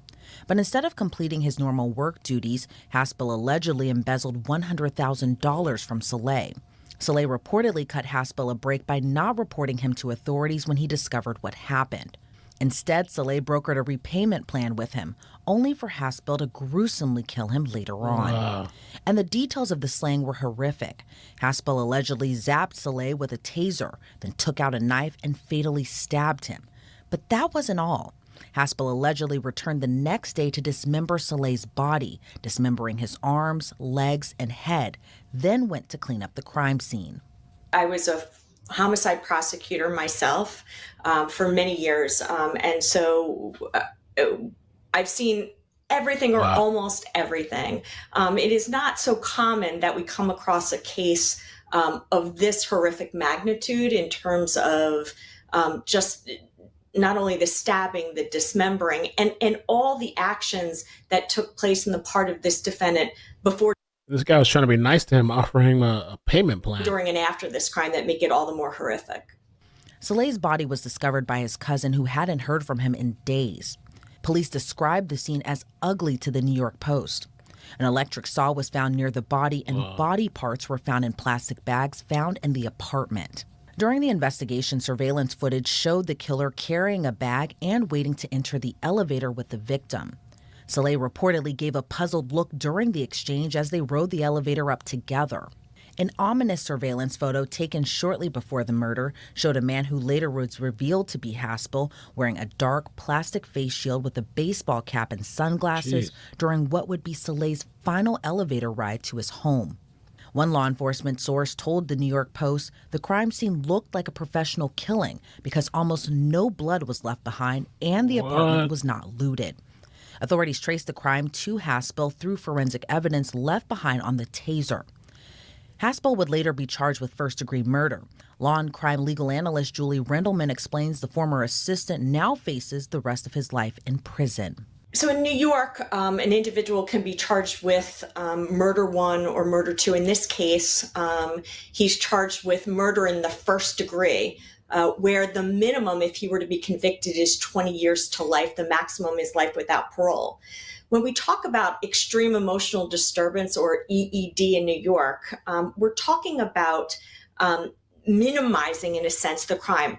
What the defense attorneys are saying is that at the time the defendant committed the crime, he was under what they call extreme emotional disturbance, meaning that he didn't have the requisite intent that exists for murder 1. Now, I have to be honest, because I've handled many of these cases in New York. When we talk about EED, the typical case we talk about is A perfect example is when a man walks in on his girlfriend in bed with another man and he stabs him to death. That's what we think of where they didn't have time to reflect on the decisions they were making. I'm not quite sure that this case fits that narrative in any way. I mean, obviously it doesn't. Haspel And I feel like still, even in that case, like the caught the wife cheating, you still should be fully held accountable to the full extent. Some people don't feel like that. Some people feel like, well, they were cheating, so they get what they get. Would go on trial. Still got to face the 4 years consequences after the horrific killing, and revealed more about his boss's final moments. While on the stand, Haspel revealed to Manhattan jurors that Soleil commented on his ominous outfit. He testified Soleil would say something to the effect of, "You're really taking this COVID seriously." Wow. While on the stand being questioned by his attorney, the former assistant would reveal his boss's final words were, And I would be pretty freaked out. Like, this guy's riding up to my apartment, but at the same time, he's an employee, but dude shows up in this weirdo shit. "What are you doing?" Haspel said once Soleil got off the elevator, he tased him in the back, took the knife out, and started aiming for Soleil's neck. Later revealing to a jury he didn't feel much of anything while dismembering Soleil's body, adding that he was numb. He would later testify on the stand he only stopped the dismemberment after the electric saw's battery died. As Haspel didn't deny he killed Soleil, his attorneys argue he committed the murder due to extreme emotional disturbance. Oh, please. I think we can both agree it sounds more like greed than anything else. And remember, I'm not so sure that the defense attorneys believe that there's actually an EED defense. I think they recognize that if he were to plead guilty, he's facing potentially life without parole. And so I don't want to use the word desperate. They have a job to do. Their client may not want to plead guilty.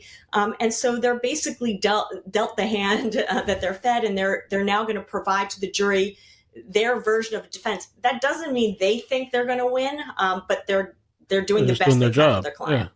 Haspel's trial would also reveal more sinister details that led up to the murder. We need to take a really quick break from this gruesome story to give a quick thanks to our sponsors. If you know us at Law and Crime, you know our stories news. After Soleil found out about the missing funds, Haspel continued to steal from his boss through a PayPal account. Prosecutors say with the threat of going to the authorities, Haspel decided to carefully research and plan how to get away with murder. At the time, Haspel allegedly even used Soleil's credit cards to pay for rides to and from the Home Depot to buy supplies to clean up the murder. And it wasn't just greed that led to the murder. 2 years prior to the murder, Haspel met a French exchange student named Marnie Chavot in September of 2018. Haspel would shower Chavot with luxury gifts that couldn't be afforded on his $30 an hour paycheck. He allegedly stole $400,000 from Soleil to keep up with his faux high-profile lifestyle with his girlfriend. In one instance, Haspel reportedly footed the bill for Chavot and her friends to spend a weekend at a concert in Florida on Soleil's tab. During the trial, jurors were shown receipts allegedly made by Haspel even after the murder, which included receipts from Louis Vuitton. Haspel admitted to spending more than $7,000 on a Louis Vuitton backpack, trunk clutch, and customized Louis Vuitton birthday cake, confirming he received an emailed receipt just 6 hours after the murder. He also revealed he had plans to celebrate her birthday after the murder, planning a spa day, kickboxing, a sunset cruise, and other excursions.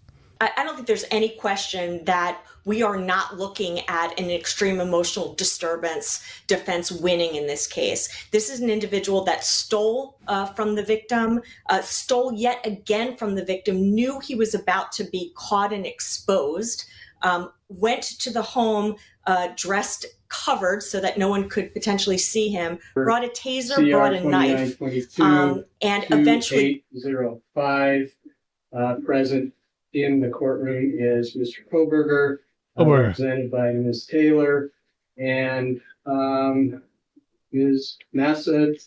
That's a foul ass story, man. The guy was so nice to this kid, trying to help him out, trying to give him like an option to pay back the debt. That's the thing too. Sometimes being nice, these predator type people sniff that shit out and they take your ass for a fucking ride. And God forbid you say something. Or how dare you, or, hold them accountable after they've been taking you for a ride. Then it's wrong. Then they gotta, and in this case, kill you, dismember you, all kinds of shit. So we're here for a scheduling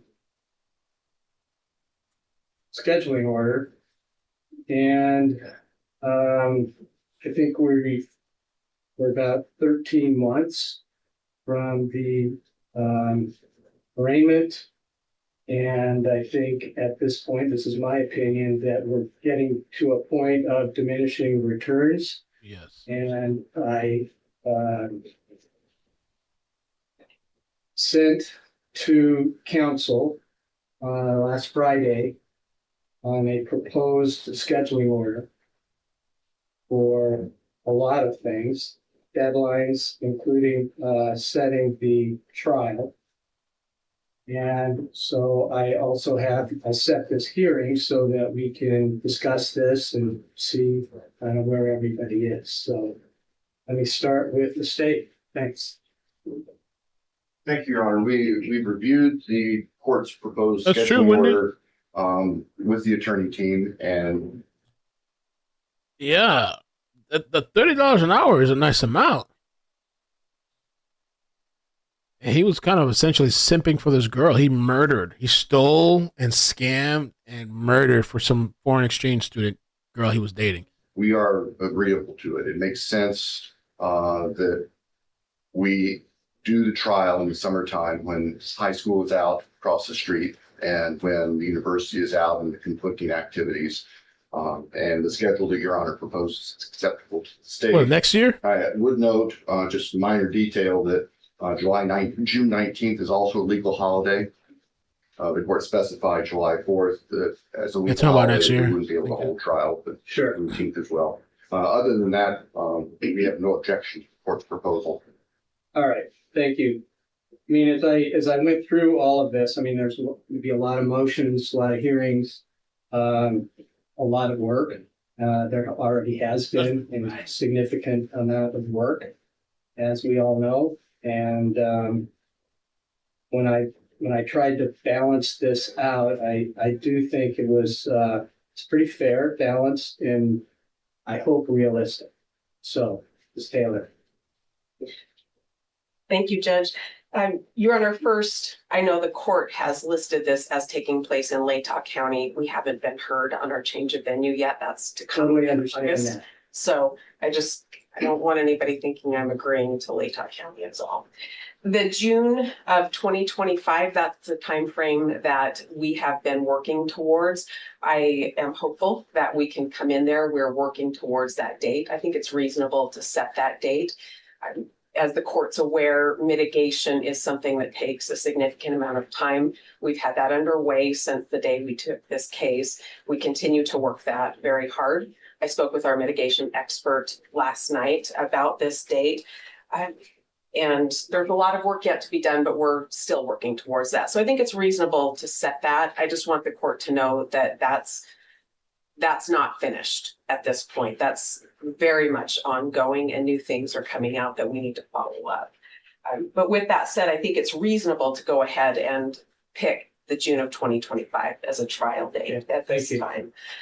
And by the way, I think you understand that, all counsel understand that, but this is a 3-month trial. So I was calculating 2 weeks to set the jury, then 8 weeks of trial, and then 2 weeks for mitigation and sentencing. And I mean, that's a guess, but I think it's enough time for all of those things to take care of. And obviously, the last 2 weeks would only be if Mr. Koberger was convicted. Okay, go ahead. Thank you, Your Honor. I do want to bring up a couple of issues I have with some of the deadlines. I looked this over. Our team has talked about it. I've gone over this with Mr. Koberger. I do have a couple of concerns about the deadlines, and I'll just bring those up to the court for the court's consideration. As far as motions challenging the death penalty, and that's in right under motion practice letter A that the court has on its draft, we can have a lot of those filed by September 5th. I would note for the court that that's ahead of the state's final discovery date, and that's ahead of the state's deadline to produce its aggravation case that it will use. We can meet this September 5th deadline, but we're going to ask the court to give us a little leeway when there's something new that comes our way. If there's an amendment to a motion or a new motion that becomes relevant based on something new, we'd like a 2-week window after receiving something new to file that. But the bulk of it we can get in by the deadline that the court has asked here, and that's just not a problem. Sure, I understand that. I mean, I looked at that. I wanted to have that early because, you know, it's a bigger question. Yeah. And I was aware of the Ross case. I think you had 16 motions in that case. So, I wanted to sort of address those issues early. Your Honor, we can definitely do that. We can address a lot of things early. We just don't want to be precluded from bringing an amended motion or a new motion if something new is filed that would have been relevant to something we've already filed. I'm not going to prevent you from doing that. Perfect, thank you. And by the way, a lot of these deadlines, I mean, you can certainly do them earlier if you'd like to. I would encourage everybody to do that. Thank you.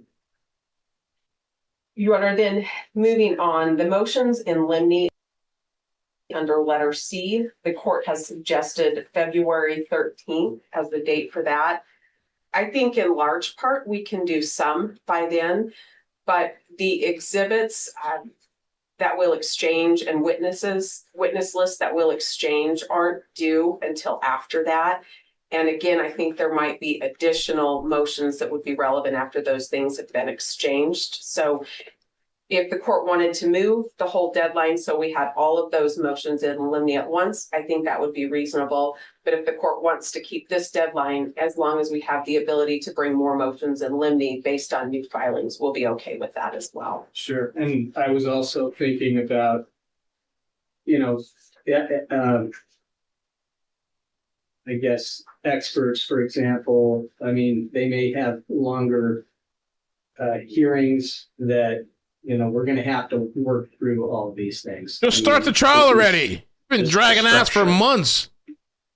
Jurors, witnesses, start the trial. The court had listed March 14th as a trial brief date, and that is ahead of some of the other deadlines, recognizing that the trial is the innocence phase and the sentencing phase, if it happens, is the mitigation and aggravation.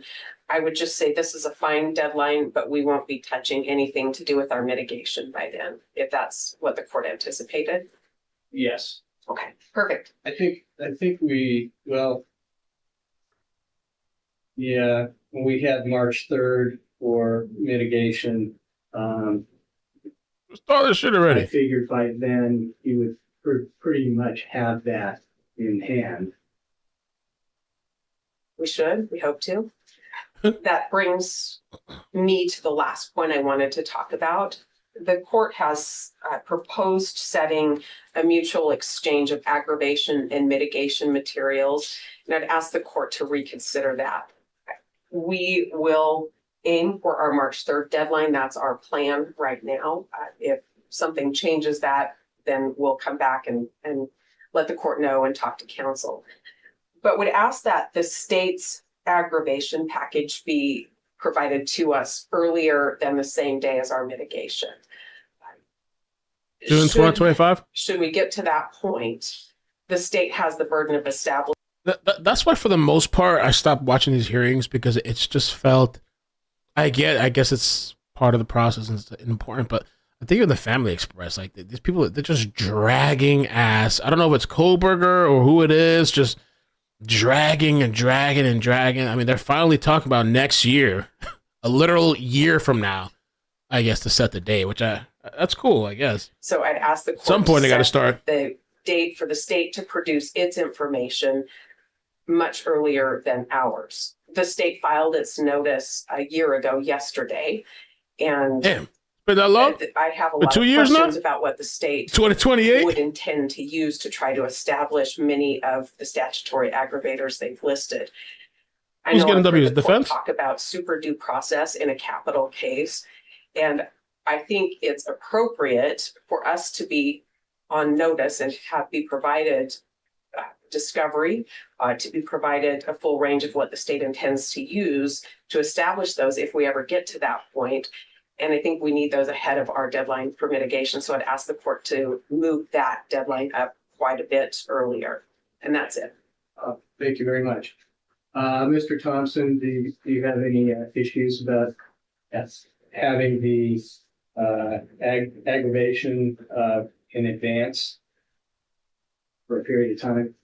No, sir. As long as we will have the option, the ability to supplement that once we see whatever the defense plans to offer in the way of mitigation. Well, I'm appreciating that, with these deadlines, that we're going to have supplement all the way along.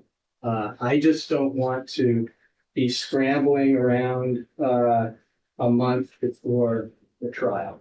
You got plenty of time We're all for the gonna be trial. very, very busy. And the more we can resolve certain motions,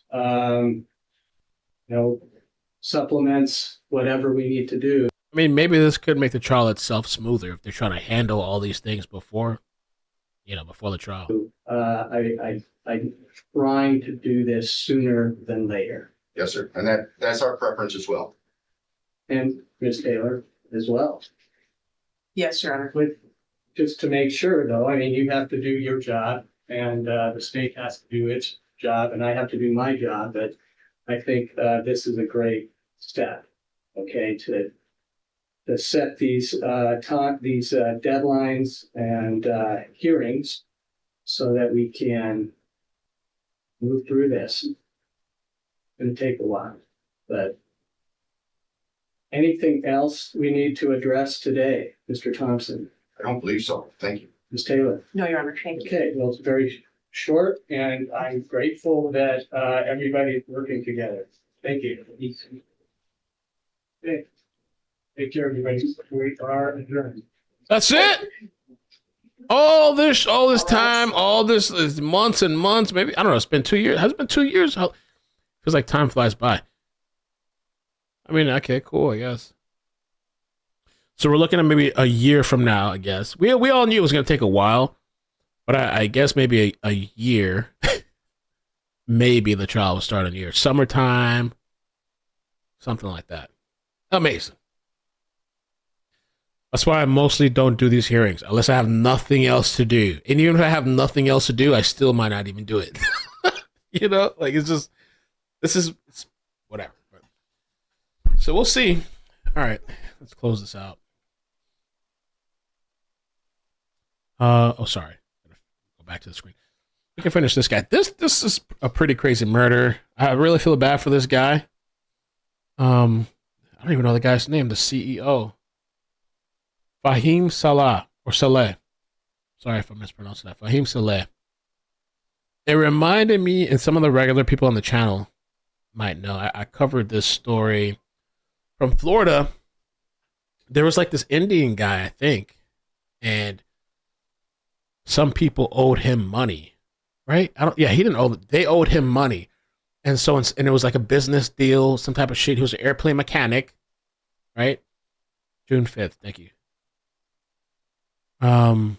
And instead of paying back the debt, they went and killed this guy. Nice guy. Killed his ass. And so this guy got killed by some freak dressed up in some type of suit, covered himself up, went back to his home.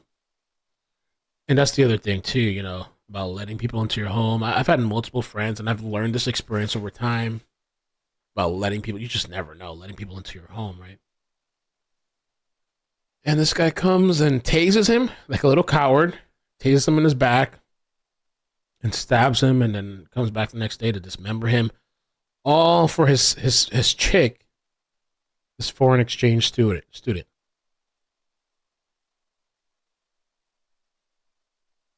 And the thing about these people, you could tell like there's not much forethought, or any thinking about their life, because this guy, to avoid, so the victim could have had him charged for stealing all this money, but he didn't.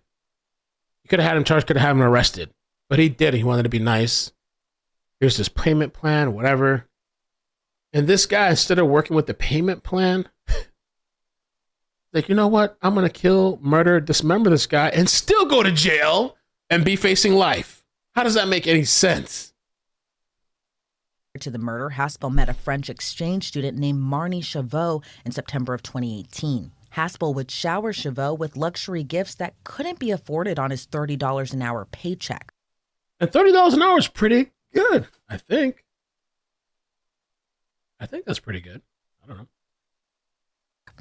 He allegedly stole $400,000 from Soleil to keep up with $30 an hour, and you're stealing from your employer. Bro. His faux high-profile lifestyle with his girlfriend. In one instance, Haspel reportedly footed the bill for Chavot and her friends to spend a weekend at a concert in Florida on Soleil's tab. During the trial, jurors were shown receipts allegedly made by Haspel even after the murder, which included receipts from Louis Vuitton. Haspel admitted to spending more than $7,000 on a Louis Vuitton backpack, trunk clutch, and customized Louis Vuitton birthday cake, confirming he received an emailed receipt just 6 hours after the murder. He also revealed he had plans to celebrate her birthday after the murder, planning a spa day, kickboxing, a sunset cruise, and other excursions. I don't think there's any question that we are not looking at an extreme emotional disturbance defense winning in this case. Wendy, I agree with you on that. It's probably true. $30 in Cali, and you're still living in poverty. Yeah, Cali's really tough. The $30 an hour, I know here in Florida, probably East Coast, is pretty decent. It's pretty good. I wouldn't say it's bad. It's pretty good. When I was pharmacy tech, I mean, I remember when I was in Winn-Dixie, I was making $5.25 an hour. I was living at my parents' house, but $5.25 an hour. When one of the first jobs I ever had, like, people want to talk. Oh my God, get $10 an hour. Yo, I had $5.25, bitch. Before it was even cool to get 10, 15, 20, whatever it is. Scrambling, scraping. And then I think at one point at CVS, it was like $10 an hour or something like that. I think, which was still rough, but if you're living at your parents', it's whatever, right? And then at the first hospital job, I eventually climbed up to like 19 or 20, and that was nice. I mean, but if you're not managing your money, that 19, 20 is going to go out the window. And then I had, after that, was another hospital, which the pay was okay. It wasn't that great. It was okay. And then I had my favorite job I ever had before YouTube, which was like 21 something. But the benefit of that last job, it was an office job. And I had off every weekend, had off every holiday, and it was Monday through Friday, like morning shift. So it worked out really good for my daughter's schedule. So better pay, some good benefits. The insurance wasn't that great, but yeah. This is an individual that stole from the victim, stole yet again from the victim, knew he was about to be caught and exposed, went to the home dressed covered so that no one could potentially see him, brought a taser, brought a knife, and eventually killed his victim and chopped up his body with the goal of no one ever finding out that he was the person responsible. He went so far as to use the victim's own credit cards to go to the Home Depot in order to get bleach and other items to try to clean the area after the fact. So this, to me, is someone that is quite deliberate in the decision making he made both before and after the murder of this man. According to Haspel, he didn't want to abandon his girlfriend, who would ultimately move back to France. He testified, "If I take his life, then I won't have to pay him back. If I don't have to pay him back, I won't have to worry about a missing payment. If that happens, I can continue on supporting my partner." This guy was like the ultimate simp. And this guy seems nice enough that if you miss a payment, he'll work with you don't worry. Oh, we'll just put it on the back end of your payments. Just pay the next payment after. We'll add it to the back end of what you owe. No big deal type of shit. Wow. Remember, not every single time an individual goes to trial does it mean that they're saying, I didn't commit a crime. In this case, he's saying, I committed a crime, but it wasn't murder in the first degree. And so he understands, I think the defense understands, that the case is overwhelming in terms of the evidence against him. And so in order for them to mitigate, in order for them to bring out their defense, in a sense, the only real way to do that is to put the defendant on the stand to say, yeah, I did it. These are the reasons I did it, to try to invoke some sympathy, some understanding, if it's at all possible, to the jury that this was someone who felt so pressured by his girlfriend, so pressured by the... Oh my God. I can't. What is this? Like, what day and age have we come to? Oh, I felt pressured by my girlfriend, so I killed somebody. Bro. And I think this chick moved back after. These chicks will drop you so quick. If you're not providing, you got the shit. You the fantasy world you've been providing, they move on right after. Wow. Unbelievable. The idea that he would be caught, that he would go to these measures in order to protect himself. Haspel's thieving ways reportedly didn't start with his employment with Soleil, who by all accounts protected his assistant, who ended up repaying him by murdering him. Haspel applied to work with the tech CEO after he was fired from Moe's Southwest Grill in Long Island, where he allegedly stole from there as well.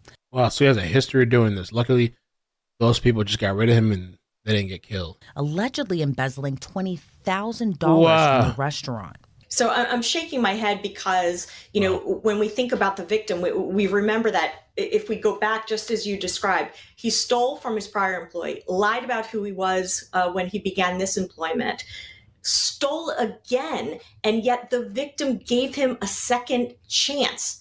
And what did he do with that second chance? Not only did he steal again, but then he takes the life of the person that granted him that chance.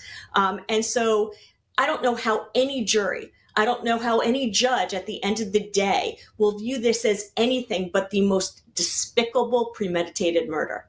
It's unclear how the panel of 12 Manhattan jurors will react to Haspel's chilling testimony. But once they make their decision, and if Haspel is convicted, he's facing a lengthy, decades-long sentence behind bars. Neither of us have a crystal ball, but I would have a lot of trouble buying that any jury is going to believe that the actions he took were as a result of an extreme emotional disturbance. And so assuming that he is convicted of the top count, which is murder in the first degree, the minimum he can get is 20 to life. The maximum he can get is life. And I think the judge is going to not just look at what he did to his victim here, but the progress along the way. When I say progress, meaning he stole from his first company, didn't care, stole again, was given a second chance. All these things, coming to the climax, which is the ultimate murder and dismemberment of someone who really, honestly, just tried to help him. I don't know how a judge will avoid giving him the maximum sentence. Again, Tyrese Haspel has pleaded not guilty to first-degree murder. Yeah, like they all do. He needs to pay the price. These people have to. They can't walk among us like this. It's crazy. All right. So there's Murder by Mastro. That's how you say it. He made a video of the car for Karen Reed reversing into John. I guess he made an updated model. Let's just take a look at it. I haven't watched it yet. I'm just curious. Let's see.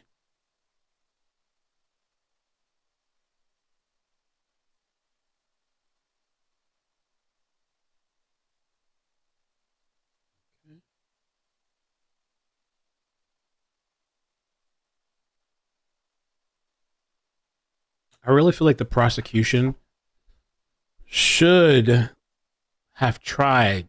I know they had the car reversed. I forgot who did that, but if they would have like an AI model or something like this, even to try to replicate, I think that would have been cool.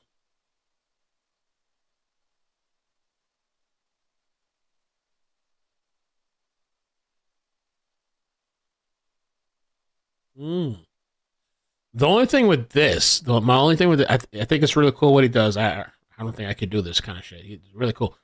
But John's body, I think, would have had to flown further, though, according to where his body was at on the ground. This model looks like his body is kind of like spun and it just dropped right next to where the vehicle was at.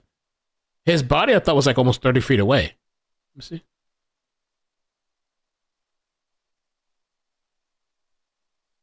That's the only thing. He drops like right there. Spins and drops right there.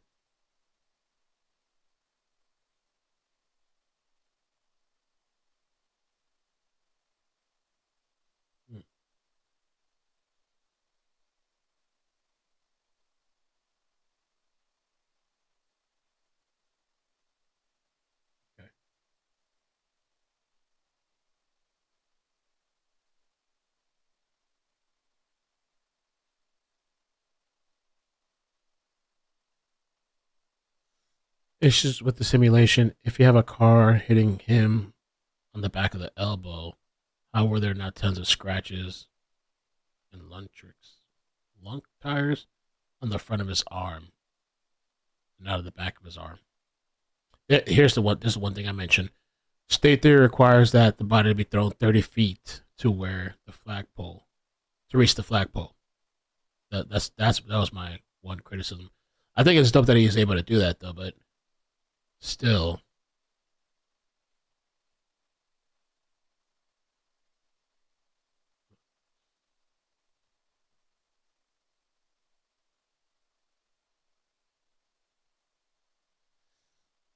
That's the thing I struggle with too, the injuries to the arm. You know? I don't understand that night, how it would have happened in the head. I can somewhat kind of see maybe the side swipe thing. But. Oh, Julie Grant. She's a nice dog. Marcella Cheatster. I actually have to make a clip for the reaction earlier. The reverse thing that she did before the crack, before the killing the people, that was wild to me. I didn't know she did that. Oh my God, no. I don't know. Is Hoax in the chat? I'll just DM this to him. The Dr. Disrespect stuff just keeps like getting worse and worse. I'll just DM this. So now they're saying, let me see, where was it at? Now they're saying that supposedly, I don't know if it's true. Okay, people are coming for Dr. Disrespect, but a trans sex worker has come forward claiming Dr. Disrespect cheated on his wife with them in 2017. The same year he was caught talking to a minor. They go on to show the detailed DMs where Doc was asking for cam shows while promising a partnership in return. He blocked them after receiving the cam show. Oh, Jesus. Let me see. Hold on. The only thing with this guy, like, you know, he's married and he had that accusation with the minor, but then he also had a different accusation with cheating, and now this is something new that's popped up. Lord Almighty.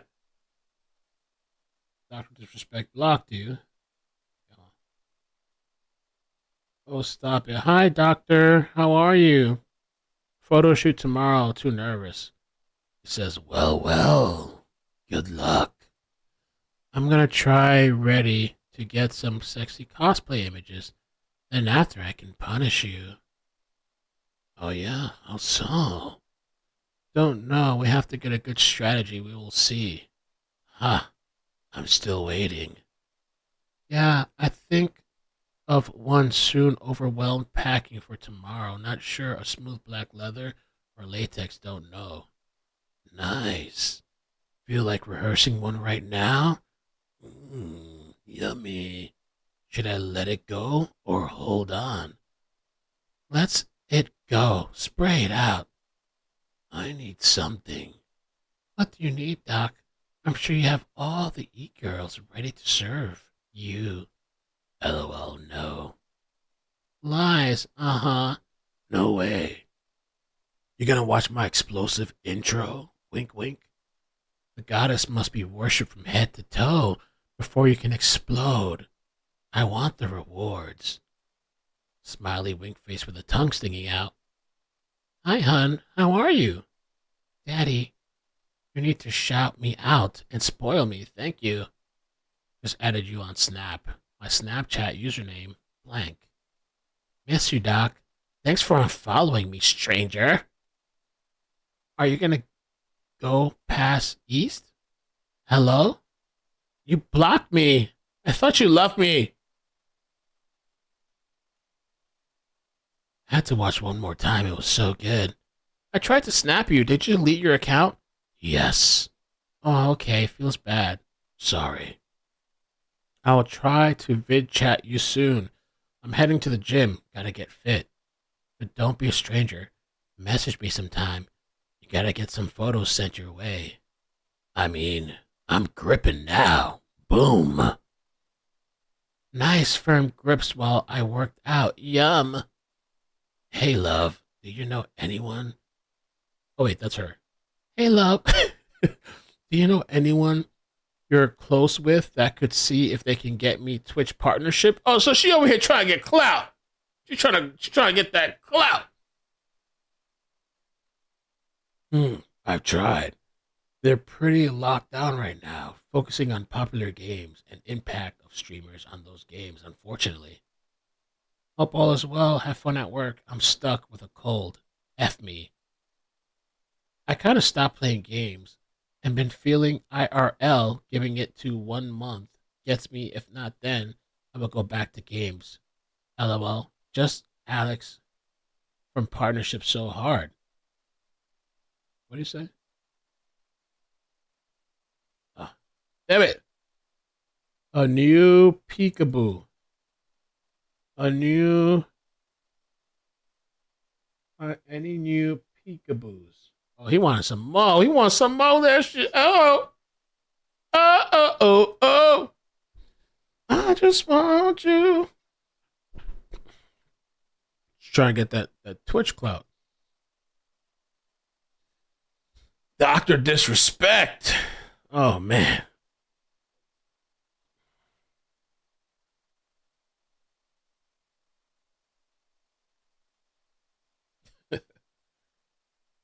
That's crazy.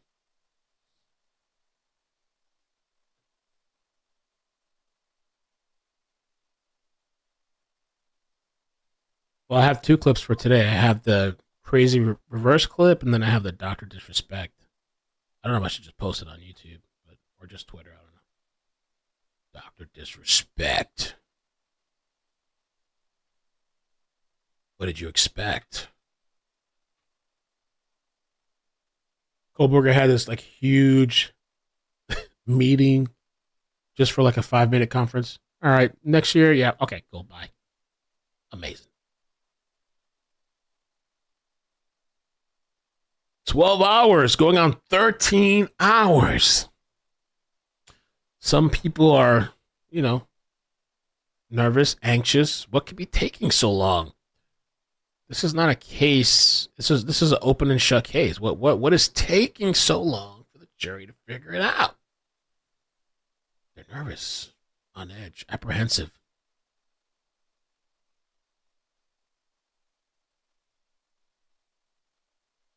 They should have decided by now. Now they think there's a tainted juror. Somebody on the ends. Somebody got paid.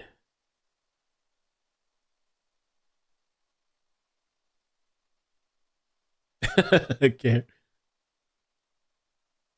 Now there's a woman who poisoned her husband's Mountain Dew because she said he was ungrateful for his 50th birthday bash. She threw him.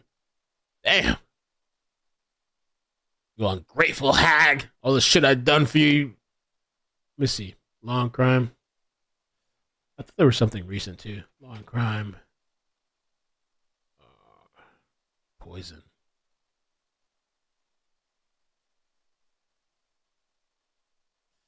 Utah mom's lawyers quit in husband poisoning case ahead of critical hearing. Then they walked out. Ms. Richards, your next court date is a preliminary hearing starting at 9:30 a.m.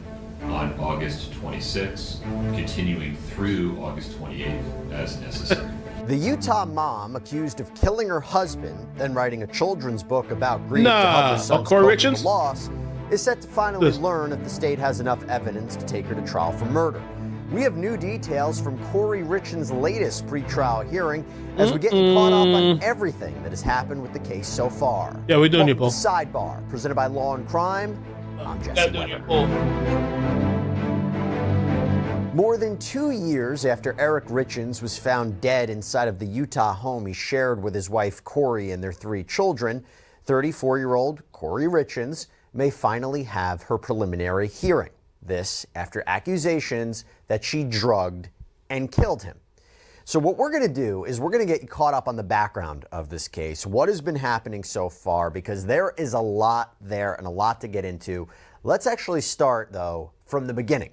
So Eric and Corey Richens, they got married in 2013. They have 3 sons together. Eric operated a masonry business while Corey worked in real estate flipping houses. Then we go to March 4th, 2022, the most important date here. Corey says she fell asleep with one of their children. She wakes up, she went to the bedroom where Eric was sleeping, but instead she found him dead.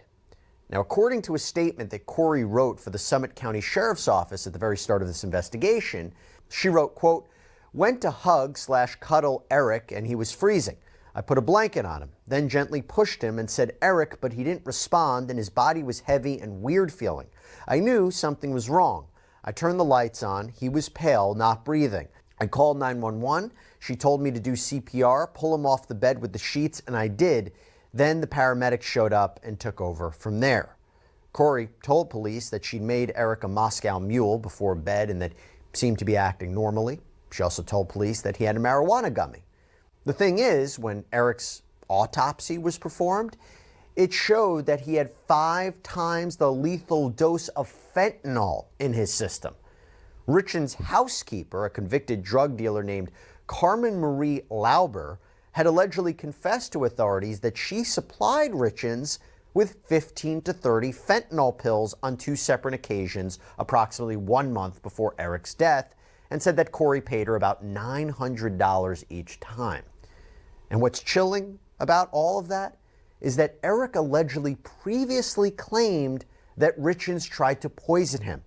Valentine's Day, 2022, said that she gave him a sandwich. He took 1 bite, broke out into hives, and couldn't breathe. Then there was an allegation that years before, Richens gave him a drink while in Greece, and Eric became violently ill. And Eric also allegedly told his family at one point, "If something happens to me, check out Corey." So investigators, they end up arresting Corey Richens. More than a year after the murder in May of 2023, she's charged with multiple offenses: aggravated murder, attempted aggravated murder, distribution of a controlled substance, insurance fraud, mortgage fraud, forgery. And what's interesting about that timing too is that just the month prior to her arrest, she made an infamous appearance on local news, ABC4 Good Things Utah, to promote her book, Are You With Me? And this was a book, as I said, that she had written to help her children cope with the death of their father, a death that she is now accused of causing.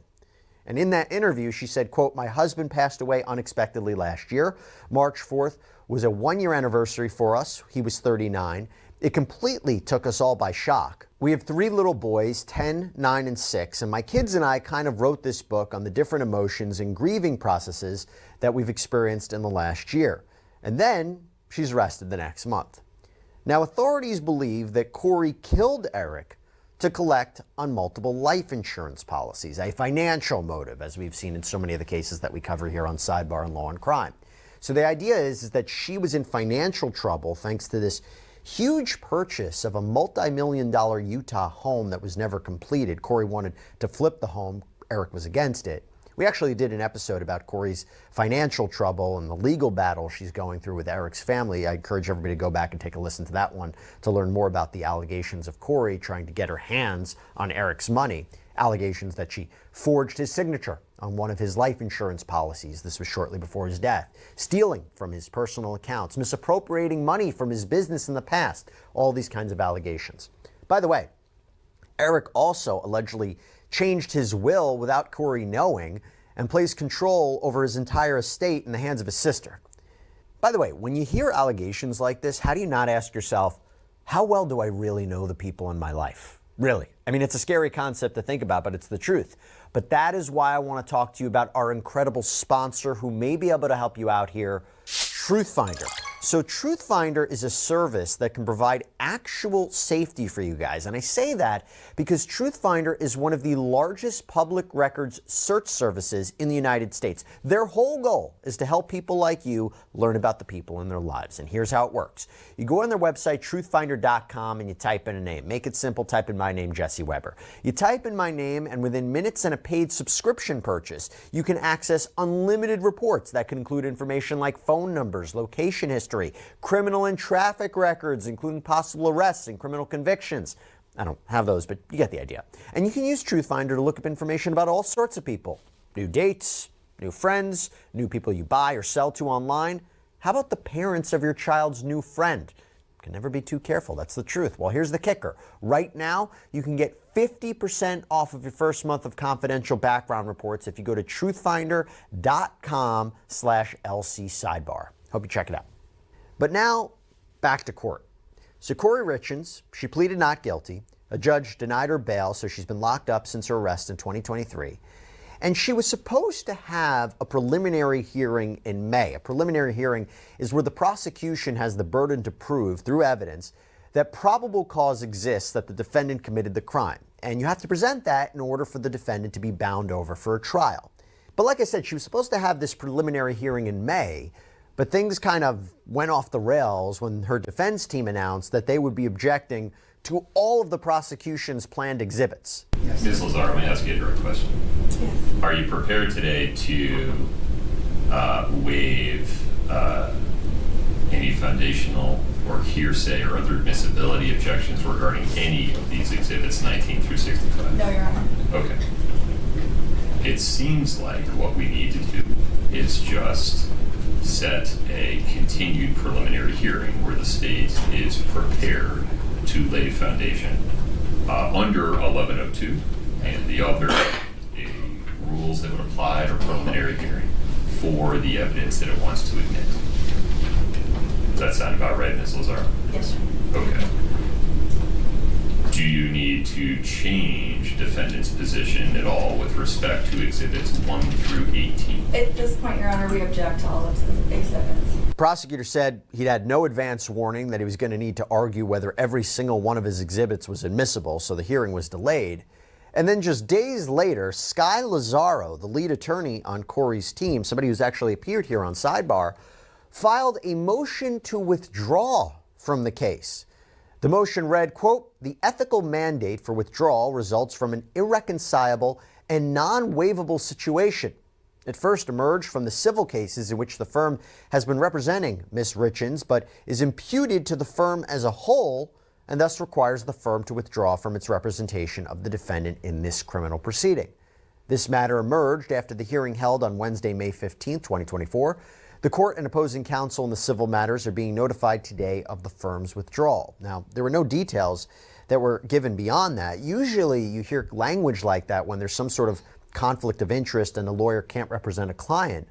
I will note, however, and we don't know if this has any relation to what happened, but KUTV2 News out in Utah reported that according to court filings, Richins had apparently said some not so nice things about Miss Lazaro during a video conversation, reportedly calling Lazaro a dumb expletive. Oh, shit. And Richins' family allegedly claimed that Lazaro's ego was taking over. Well, Corey Richins now has a new defense team, and this after she was declared to be indigent. So she's now being represented by court-appointed attorneys Wendy Lewis and Kathy Nestor. They've been reviewing the case, and they let the judge know at this latest pretrial hearing that they're going to be ready soon. We're here for a scheduling conference. Ms. Lewis, I understand you're ready to schedule a preliminary hearing. Yes, we would like to get that on the calendar. Once upon a time it was 1 day, then it became 3 days. Do you have a sense of how many days you need? We think 1 to 2. Okay. Is that wrong? That's what we discussed before. It is what we have discussed before, Your Honor. I now think 2 to 3. Okay. I think the state will be calling 3 witnesses. Great. Same 3 we called at the detention hearing. I think the state wants to do that for a curative effect. Fine. We can reserve 3 days and That's we'll fine. proceed efficiently. Are you thinking in August? We were thinking actually the week of August 26th, if that works with your calendar. Definitely works on the 26th and 27th. But this is the way the Constitution works. We'll just make it happen. All right. Preliminary hearing, August 26, 27, and 28. And as I mentioned during that preliminary hearing, the state will present some of its evidence, whatever it thinks is enough to convince the judge that this case should go to trial. Preliminary hearing, by the way, is almost mirroring in many ways what an eventual trial will look like in a way, because usually the evidence that's presented in a preliminary hearing will be presented in a very similar way at a future trial. Now, we also want to talk about another motion that Sky Lazaro and her team filed with the court, along with their motion to withdraw. And that motion was they wanted the prosecution off the case too. The motion includes an email from Corey's team to the Summit County Attorney's Office from December, and it says, quote, "I discovered this morning while reviewing discovery on Box that the jail has been listening to and recording Corey's jail phone calls to Ramsey, and they are produced on Box. Did you know that this was happening? Ramsey is clearly an attorney of record in the criminal case and the DCFS case, so I'm concerned." Ramsey Hamadi, by the way. All right. Corey Richens stuff. I saw this. I was watching this video earlier. I thought it was really funny because I did a members video reacting to your brain on drugs. And this guy was like, he did it like your brain on vape, I guess. This is your brain, and this is a vape, and this is your brain. When you vape, this is what your body goes through. And wait, it's not over yet. And this is your family. This is your friends. This is your future. Any questions? Well? The fuck was that? How the fuck did you do that? Hey, what's up? How's your day? Dude, I was just on here with some weird ass guy, and I pulled my. What the fuck? That's 2 really funny guys on YouTube. But if anybody ever remembers your brain on drugs, like the old videos and stuff, you know, they used to like try to like guilt people, like really, like your brains are being scrambled and stuff. They'd have like a egg on a frying pan and shit. Your brain on drugs. So I guess he kind of mimicked that. That was pretty funny. This is your brain, and this is a vape, and this is your brain. When you vape, this is what your body goes through. And wait, it's not over yet. And this is your family. This is your friends. This is your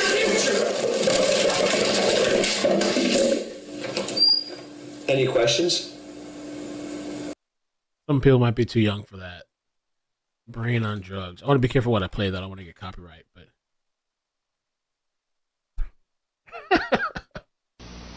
Is there anyone out there who still isn't clear about what doing drugs does? Okay, last time. Last minute, it's your last chance. This is your brain. This is drugs.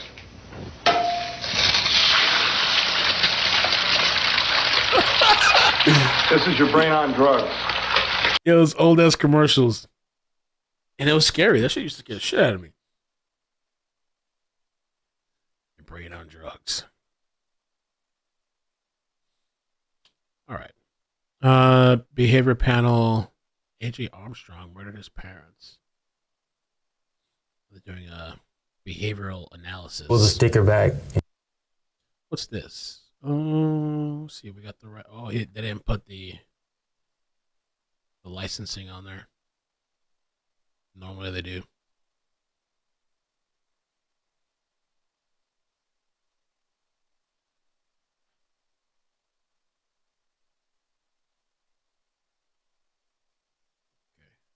Karen Reed. Richard Gabb. Baby Reindeer Behind the Secrets. Baby Reindeer. That was a good show. Baby Reindeer.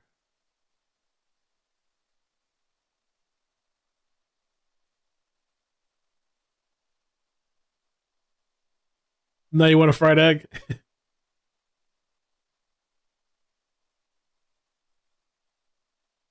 the wig. I don't have a brush here. Oh, I guess I have this one. This is not a good one though. This is a horrible one. I need to get another brush.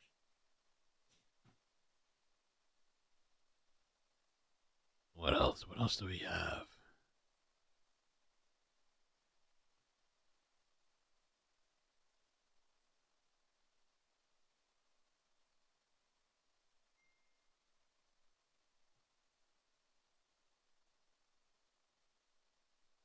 Bone chilling. Brian Koberger claims emerge.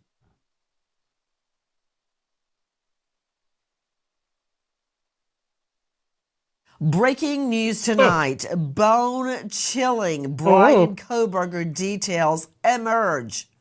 Good evening. I'm Nancy Grace. This is Crime Stories. Thank you for being with us.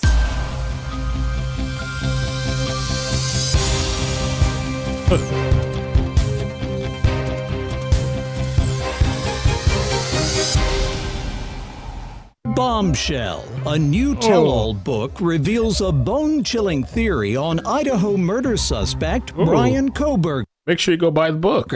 Author Howard Bloom joins Crime Stories for an exclusive interview. Howard Bloom is joining us right now from Manhattan, along with an all-star panel to dissect what we know and what we are learning from Howard Bloom. You know, I have pored over every document, every search warrant, every return, every witness statement that I could get my mitts on. I have flown to Idaho, to Moscow, Idaho, in the midst of winter and trudged through the snow to look at the scene as best as I could, to drive the route. I believe, oh yeah, good times, freezing. Then got in an SUV at night in the pitch dark at the time, I believe, Brian Koberger left that crime scene and started his circuitous route, although an hour's drive to his apartment at nearby Washington State University in Pullman, which should have been about an 8-minute drive.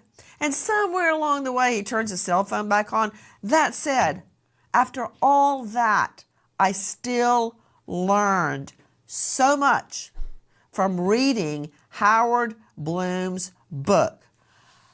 The name, When the Night Comes Falling, a Requiem for the Idaho Student Murders. Wow. Even the title made me stop. And in the midst of everything we all do in regular life. So, no verdict yet, but the lunch is ending now. And so some people thought maybe till lunchtime. They got their food in, maybe they'll, whatever. But at the same time, we're also getting closer to the end of the day. I think they're done by 3:30, I think. About to be 2 o'clock. So, I don't know. I'm ready for this to be done.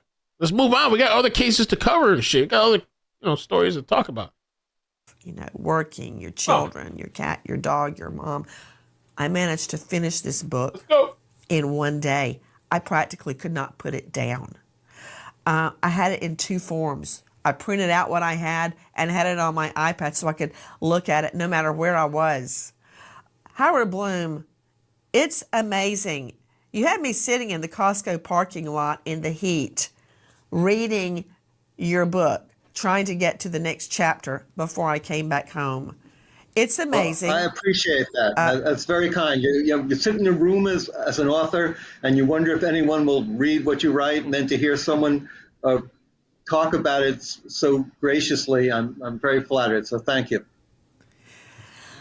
Well, I've never been accused of being kind before, so I will take that with a box of salt. I want to get right to it. There's so much in your book. Thank you. I had to take copious notes. So I'll just start at the beginning. It was an amazing intro, and I was struck by the fact that you start your book from Kohberger's father's point of view. How much And you pay what for I this? learned about his father really touched my heart. How he never got to go to college, and he was so proud of Brian Kohberger and was already referring to him as Dr. Kohberger Oh, we could watch the Karen Reed episode on Karen. amongst his coworkers. And it reminded me so much, Howard, of my father. How he didn't get, we're first generation college. And when I got through law school, in his mind, it was the most amazing thing ever. Damn, they're saying it's like a freak off party outside of the. Where's this at? Karen Reed! There's a Turtle Boy.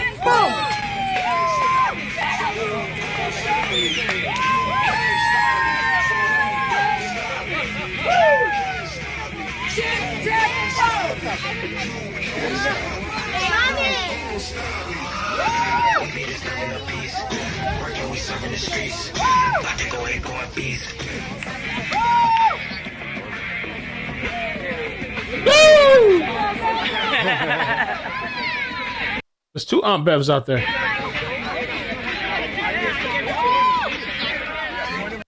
It's party time. I don't know how the jury doesn't see that, though. I'd be afraid as fuck. If I voted against what they wanted, shit, all right, we got to protect my family. Got to change my route to work and stuff.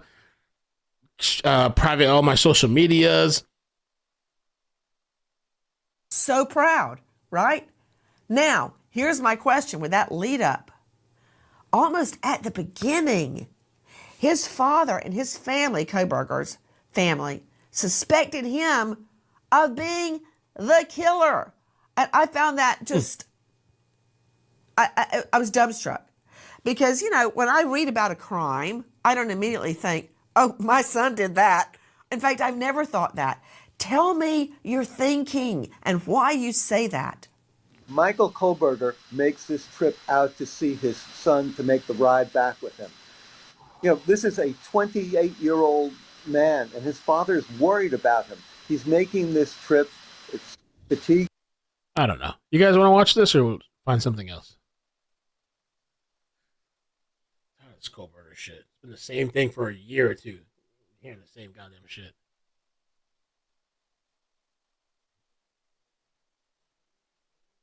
Da, da, da, da.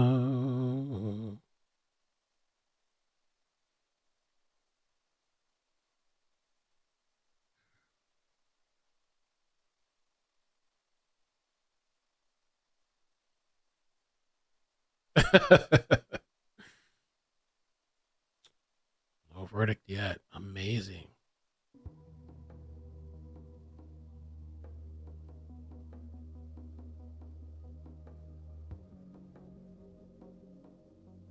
How long will the misery continue? The fights and protests in the street. How long until we have an answer?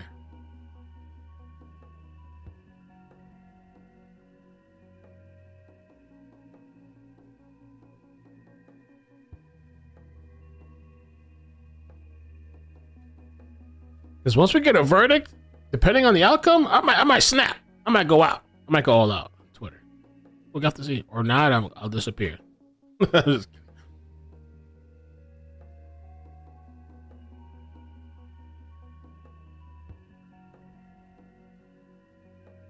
kidding. Come on. We all been taking all day long. We waiting for you, but it's taking forever. We 12 hours, 13 hours in. Oh.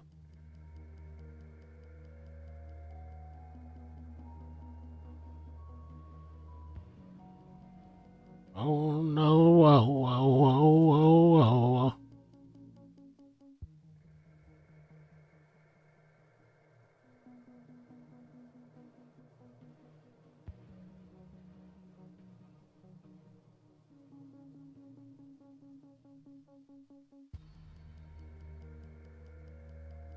Oh, freestyle.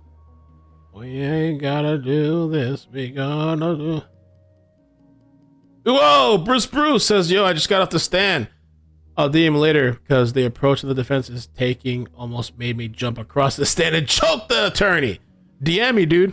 I want to see how it turned out.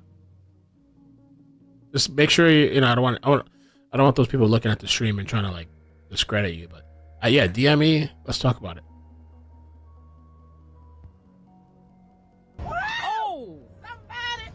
He Need some mail.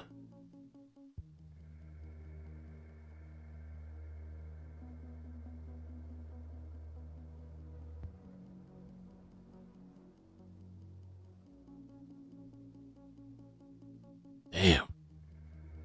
Somebody with a Twitter account, Karen Reed Update, says, "Okay, I'm about to just go home. Don't think a verdict is coming today. I say next week or a few weeks later." And yes, I still think the verdict is going to be not guilty.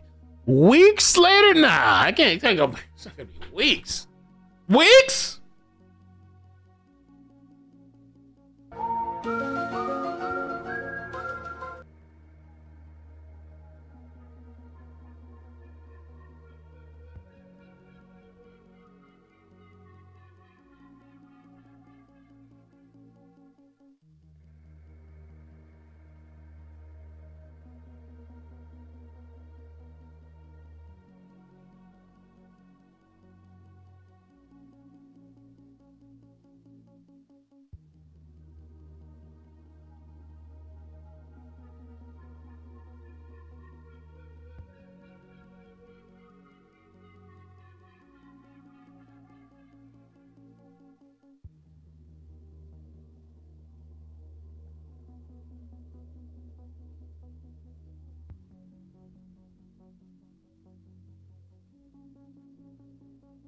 I have a dope song. I kind of like that. Some of these people on Twitter, they're like so upset. Let me see. Hold on.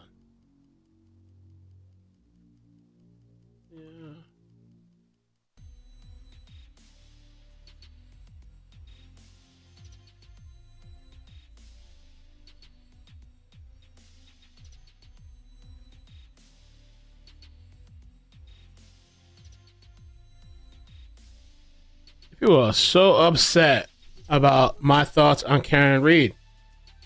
And you can't force. Some of these people, it's like they want to force you. Like they want to waterboard you, like hold you in a fucking chamber and try to make you. I don't agree.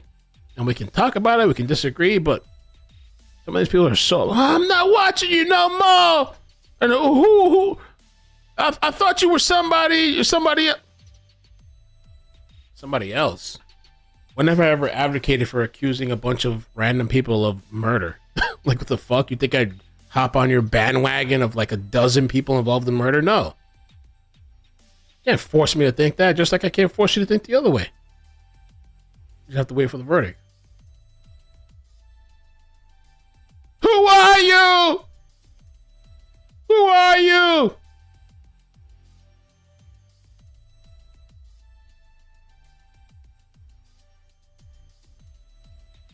No verdict yet, Tracy. Still waiting. I like that music in the background, though. That's from Court TV. Court TV, like, upgraded. They got music playing in the background now. How dare you not accuse dozens of people of murder? What?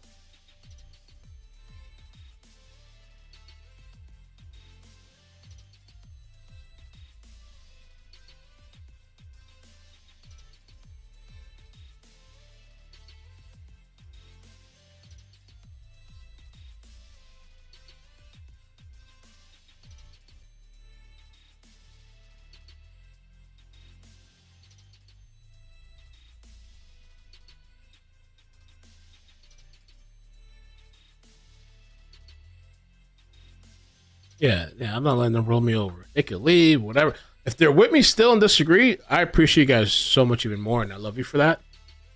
A lot of my family disagree on different things, but if you have to go, I understand too. But you're not gonna like. There's YouTubers out there that I've seen messages that they're lying to their audience because they know that's what people want to hear. So like I would think in whatever situation you're in, you don't want somebody just to lie to you because they think that they think that's what you want to hear, so they want to maintain their audience. I want to hear the truth, even if it doesn't agree with me. I want the truth from you. I don't want the bullshit from you. But there's one person at least that's bullshitting their audience. So I don't know. I'm just not gonna go that route. I've never been for that. Why would I be for it now? B Tim, that's a really good question. And I think yes. I don't know how long that trial will be. B Tim says, will you follow the Turtle Boy trial for the 17 charges of witness intimidation? I think I will, yes. I feel like will you follow the Turtle Boy trial for the 17 charges of witness intimidation? I think I will. Yes, I will. Do you know when the trial is happening?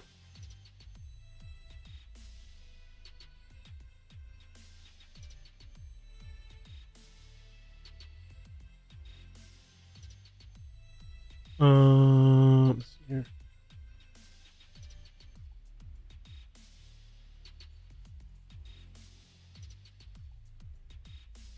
These people, they're so crazy, dude. Oh my God.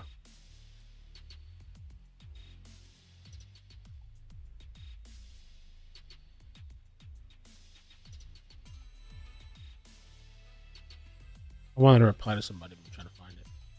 Can't find it. Oh, here we go. Here we go.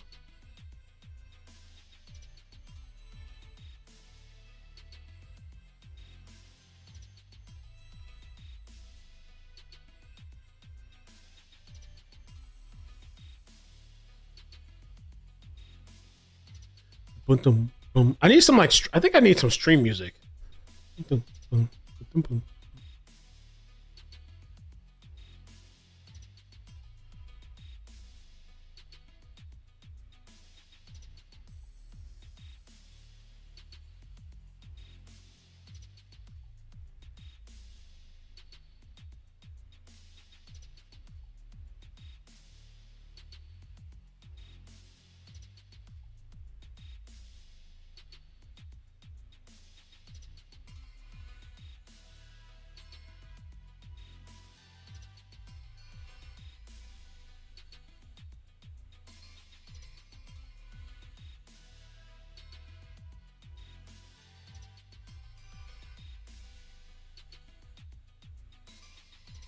Damn. Really? That Turtle Boy trial is probably going to be interesting. Let's see. Turtle Boy is facing possibly over 100 years in jail due to all these 19 charges. Turtle Boy is facing possibly I don't have to over read it. 100 Thank years you. in jail due to all these 19 charges. Karen Red might also be charged after this trial. Can she really? I didn't think about it. Maybe depending on what's revealed. That's interesting. I really don't wish ill for people, so I'm not like praying for this guy's demise, but I also think that like you're gonna get what's coming to you as far as like if you're committing a crime, well then that's what's gonna happen. You're gonna get it. And this person has been ruthless online from what I've seen. Ruthless.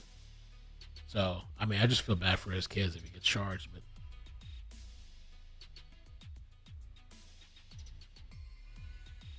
Look at the Lick soundtrack.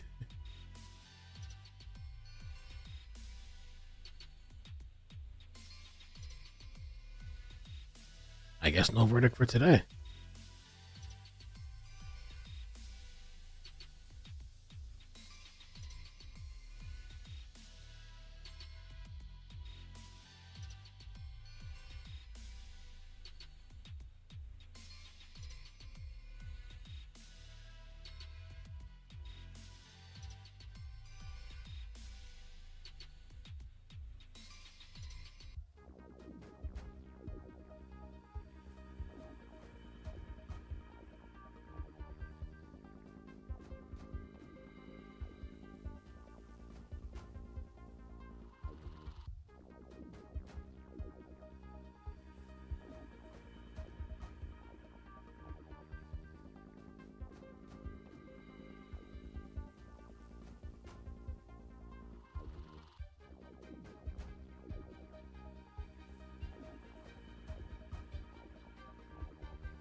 Hey, Lisa Joy. Oh my God. Thank you for the 20.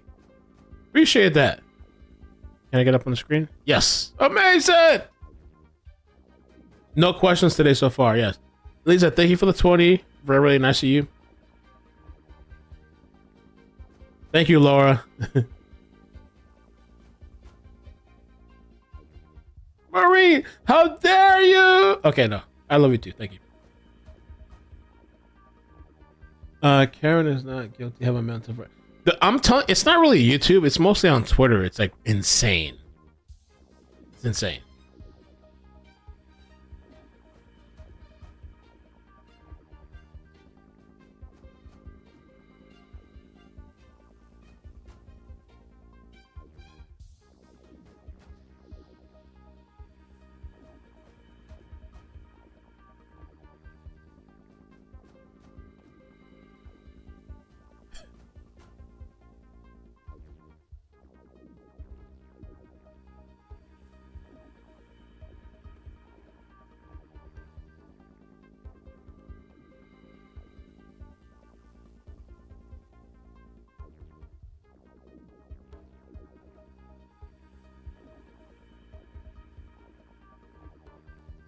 Boom, boom, boom, boom, boom, boom. All right, let me see what else we got here. Day 3 of deliberations. Still waiting. Okay, and we're at almost 13 and a half hours. And let me see what else we got. Once this ends, once we have a verdict, maybe that's it. People can go their ways. So I don't think people are going to be able to let this go, whatever the way the verdict is. But maybe people can kind of move on. Life goes on, you know? Sled.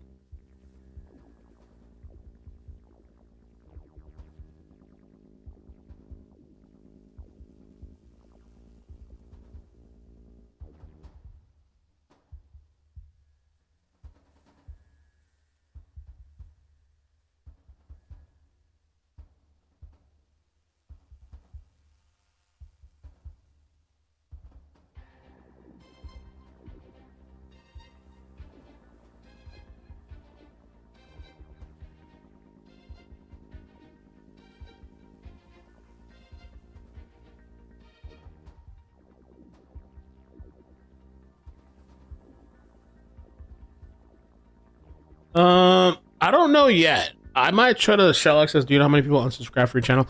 I'm gonna have to go into the analytics, and what I think I'll do is I'll just search the Karen Reed videos and click the Karen Reed videos and see the unsubs from the Karen Reed videos.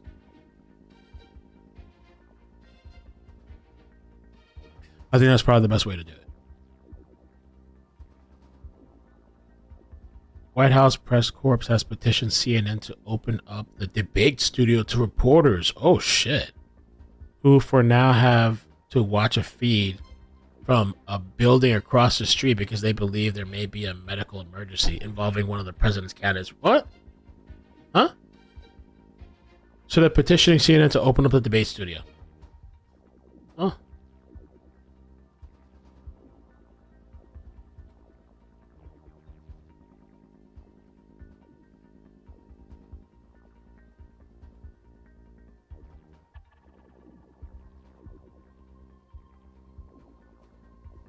All right.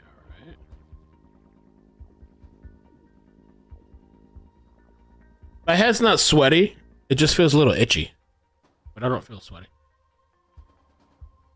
Who's excited to see the presidential debate? He wants to shut down this country.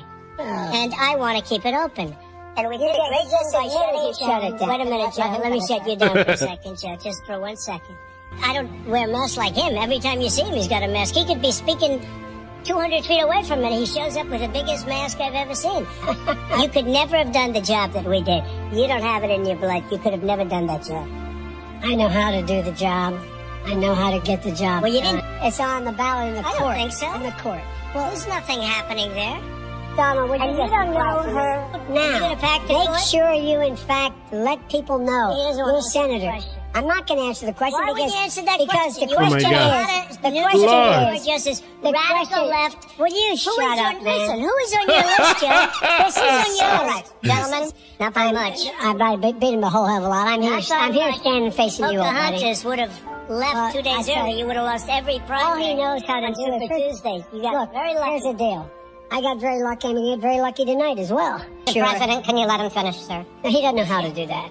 He has. You know, you picked the wrong guy, the wrong night at the wrong time. Listen, you give number better health care at a much lower price. Because by the way, he doesn't know how. He doesn't know how to do that. Fixed it. He has never offered a plan. Fixed it to an extent. He has never done a single thing. But probably does. Gentlemen, we realize that you're both speaking at the same time, and it's too expensive. Let the president. Go ahead, sir. Many of your Democrat governors said President Trump did a phenomenal job. We worked with the governor. Oh, really? Go take a look. The governor said I did a phenomenal job. Most of them said that. No matter what you say to them, they give you bad press on it. It's just fake news. They give you good press. They give me bad press because that's the way it is, unfortunately. But let me just tell you something. I don't care. I've gotten used to it. He gets a lot smarter, a lot quicker. Mr. President? Did you use the word smart? So you said you went to Delaware State, but you forgot the name of your college. You didn't go to Delaware State. You graduated either the lowest or almost the lowest in your class. Don't ever use the word smart with me. Don't ever use that word. Oh my God. Tonight's the debate. Masso Mafia says there's an extra something maybe going on with the courthouse. You check it out. Tonight's the debate. It's gonna be a shit show. I think we're gonna have to do it on this chick got so upset. Fuck all you're dumb. Fuck bye.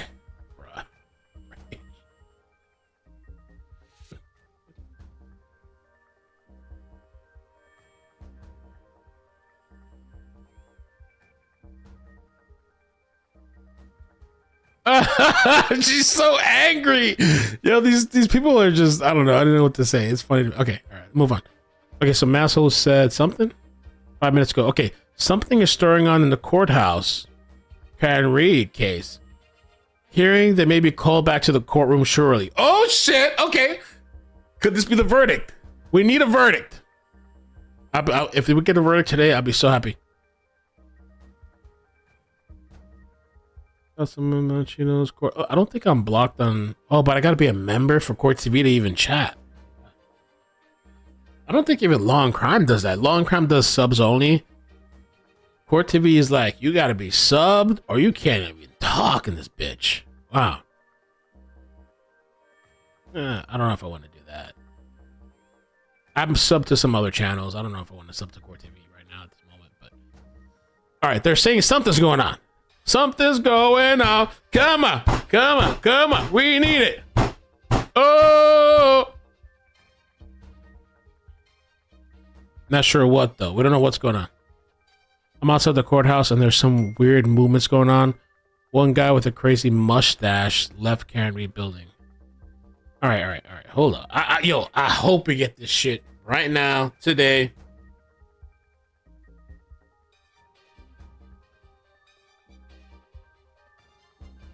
Karen in Canada, thank you for the 16 months. Mel, you're going to sing happy birthday to you. Happy birthday to you. This is looking mess. Happy birthday, dear Karen Canada. Happy birthday to you.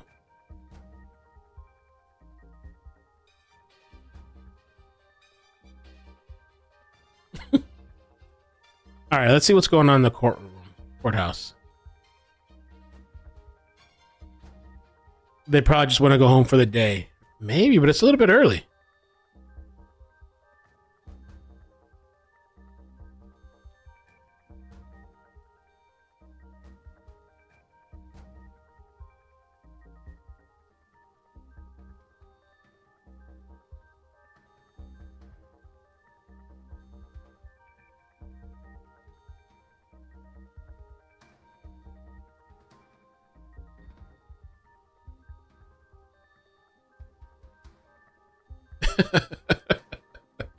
All right, let's see. I don't care. Whatever. This Twitter shit doesn't matter. Let's see if we get a verdict or something. Deliberating or lunch.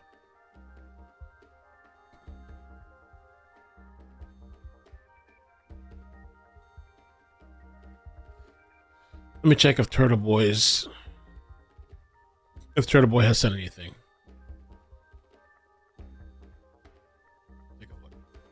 I would love to have a verdict today. I really, really appreciate that. We could be done today. Nothing on Turtle Boy.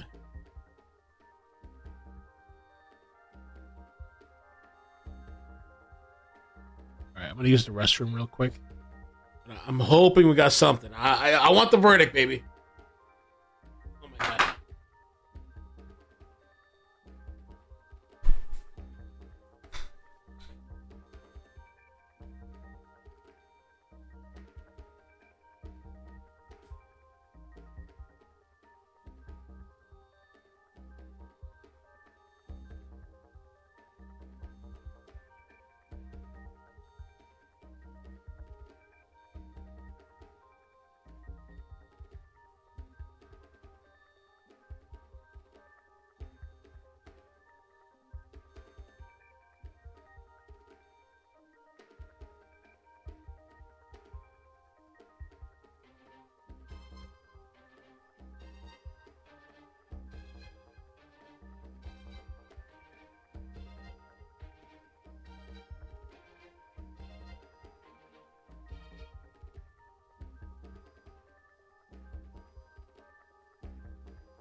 Time for happy birthday. Come on.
I think the music's a little too much now. The same music over and over.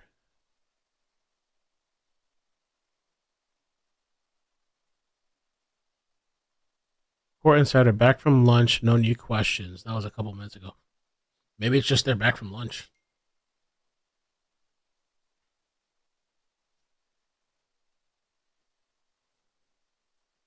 Come on, come on.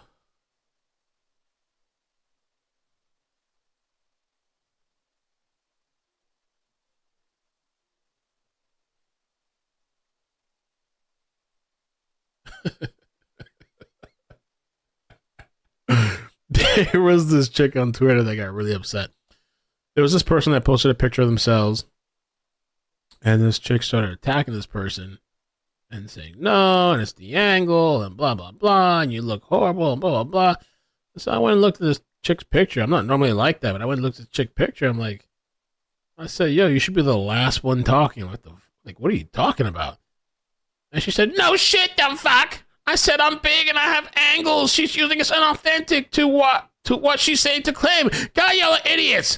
And then she says the F word with 2 exclamation points. And says, oh, you're dumb as fuck. Bye. God damn. Jesus. Let's check out this guy, Fear Buck. Oh wow. One of these. We probably got one of these. Oh yeah, I got one of these. What you got? What is that?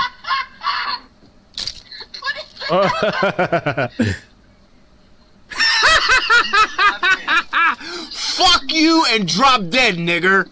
Oh my God. I'm so sorry. I didn't know that. Jesus Christ. I didn't know they were going to say that. Wow. Oh my God. Sorry about that, guys.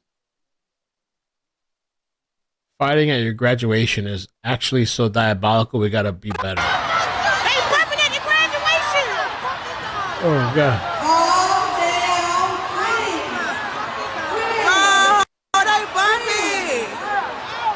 Ooh, I kind of want to get a turban. William Eyelash? I like the turban idea. I might do that sometime. Mary Perry, thank you for the membership.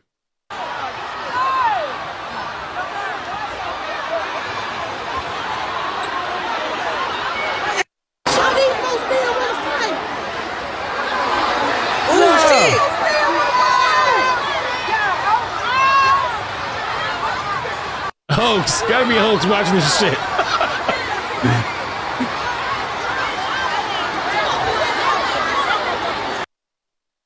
Yeah, I'm sorry about that, guys.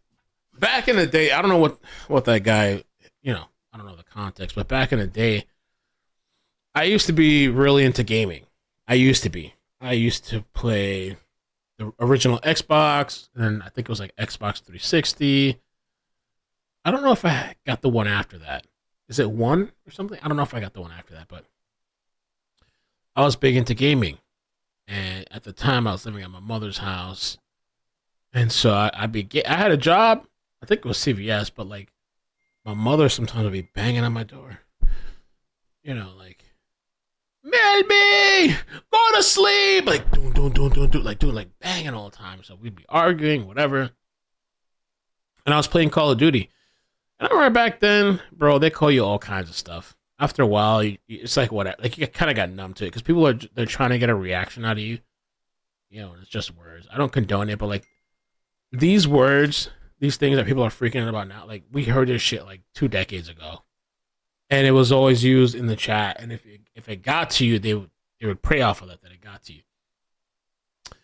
Anyway, there was this one guy. I've told the story a couple times. There was this one guy. He's Mexican, and his name on Xbox was Hum My Nuts. His literal name was Hum My Nuts. But that's before, because like now, I think in Call of Duty and gaming, they have all these filters. You can't even have provocative names now, like the automated filters force you to change it to something else. But his name was Hum My Nuts. And just like some of my other friends I met in online gaming, Hum My Nuts, I encountered him in a random game, and he liked my gameplay. I feel like with first-person shooters, I'm like maybe above average. If I'm playing regularly, I mean, I've pulled off some miracle shit. I've pulled off games where my whole squad is dead and it's me versus 4 and search and destroy. Somehow, I'd pull it off. Sometimes. I think I was above average. I'm not amazing. I feel like I was just above average.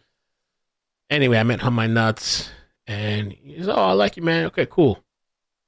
And he reminded me of another one of my friends that he was very, very serious. And so there was this one day we were playing Rainbow Six, the old school Rainbow Six, the classic Rainbow Six, and we had a tournament. I forgot the website. They have like these fixed tournaments. It wasn't for any money, but I know there's tournaments that have money involved. And we had a tournament, and it was like in this. It was a car dealership, but we were inside the garage, and there was another side that had like the main display or whatever. So one team starts on one side, the other team starts on the other side. And there's this door to the left that everybody knows you don't run through that door because the other team is throwing grenades at the door because they know where you spawn. So you know not to run through that shit. You kind of have to kind of camp it out and maybe have your team go on the other side and maybe pick some people off. Anyway, that game, Hum My Nuts, he was trying to rush through the door, but our teammates were blocking him. And the tournaments, there's friendly fire, so you can kill your own teammates. So My guys were blocking him. He was screaming, "Get the F out of my way!" But they're like mumbling and jumbling because people are afraid to go in there, but he wanted to rush in there. And so he shot down our entire team. Besides me, he shot down our team, kills everybody, runs through the door that's like being smoked out and like grenaded and all this shit, and he killed the entire other team. I'll never forget that shit. On my nuts. I don't know what happened. I don't know if he's alive. I don't know what happened to him. I don't know what's up with him. But he had this Mexican voice and he'd be like yelling, "Oh, get out of my," like just wiped us out just to go wipe out the other team. On my nuts. I'll never forget that. Leroy Jenkins is classic too from World of Warcraft, yeah. He's that type in Rainbow Six.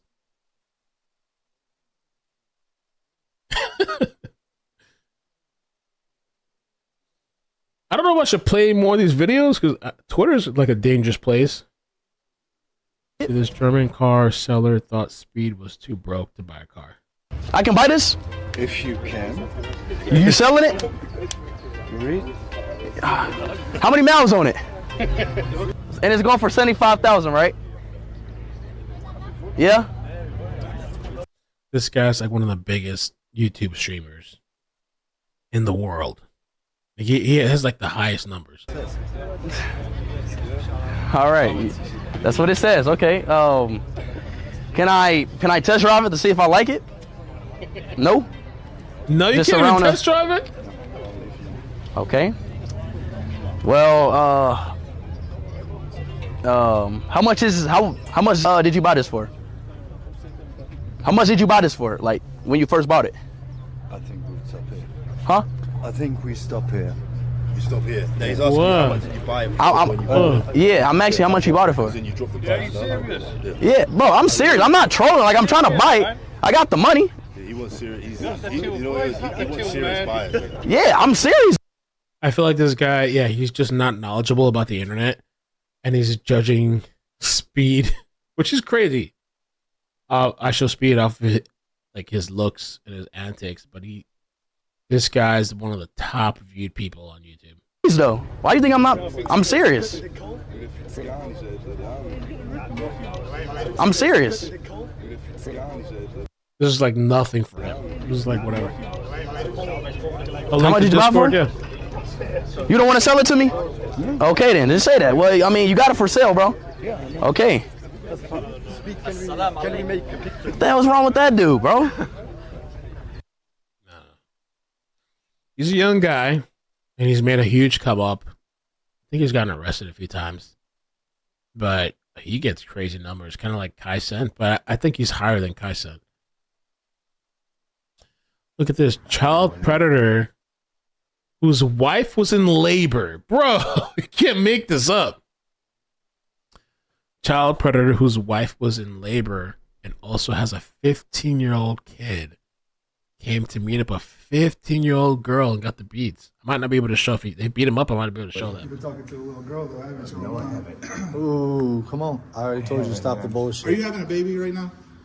Yes. Like right now? What the fuck? Your wife or your chill out. My name is Sean. Hey. So stop, please. Hey. Now, how did I get this picture? I have no idea. Oh, How God. did I Holy get that shit. picture? I don't Quit fucking playing. You don't know. Quit playing. What did I tell you was gonna happen? We're gonna. Are we good to go, sweetheart? Please get my glasses. Get your glasses. Put them on. Please. I got you. And thank you. So I told you what was gonna happen when you lied. Now let's start by telling the truth because we will have police out here, and I'll take an assault. The only thing with this is like, yeah, I'm all for exposing these people. The only thing is when you start physically attacking people, you might get arrested. Charge, and then you can take the charge that you know you're gonna get. And worse. Said you weren't here that time, right? I promise I wasn't. Wait, what? Oh, yeah, okay. I don't think I can show this. Holy fuck. God damn. Please act like it, because you know. Damn, he's literally assaulting him on camera.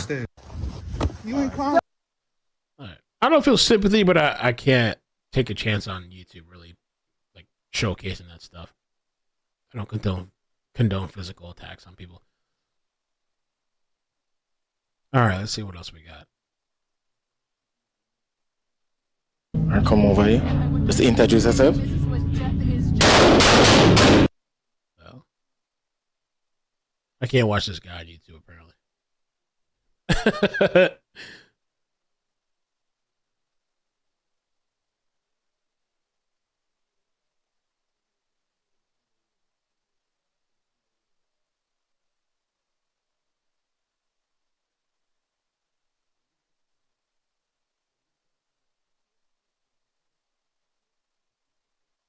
Driving dogs. We can find some other stuff. Twitter's a little bit more unfiltered than YouTube. YouTube is kind of very. Let me see. Here's the drunk whack job. Turtle Boy's biggest fan. My name is Catherine Boyce, and I was trying to call you about all your shit on fucking Turtle Boy. You know what? Just you're not answering your damn phone. Obviously, you're not worth my fucking time. You know what I'm saying? All right. Obviously, you're nothing but a fucking faker. Bye. Hello. I'm Suzanne's ex-boyfriend. What are you doing calling her and doing all this stuff on the phone with her?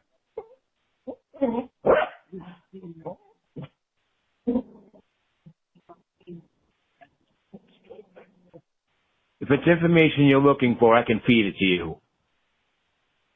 Call me back at this number if you're interested. What? He's calling the guy that's messing around with his chick? What?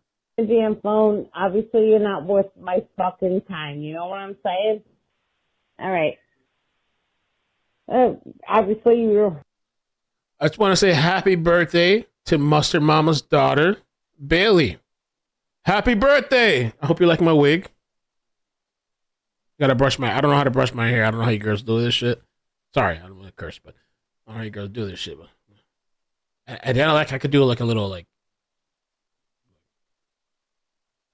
a quick like swag moment, like a quick. Excuse me. Happy birthday to you. Congratulations, you have a whole life ahead of you. Enjoy it and appreciate your parents. It took me till I was older, probably in my 20s, to really appreciate my mother. So You're nothing but a fucking faker. Oh. Bye. We can confirm it's Boston because you said faker, like a, you know. Hello. I'm Suzanne's ex-boyfriend. What are you doing calling her and doing all this stuff on the phone with her? I'm Suzanne's ex-boyfriend. Wait, he said ex-boyfriend? Boyfriend. Hello. I'm Suzanne's ex-boyfriend. Okay. So why are you calling then? The ex-boyfriend? Why are you calling now? What, you think I'm going to hit up my exes and call their current toys and shit? What? What are you doing calling her and doing all this stuff on the phone with her? You should be asking her that shit. What?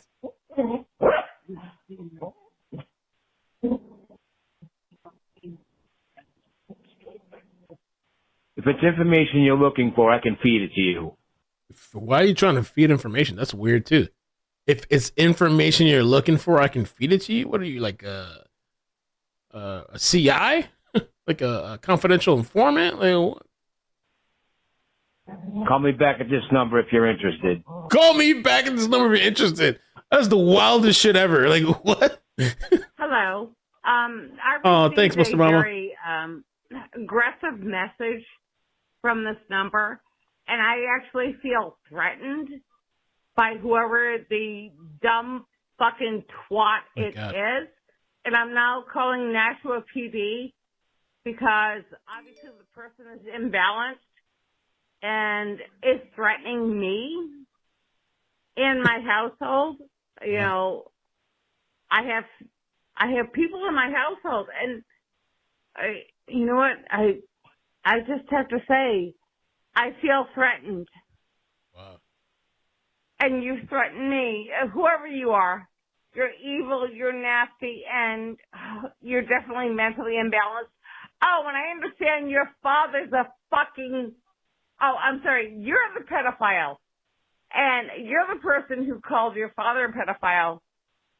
Bada bing.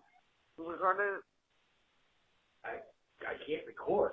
No, you can hit record on your fucking phone. Oh, What kind of a mess God, is this? Look, good Lord, God bless. Oh, Lord Almighty. Yeah, Bailey, hope you have a happy birthday. Have many more to come. Enjoy life, relax.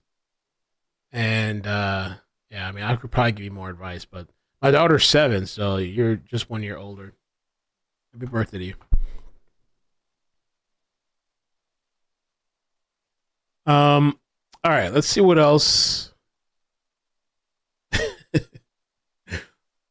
Ali posted my wig picture. 2:46. The day's almost done. So I guess nothing happened. Let me check the. Hold on. Let me look real quick. I have some backup streams with the trial streaming. Nothing. Okay, Court TV. Nothing. No verdict. No verdict today. Isn't that crazy? So we're going on till tomorrow.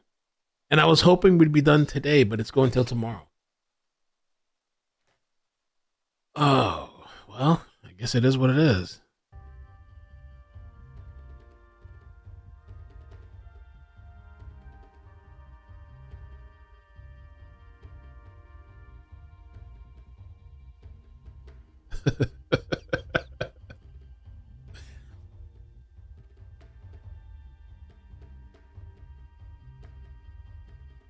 Let me see. Get multiple DMs. Let's see what else to say about Karen Reed.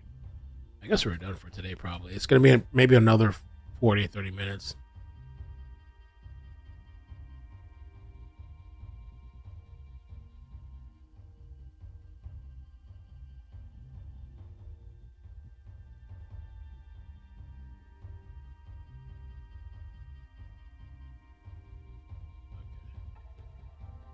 Saving this tweet in case they're wrong.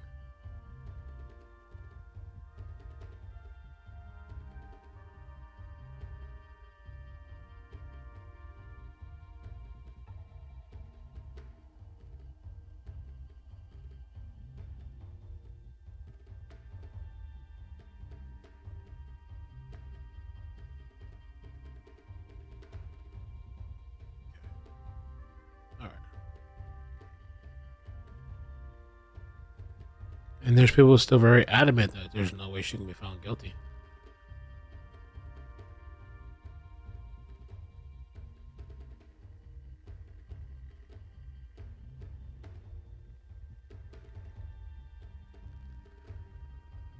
Okay, well. Deborah, thanks. Says, I miss these fun streams so much. I love this so much. It will make my day. Of course. And honestly, I haven't, the last 2 days, I haven't even planned anything. When we used to do the end of time streams, I would kind of, beforehand, I'd pull up all these crazy, but try to be like funny videos and we'd like react to it together. But like YouTube has like changed its policy. So I would pull up these clips, but I wouldn't watch it or skim it because I want it to be like a very natural reaction. Well, now YouTube has changed their policies so much that, like, honestly, during the Johnny Depp trial, I think I had 2 strikes at one point. I could have lost my channel. I had 2 strikes. And that's when I was like, they were nabbing me for, like, violence or something. Like, you can't, like, I wasn't promoting it, but, like, at all. But, like, if you keep, like, showing all these, like, violent videos, sometimes they'll cut you slack, but, like, you keep doing it over and over. It's just not the same. It's just not the same as it used to be. So now, for some of these videos, and I should have known better than Twitter, some of these videos you kind of have to like pre-screen. So what I would do is I'd mute the video, but I'd just pre-screen. Like, okay, is there like a lot of violence? Like, what's going on here? So, but people used to love the End of Times streams. And even the COVID streams. The COVID streams are crazy as shit. The COVID streams they used to do, it was so funny. And a lot of people would get upset with me too at that time. But I'm like, we're just trying to have fun. It's a shitty situation. We're locked up, but we're just trying to have some fun. But some people were really like upset. No, I'm not watching no more. I can't do now. Like, oh my God. You couldn't even do that. COVID was a crazy time. I will never forget that time. Never. Lindsay, that's true. Lindsay says Vinny P said on his show so many verdicts come on Friday. I've heard about that too. I've heard if the verdict comes really quick, that's a bad sign, like it's guilty. But also the other thing I've heard for a while now is that like a lot of times verdicts come on Friday. So doesn't seem like it's happening today. It's about to be 3:00. I don't think it's happening today. But maybe Friday. Maybe Friday we'll have that time.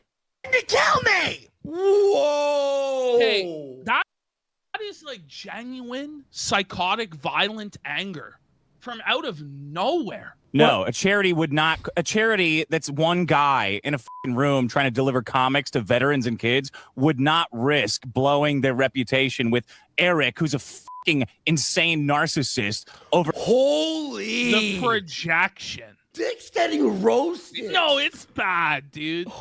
And I cut out the part where like Rekieta went through and he mathematically proved everything. Because it wasn't even necessary. Because with this part alone, he just crushes it. Congrats to Eric. Releases his comic book, right? It's at like 7,000 sales in like 2 days. EVS, you got fucking egg on your face, bitch. Oh, by the way. Yeah, buddy. If you enjoy the show, guys, go sub to our clip channel, the Kino Casino clip channel. Go watch the videos, hit like, share it to everyone. We'll be catching up in the next few days with all the previous clips. It's a lot. We've been just fucking on over fucking. It's too busy. Guys, Diddler Dax. Now, okay. We're starting off with the clip classic. that I like to intro every Dick Masterson segment with this. This is just him on a whole other level of seed with Eric July. We can't ever let. I don't think I'm gonna play that. And somebody tweeted me about like what do I think about the long verdict, and I already said what I said on the live. As far as like I've heard if it's really quick, then it's likely guilty. And then the whole Friday thing that was just mentioned now, I've heard that too. Like a lot of verdicts come back on Friday. That could be one thing. And then what I also said, I did a case for a month long. Like I'll never forget that. I don't know, that situation. And on the month-long case that I was on, the only reason we were disagreeing was because of one person on the jury. All it takes is one effing person. So who felt it? Yes. Girl next door, yes. So whether it's pro Karen Reed or, not for Karen Reed, whatever way it is, all it takes is one person. I remember on that case I was on that for a month long case, there was one lady that was like giving us a hard time. Honestly, and I even said this, at one point we were like, yo, judge, we can't come to a conclusion. We're done. And the judge was like, please, okay, just go back, try again. Please just give us some more time. And at that point, we came to a conclusion, So the debate tonight is at 9 p.m. Eastern. More than likely, I'm going to do it on Discord, I think. I was going to do it on the second page of YouTube, but I don't want to get a strike. And I don't want to be able to not to come back here tomorrow. So I think the safest route, CNN, we talked about this earlier on the live. They have exclusive rights. And even though Fox and CBS or whatever, they're streaming it, CNN enforced them under strict guidelines. And I heard that CNN is going to be giving out strikes to YouTubers. And one time last year, I tried to stream a debate only on my Twitch, which Twitch is like known to be like, I don't want to say like Rumble, but like less restrictions. I got a strike on Twitch. I was like, what the fuck? I was like, okay, I guess I can't do that.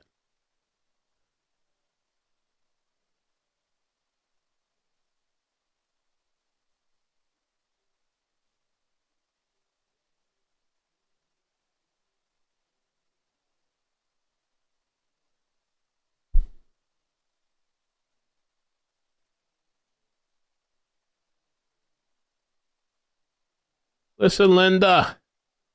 So far, yes. Right now, yes. Verdict in, not to my knowledge. You're gonna give it. How dare? Why you say so far? Yes.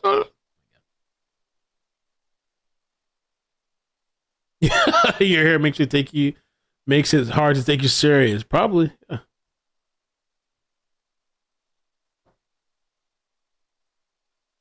Itchy, very itchy. Perry, yeah. I think I'm gonna do Discord. After we're done with the live today, I'm going to do one quick test to make sure I can stream it to the TV, because I was thinking of inviting my mother over to come hang out and watch the debate. I think my mother would love it. So I'm going to do a test after to make sure I can stream what's on my computer. I've done it before, but there's a different TV. So I'm going to make sure I can stream Discord to the TV. And if that works, I'm going to invite her over, and then I'm going to be on my phone chatting with people. I don't need to talk over the debate. There's very little time to talk besides the ad breaks. So what I'll do is I'll be chilling with my family in the living room, but I'll also be on my phone chatting with everybody. And we'll be going back and forth. I thought that might be cool. Sometimes people like to hear me go crazy and scream and all that too, but Remy! This hair, I don't know how women do it. I feel like I see why women shave their head bald. It's not my thing, but I'm like, damn, like to deal with this shit, it's constantly in your face, constantly in your eyes and your ears and shit. It's annoying.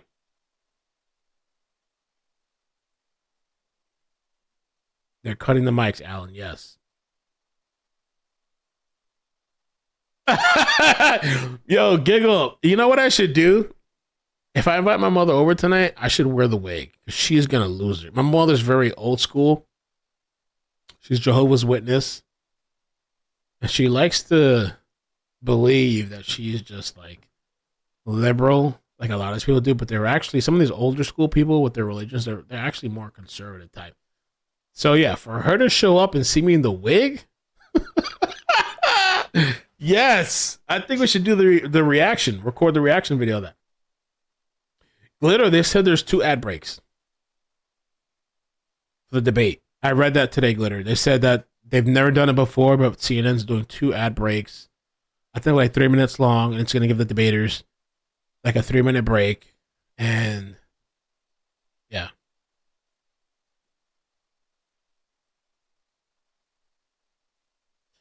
Perry, I'm just going to stream it. Everything's on the same Wi-Fi. Is she liberal, Mel? I feel like it's a longer conversation. I feel like a lot of these people, some of the old school people portrayed to be, but I feel like her values are actually more conservative. But she says, just like I used to say that back in the day before my daughter was born, I used to just think like, oh yeah, I'm like whatever, I'm liberal, I don't give a fuck. Back in the day when I didn't care, that's what I thought. But then like after my daughter was born, after my daughter was born, I went more like hardcore conservative, but then I loosened up. I'm like, some of the stuff, like, why do I care? Like, why do I need to be? So I feel like I'm somewhat balanced in the middle, but I'm not crazy on the other side, the left or whatever. I'm not fucking a nut job like that. Sorry. You know, but most of my family disagrees, but me and my family, we would disagree. And like we'd sit at the dinner table sometimes for like whatever celebrations, and we'd argue and like laugh and whatever, and that was it. At the end of the day, we're still family, you know, like. But I feel like we have a good, healthy relationship with politics, me and my mother, because I laugh at the shit she says to me, and I laugh at the shit I say to her, and she laughs too. Like we both just kind of joke around and laugh. You know, I don't know.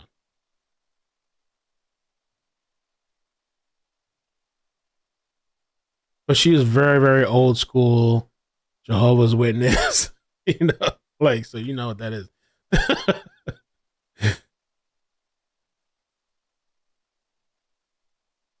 Yo, I can't even tell you guys this shit, but the conversation I had about my mother with Karen Reed, I was dying laughing because I knew that like we can't have this conversation in a normal setting because people would lose their minds. But the girlfriend was there, and she was laughing too. The conversation. I'm waiting for the verdict because maybe I'll portray it as my own opinion.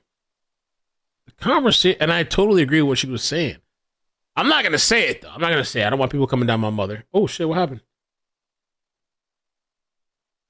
What the hell? What's going on? Okay, the fan's back. No worries, the fan's back. Everything's okay. It was such a funny. Oh my god.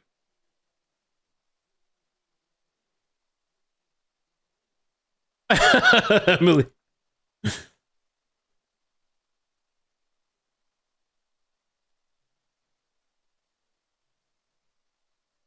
Really, Giggle. I'm gonna wait. I'm being patient. I'm being patient and I'm waiting for the verdict. Because there's one thought that she had that I totally agreed with, but I was like, I'm gonna wait.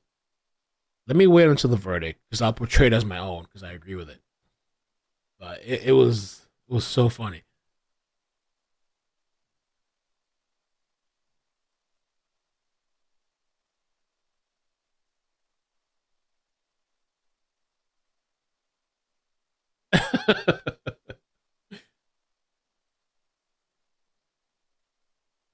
Oh, Spiffy Mom, you should have seen. I forgot what year it was, but we sat down at a dinner table. It was like a family gathering, and like, I try to avoid politics, and they do too, but it comes up sometimes. And when I told them who I voted for, yo, I'm sitting at the head of the table. It's kind of a round table, but like it's elongated too. I mean, there's people on the left, right, all the way down into the other side. Their mouths dropped when I told them like what I voted for. All of them, everybody. Yeah, I did. And what?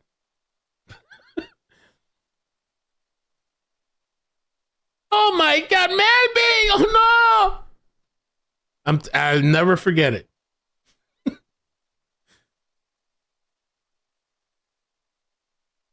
Oval Mel.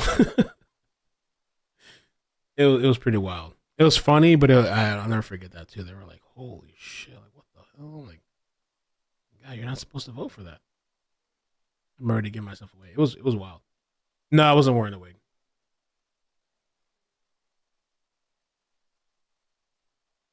Canadian grandma says we don't discuss politics.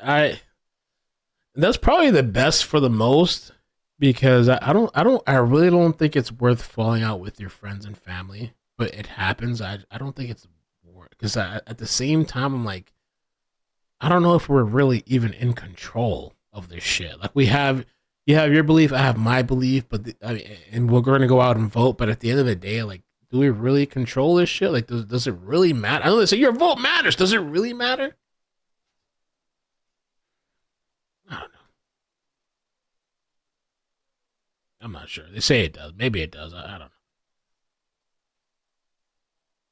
I don't think it's worth falling out with people you've known for so many years, you know. But some people are like that.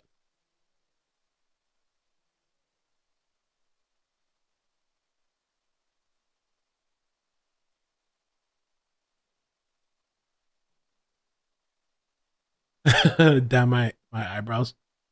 My God, Mustard Mama.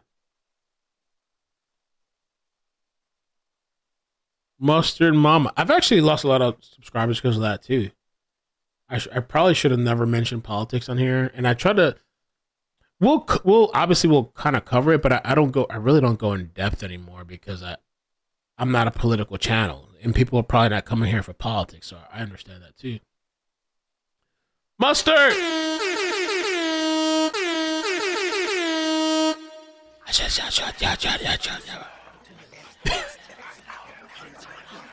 Thank you so much, Mustard. Yeah! Yo, Hoke said, wonder what Cholo got a membership. I sometimes, like, I realize that, because there's been times, and I'll be nice what I say, but there's been times where, like, Somebody in the chat is going really hard. F you, Mel, and I used to watch you, and I used to love you. Mel, how dare you? And then you look, and it's like, oh, they were just gifted a membership. Like, they're okay. And then you look at the history. They've never really been here. They've never said a chat before. This is the first time they're chatting. I'm like, God damn. Man, I loved you, supported. I appreciate it, but you got gifted that. Thank you.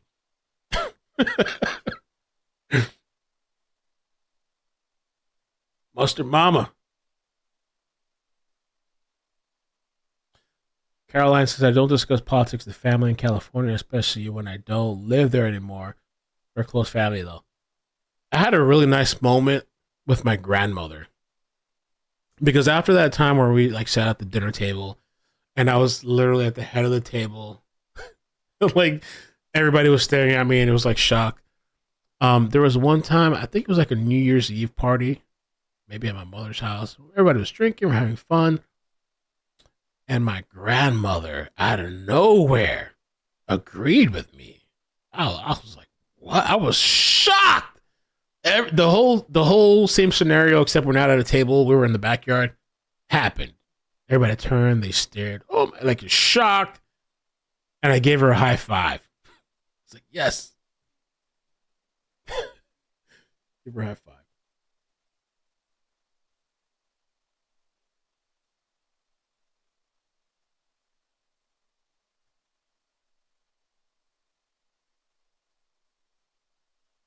Giggle Glimmer says, dude, I know a YouTube channel that lost a lot of subs last election because he stated political views. High sub counts too. Yeah, I feel what I've learned in my rough experience of my ups and downs. I feel like if you're not a political channel, I don't think you should push it really hard. I mean, like businesses don't even push, I don't think. I mean, sometimes they do.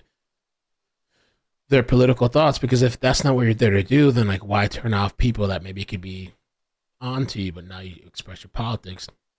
But at the same time, I have a hard time not. So I feel like I've cut it back, but I'll joke around. I can never not joke around about like the stuff. And I feel like on both sides, I joke around homeboy too. I laugh and joke around the guy too, and whatever. And my mother would tell me, some of my friends would tell me, you know. It's a tough balance, I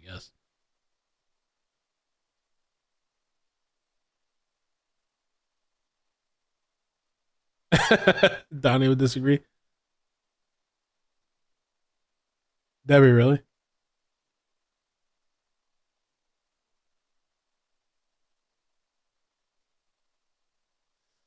So it's 3:08. I don't think they're coming with a verdict today. They're still going. It says 14 hours deliberation. Let me see Court TV. They're going. I think by 3:30 they're gonna cut it. I really wonder what is going on in that deliberations room.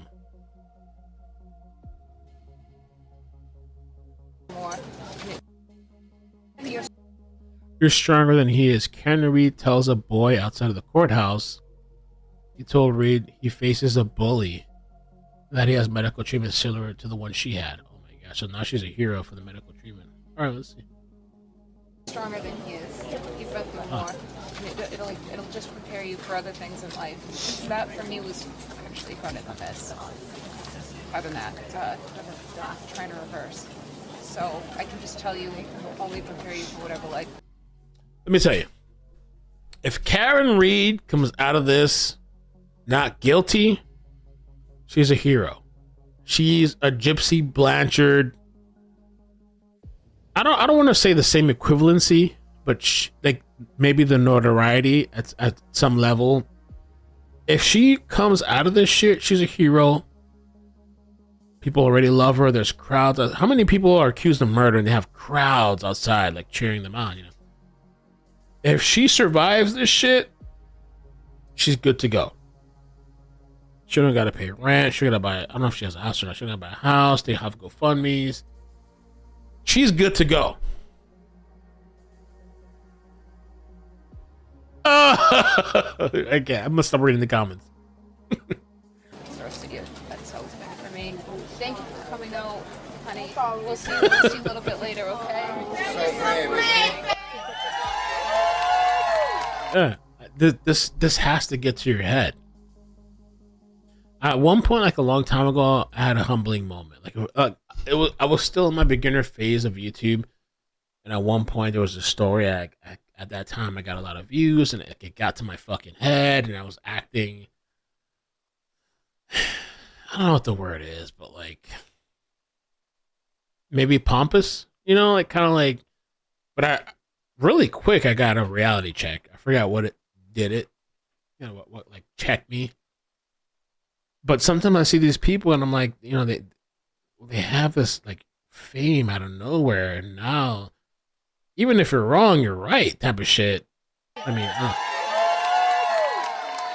she's a hero in that community. Hey, let's get farther out of this.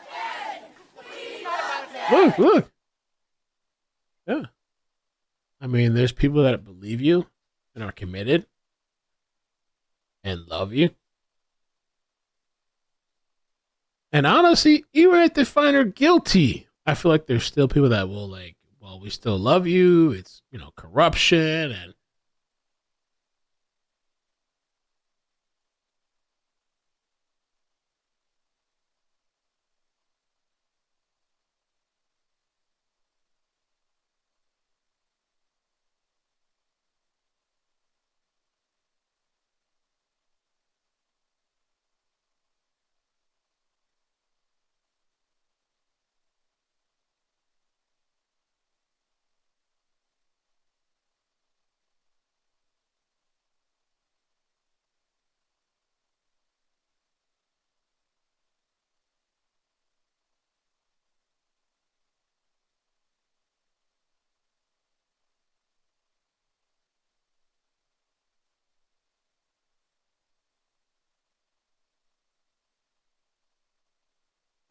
Catch Me Outside, girl.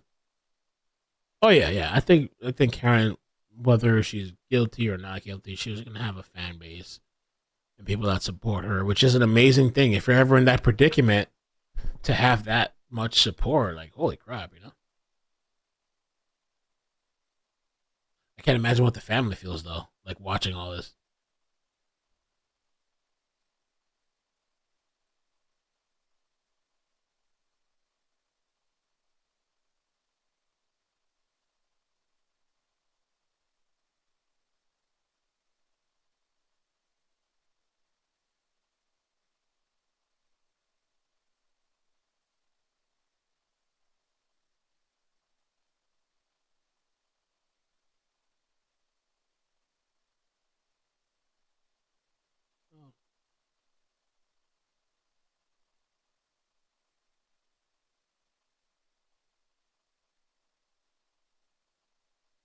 Jonathan Bowen says it's obvious at this point there's a holdout with the Karen Reed jury.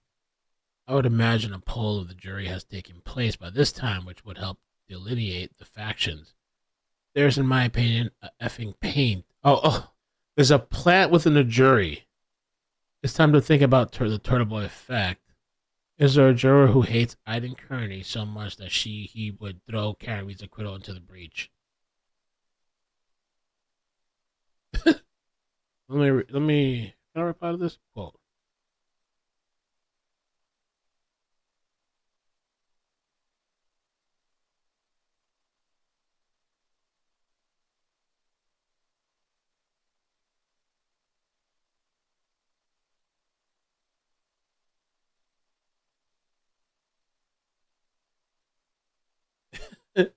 It's a plant. Let's get Jonathan Bowen. So now they're saying somebody's planted inside the jury pool.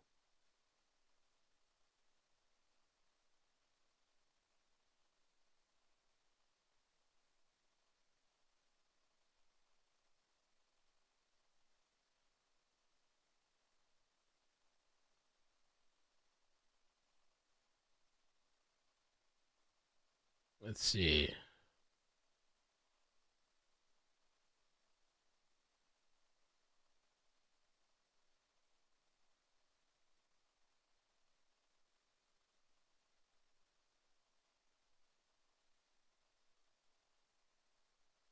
Yeah, I'm gonna reply to this.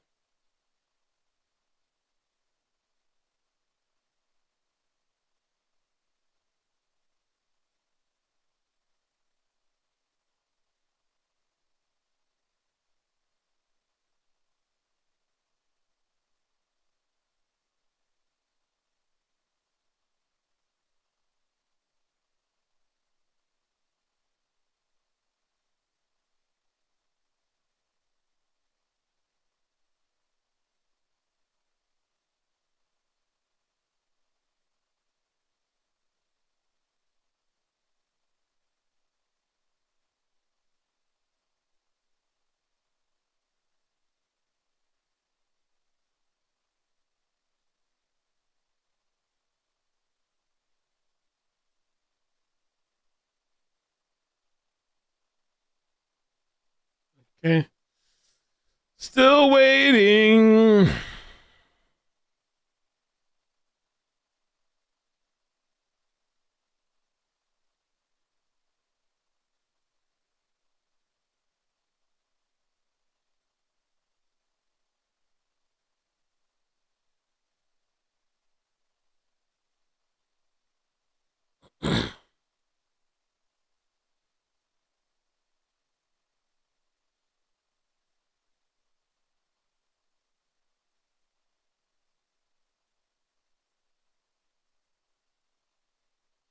Boom. Oh, they're gonna get mad. All right, I posted it.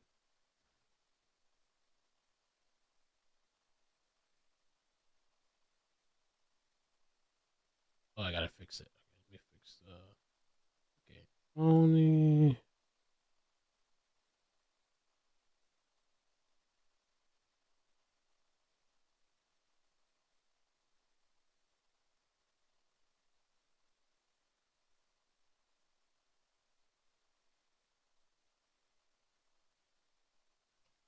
all right.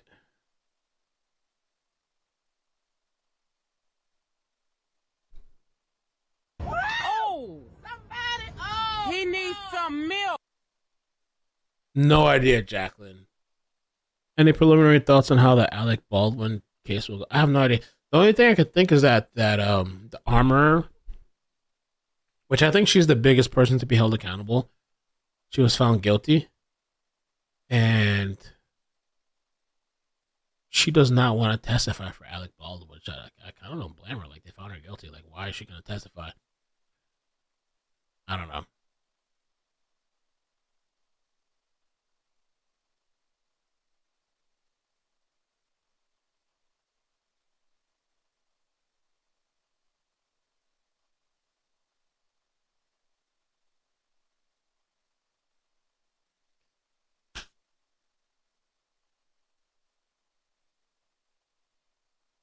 One Punch Killers. All right, let's see.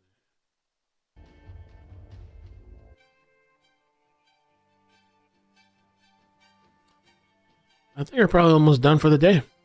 It's almost 10 minutes from 3:30. Brush the wig and resell it. I'll have to go grab the brush.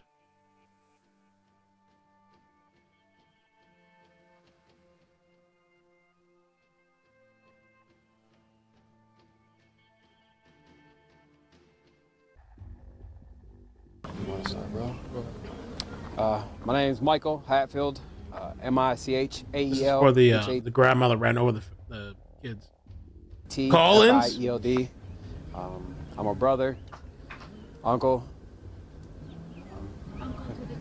To the two deceased, yes.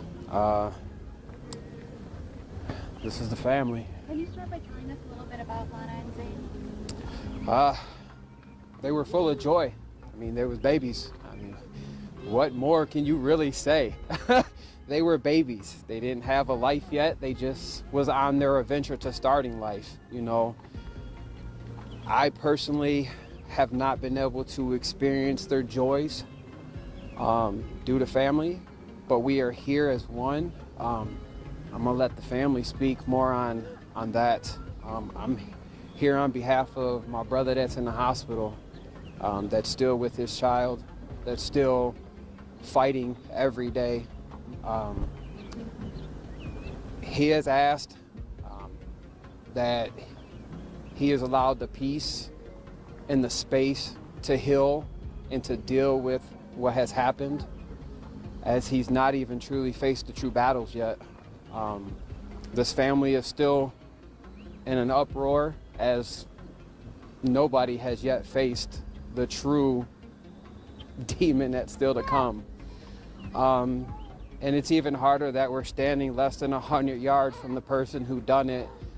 You know, it's an emotional roller coaster.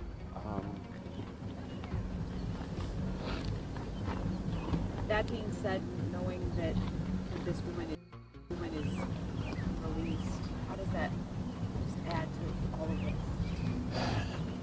It makes it hard. It makes it hard. I mean, these babies haven't even had a burial, a service yet, and this lady's drinking coffee at home with her family, with her loved ones. And this family's left with questions and feeling as if the system has failed us. I mean, we've heard the seizures in the prelim, and you know, state law requires at least a minimum of 6 months without a seizure. So why was she behind the wheel in the first place? Is it because of her connections? Is it because of her money? You know, we don't know. So we got to wait and let the system do its procedures. We just hope they don't fail us this time, as we've seen numerous drunk drivers walk away with a slap on their wrist after they've killed people. Let's just hope that these two babies' lives are not one of those statistics. Let's hope that we truly get justice for once. You know, I really feel like the system, and our family really feels like the system has failed in multiple occasions before. And we just ask, and we believe we've made some good friends, and we really hope that everything that we're fighting for is gonna stick and it's gonna stand. And we really appreciate the media's coverage. We really hope it puts the pressure down, and we really hope it brings light to drunk drivers and the effects that it has on more than one life. You don't understand the pain. I personally will never forget the feeling, the cries from a grown man when he finds out his kids have been taken from him.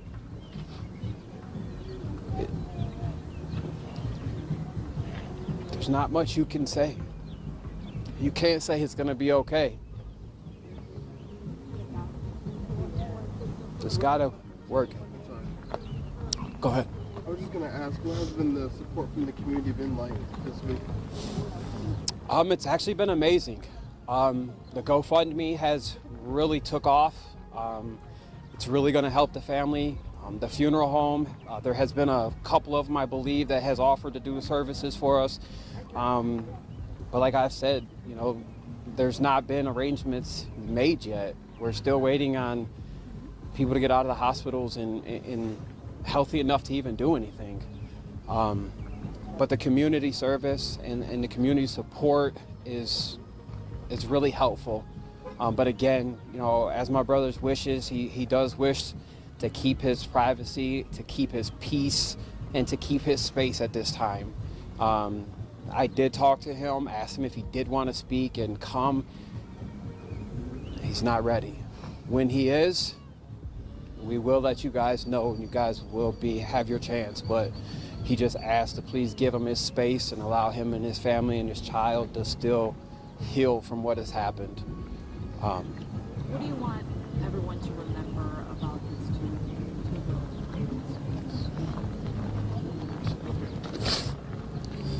My name is Nicholas Phillips, NICHOLASPHILLIPS. I'm the uncle and the brother of the family this happened to. Zane, he was still a baby himself. He like sitting on his dad's phone, sitting here playing Roblox and watching Cocomelon. That's what he loved to do, and now that is taken from him. He's not even gonna be able to go to a school like how every child should be. He's not gonna get that normal life that every child wants. And Alana, that little princess is never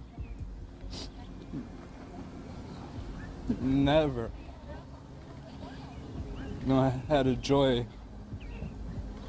of going back to her dad's basketball games. That brought that girl so much joy. She used to love just sitting there being next to her dad, talking with her dad. That was her thing. That girl loved her dad. Awesome. Her with school. She's never gonna be able to go to that prom. She's never gonna have that ball. She's never gonna have that wedding that she deserves. How is this fair to her? I don't understand how a justice system can give a woman like that bail. She's 66 years old. Like all of us here that are adults, we read prescription labels. The doctors tell us this. They even tell you this: do not operate a motor vehicle, not alone drink. I'm pretty sure all of y'all are responsible adults. I'm pretty sure all y'all know not to drink, even just a little bit, while taking prescribed medication. You should not do it. And for that caused a lot of damage to my family. Nicholas, can you walk us through Saturday and just what they were doing right moments before this happened? From my understanding, they were sitting there about to grab food. They was literally grabbing food, about to sit down at a table when that car did not even hit a brake light. Kept going straight and ran right into him. That's not right. They was just trying to eat. They was sitting there about to have cake and ice cream. Had a birthday party. They was at a birthday party and closed doors. Like I told when I was in court, when that defense attorney brought up the highway, that's the complete accident all day.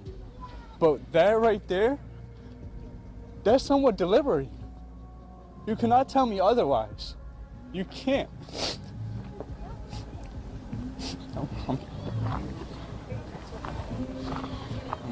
Unless there's anything else that anybody wants to say, we'll let you guys meet. Can you just update us about the child still in the hospital, Jaden? Yes. Jaden Phillips is still in the hospital. He is doing so much better. Not somewhat better, but still fighting. His leg is still not the same. His face is still all beaten up. It's like looking at a bruised face that's been hit over 1,000,000 times. It's hard to even see him. What would you guys say to the woman driving the car? I'm gonna let my brother answer that. Honestly,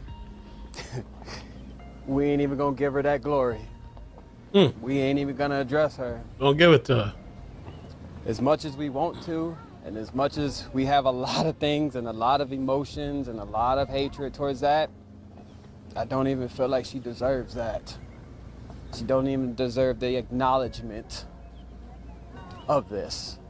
So for that, I don't think we need to comment on her.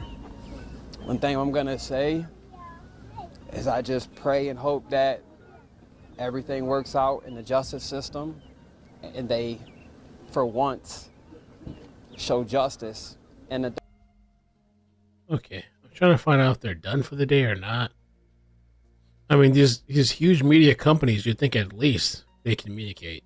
We're done, or we're not done, or we're here, or it's over. These in-person reporters would communicate that too, but I don't know. It's 3:30 now. There's somebody that has to be home by 4, so.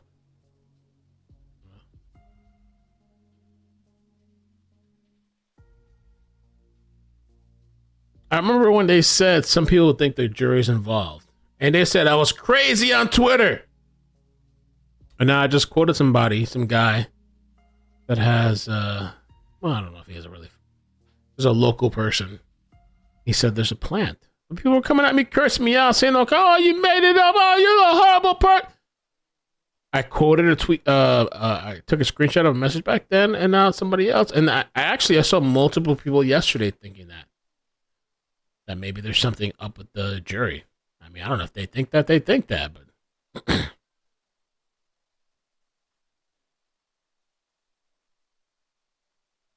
bummed. Oh.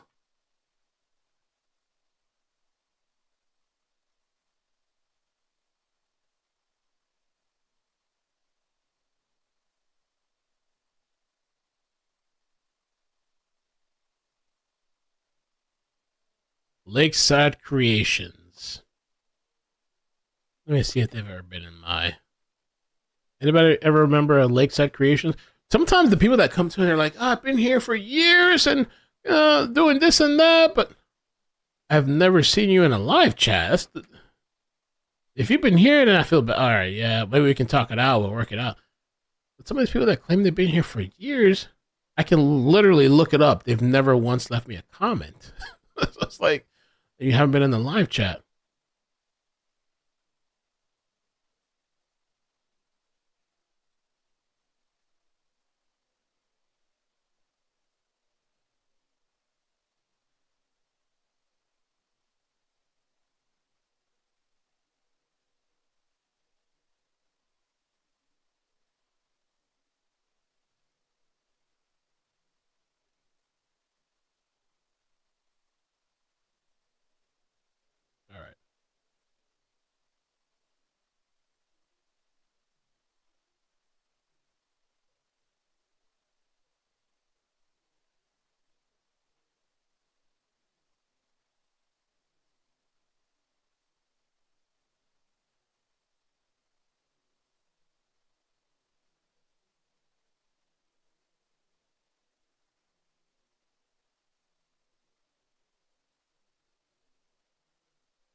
And it's so funny too that people are like, you should be more professional.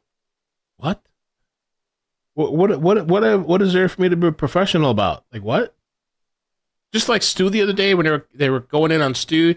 Oh, that's not funny, and you should be more shit. And so he started mimicking what the normal reporters do. Oh, he made a left. He's going to right. Oh, yeah, he's driving down the side road and blah blah blah. That's how you want Stu to be?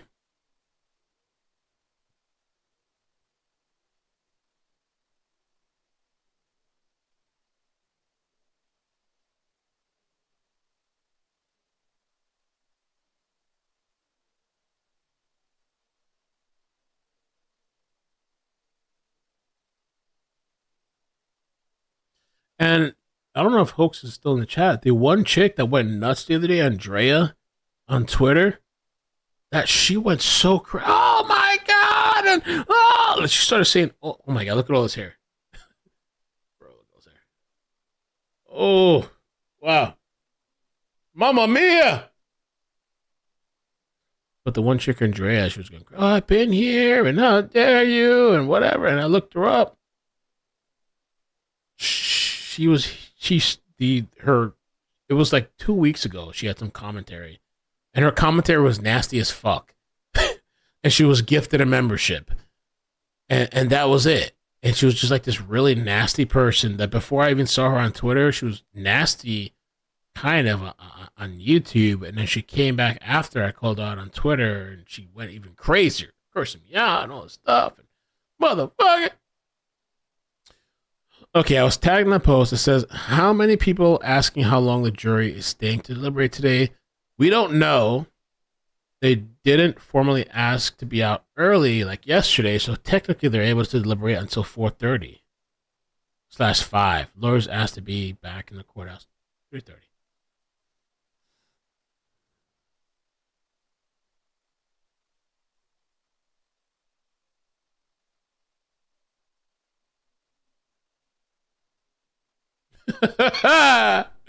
Yes.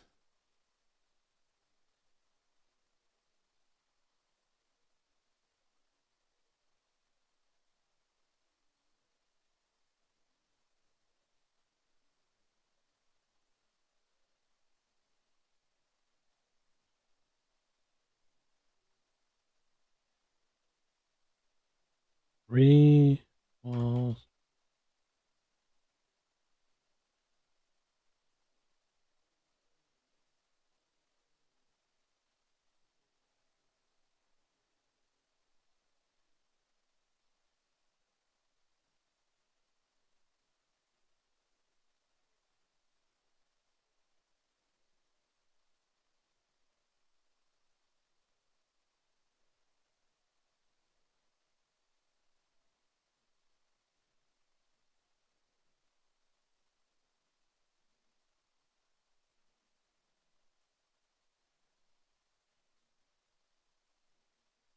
They've been called back into the courtroom just done. Where did you see that? So now I'm listening to Court TV and I'm listening to Law and Crime. So far I don't see it. I'm waiting for an update.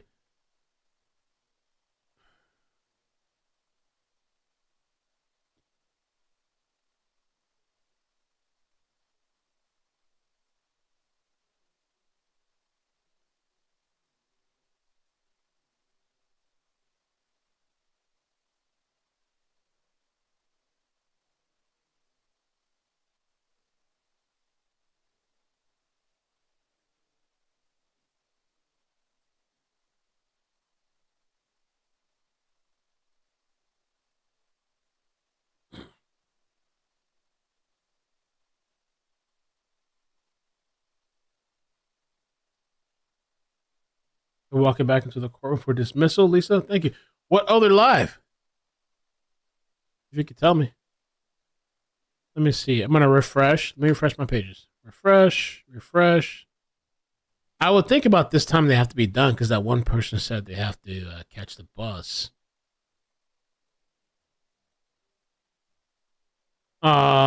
Giselle Jimenez, thank you so much. Thank you for the 10.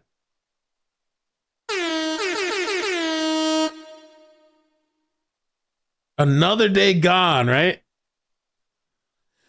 Damn, I gotta wake up early tomorrow. I gotta come back. Let me see. YouTube. Karen Reed.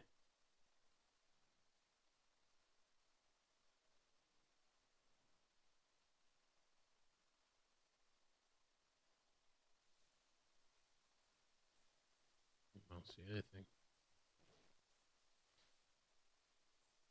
Okay.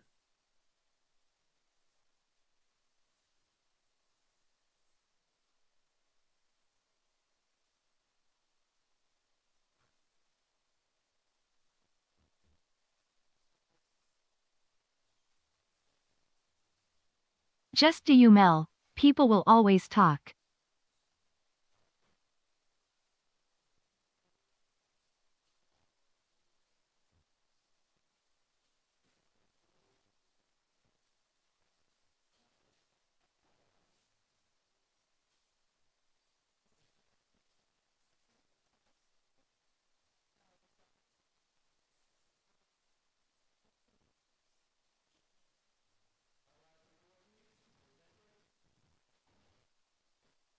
Let's see. Okay, we got something somewhere. No one is forcing haters to watch. If they don't like it. Oh, we got something. We got something, Plenty guys. still I love think it's the you. end of the day. Don't get excited. When it's back in session, you may be seated. Okay, the jury indicates they want to go home. All right, but Wow. I'd like to see counsel at sidebar, please. Sidebar, Auntie Bev. Let me do it for you, Auntie Bev. Let me shake my hair for you. I'll allow it. Wait, I gotta take off the headphones. I'll take it off. Auntie Bev.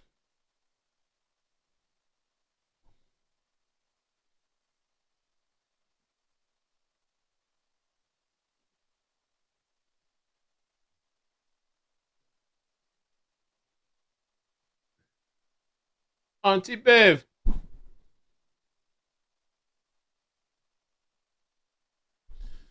y'all need to. Okay, I get it. It's been a day. It's been 2 days. At some point, you got to make a decision. I know some people want to go in their life and not make it throughout their entire lives. I don't know. I'm not sure what to order. I don't know. McDonald's, Burger King, Popeyes. At some point, you got to make a choice. You motherfuckers need to come together, make a choice. Okay, the jury indicates they want to go home. All right, but I'd like to see counsel at sidebar, please. We just heard it. Okay, it's the old video I have. Yeah, we need something. I think this is Karen's father right here, yoking out his throat and head.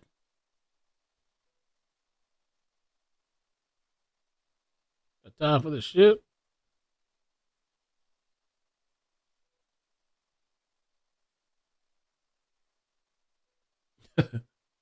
We got the debate tonight.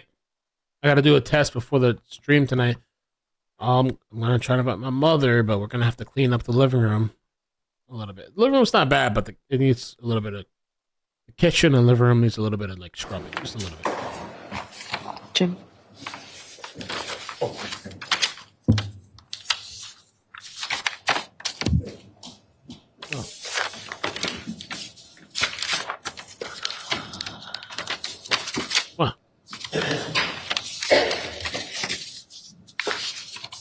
Come on.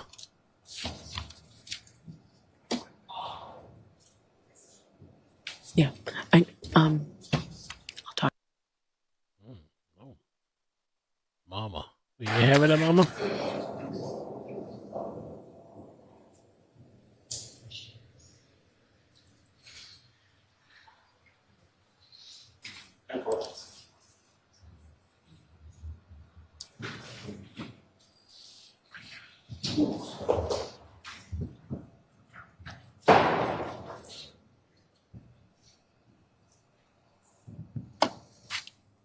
Y'all gonna have to make a choice, decide. You can't hide forever in your life. At some point, you gotta decide.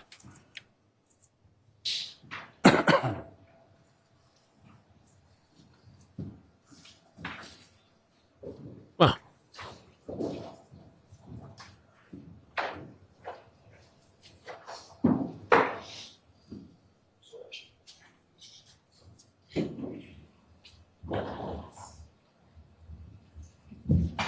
Jimmy?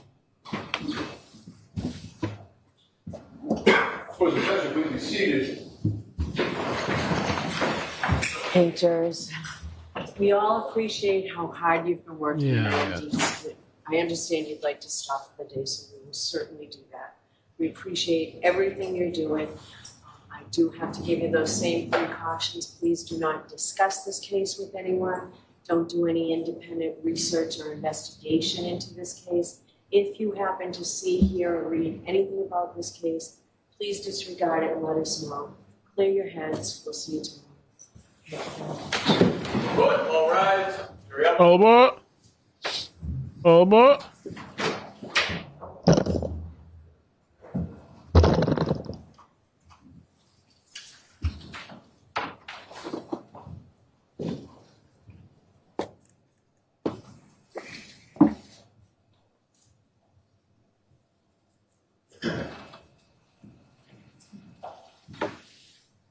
Wait, seated. All right, we'll see everybody tomorrow morning. Thank you. Thank you. Rise, please. All right. So we'll be back tomorrow morning. I was really hoping it was going to be done today, but I guess not. So we'll have to drag this on to tomorrow. And honestly, maybe even to next week. That I might have to be wearing this wig. It's so hard to say with the jury. I don't know. Maybe we'll be here till next week, 2 weeks, 3 weeks, for the jury decides. No idea. Well, I guess we'll have to wait and see. All right. Tonight, listen. Trump has a debate with Biden. It's going to be big. So I'm going to do a little test on Discord, maybe an hour from now or something. And then tonight at 9 p.m., I think I'm going to just stream it on Discord to be safe, because I don't know if it's going to work on YouTube. All right? So thank you guys for watching. Mustard Mama, I love you. Buster Mama.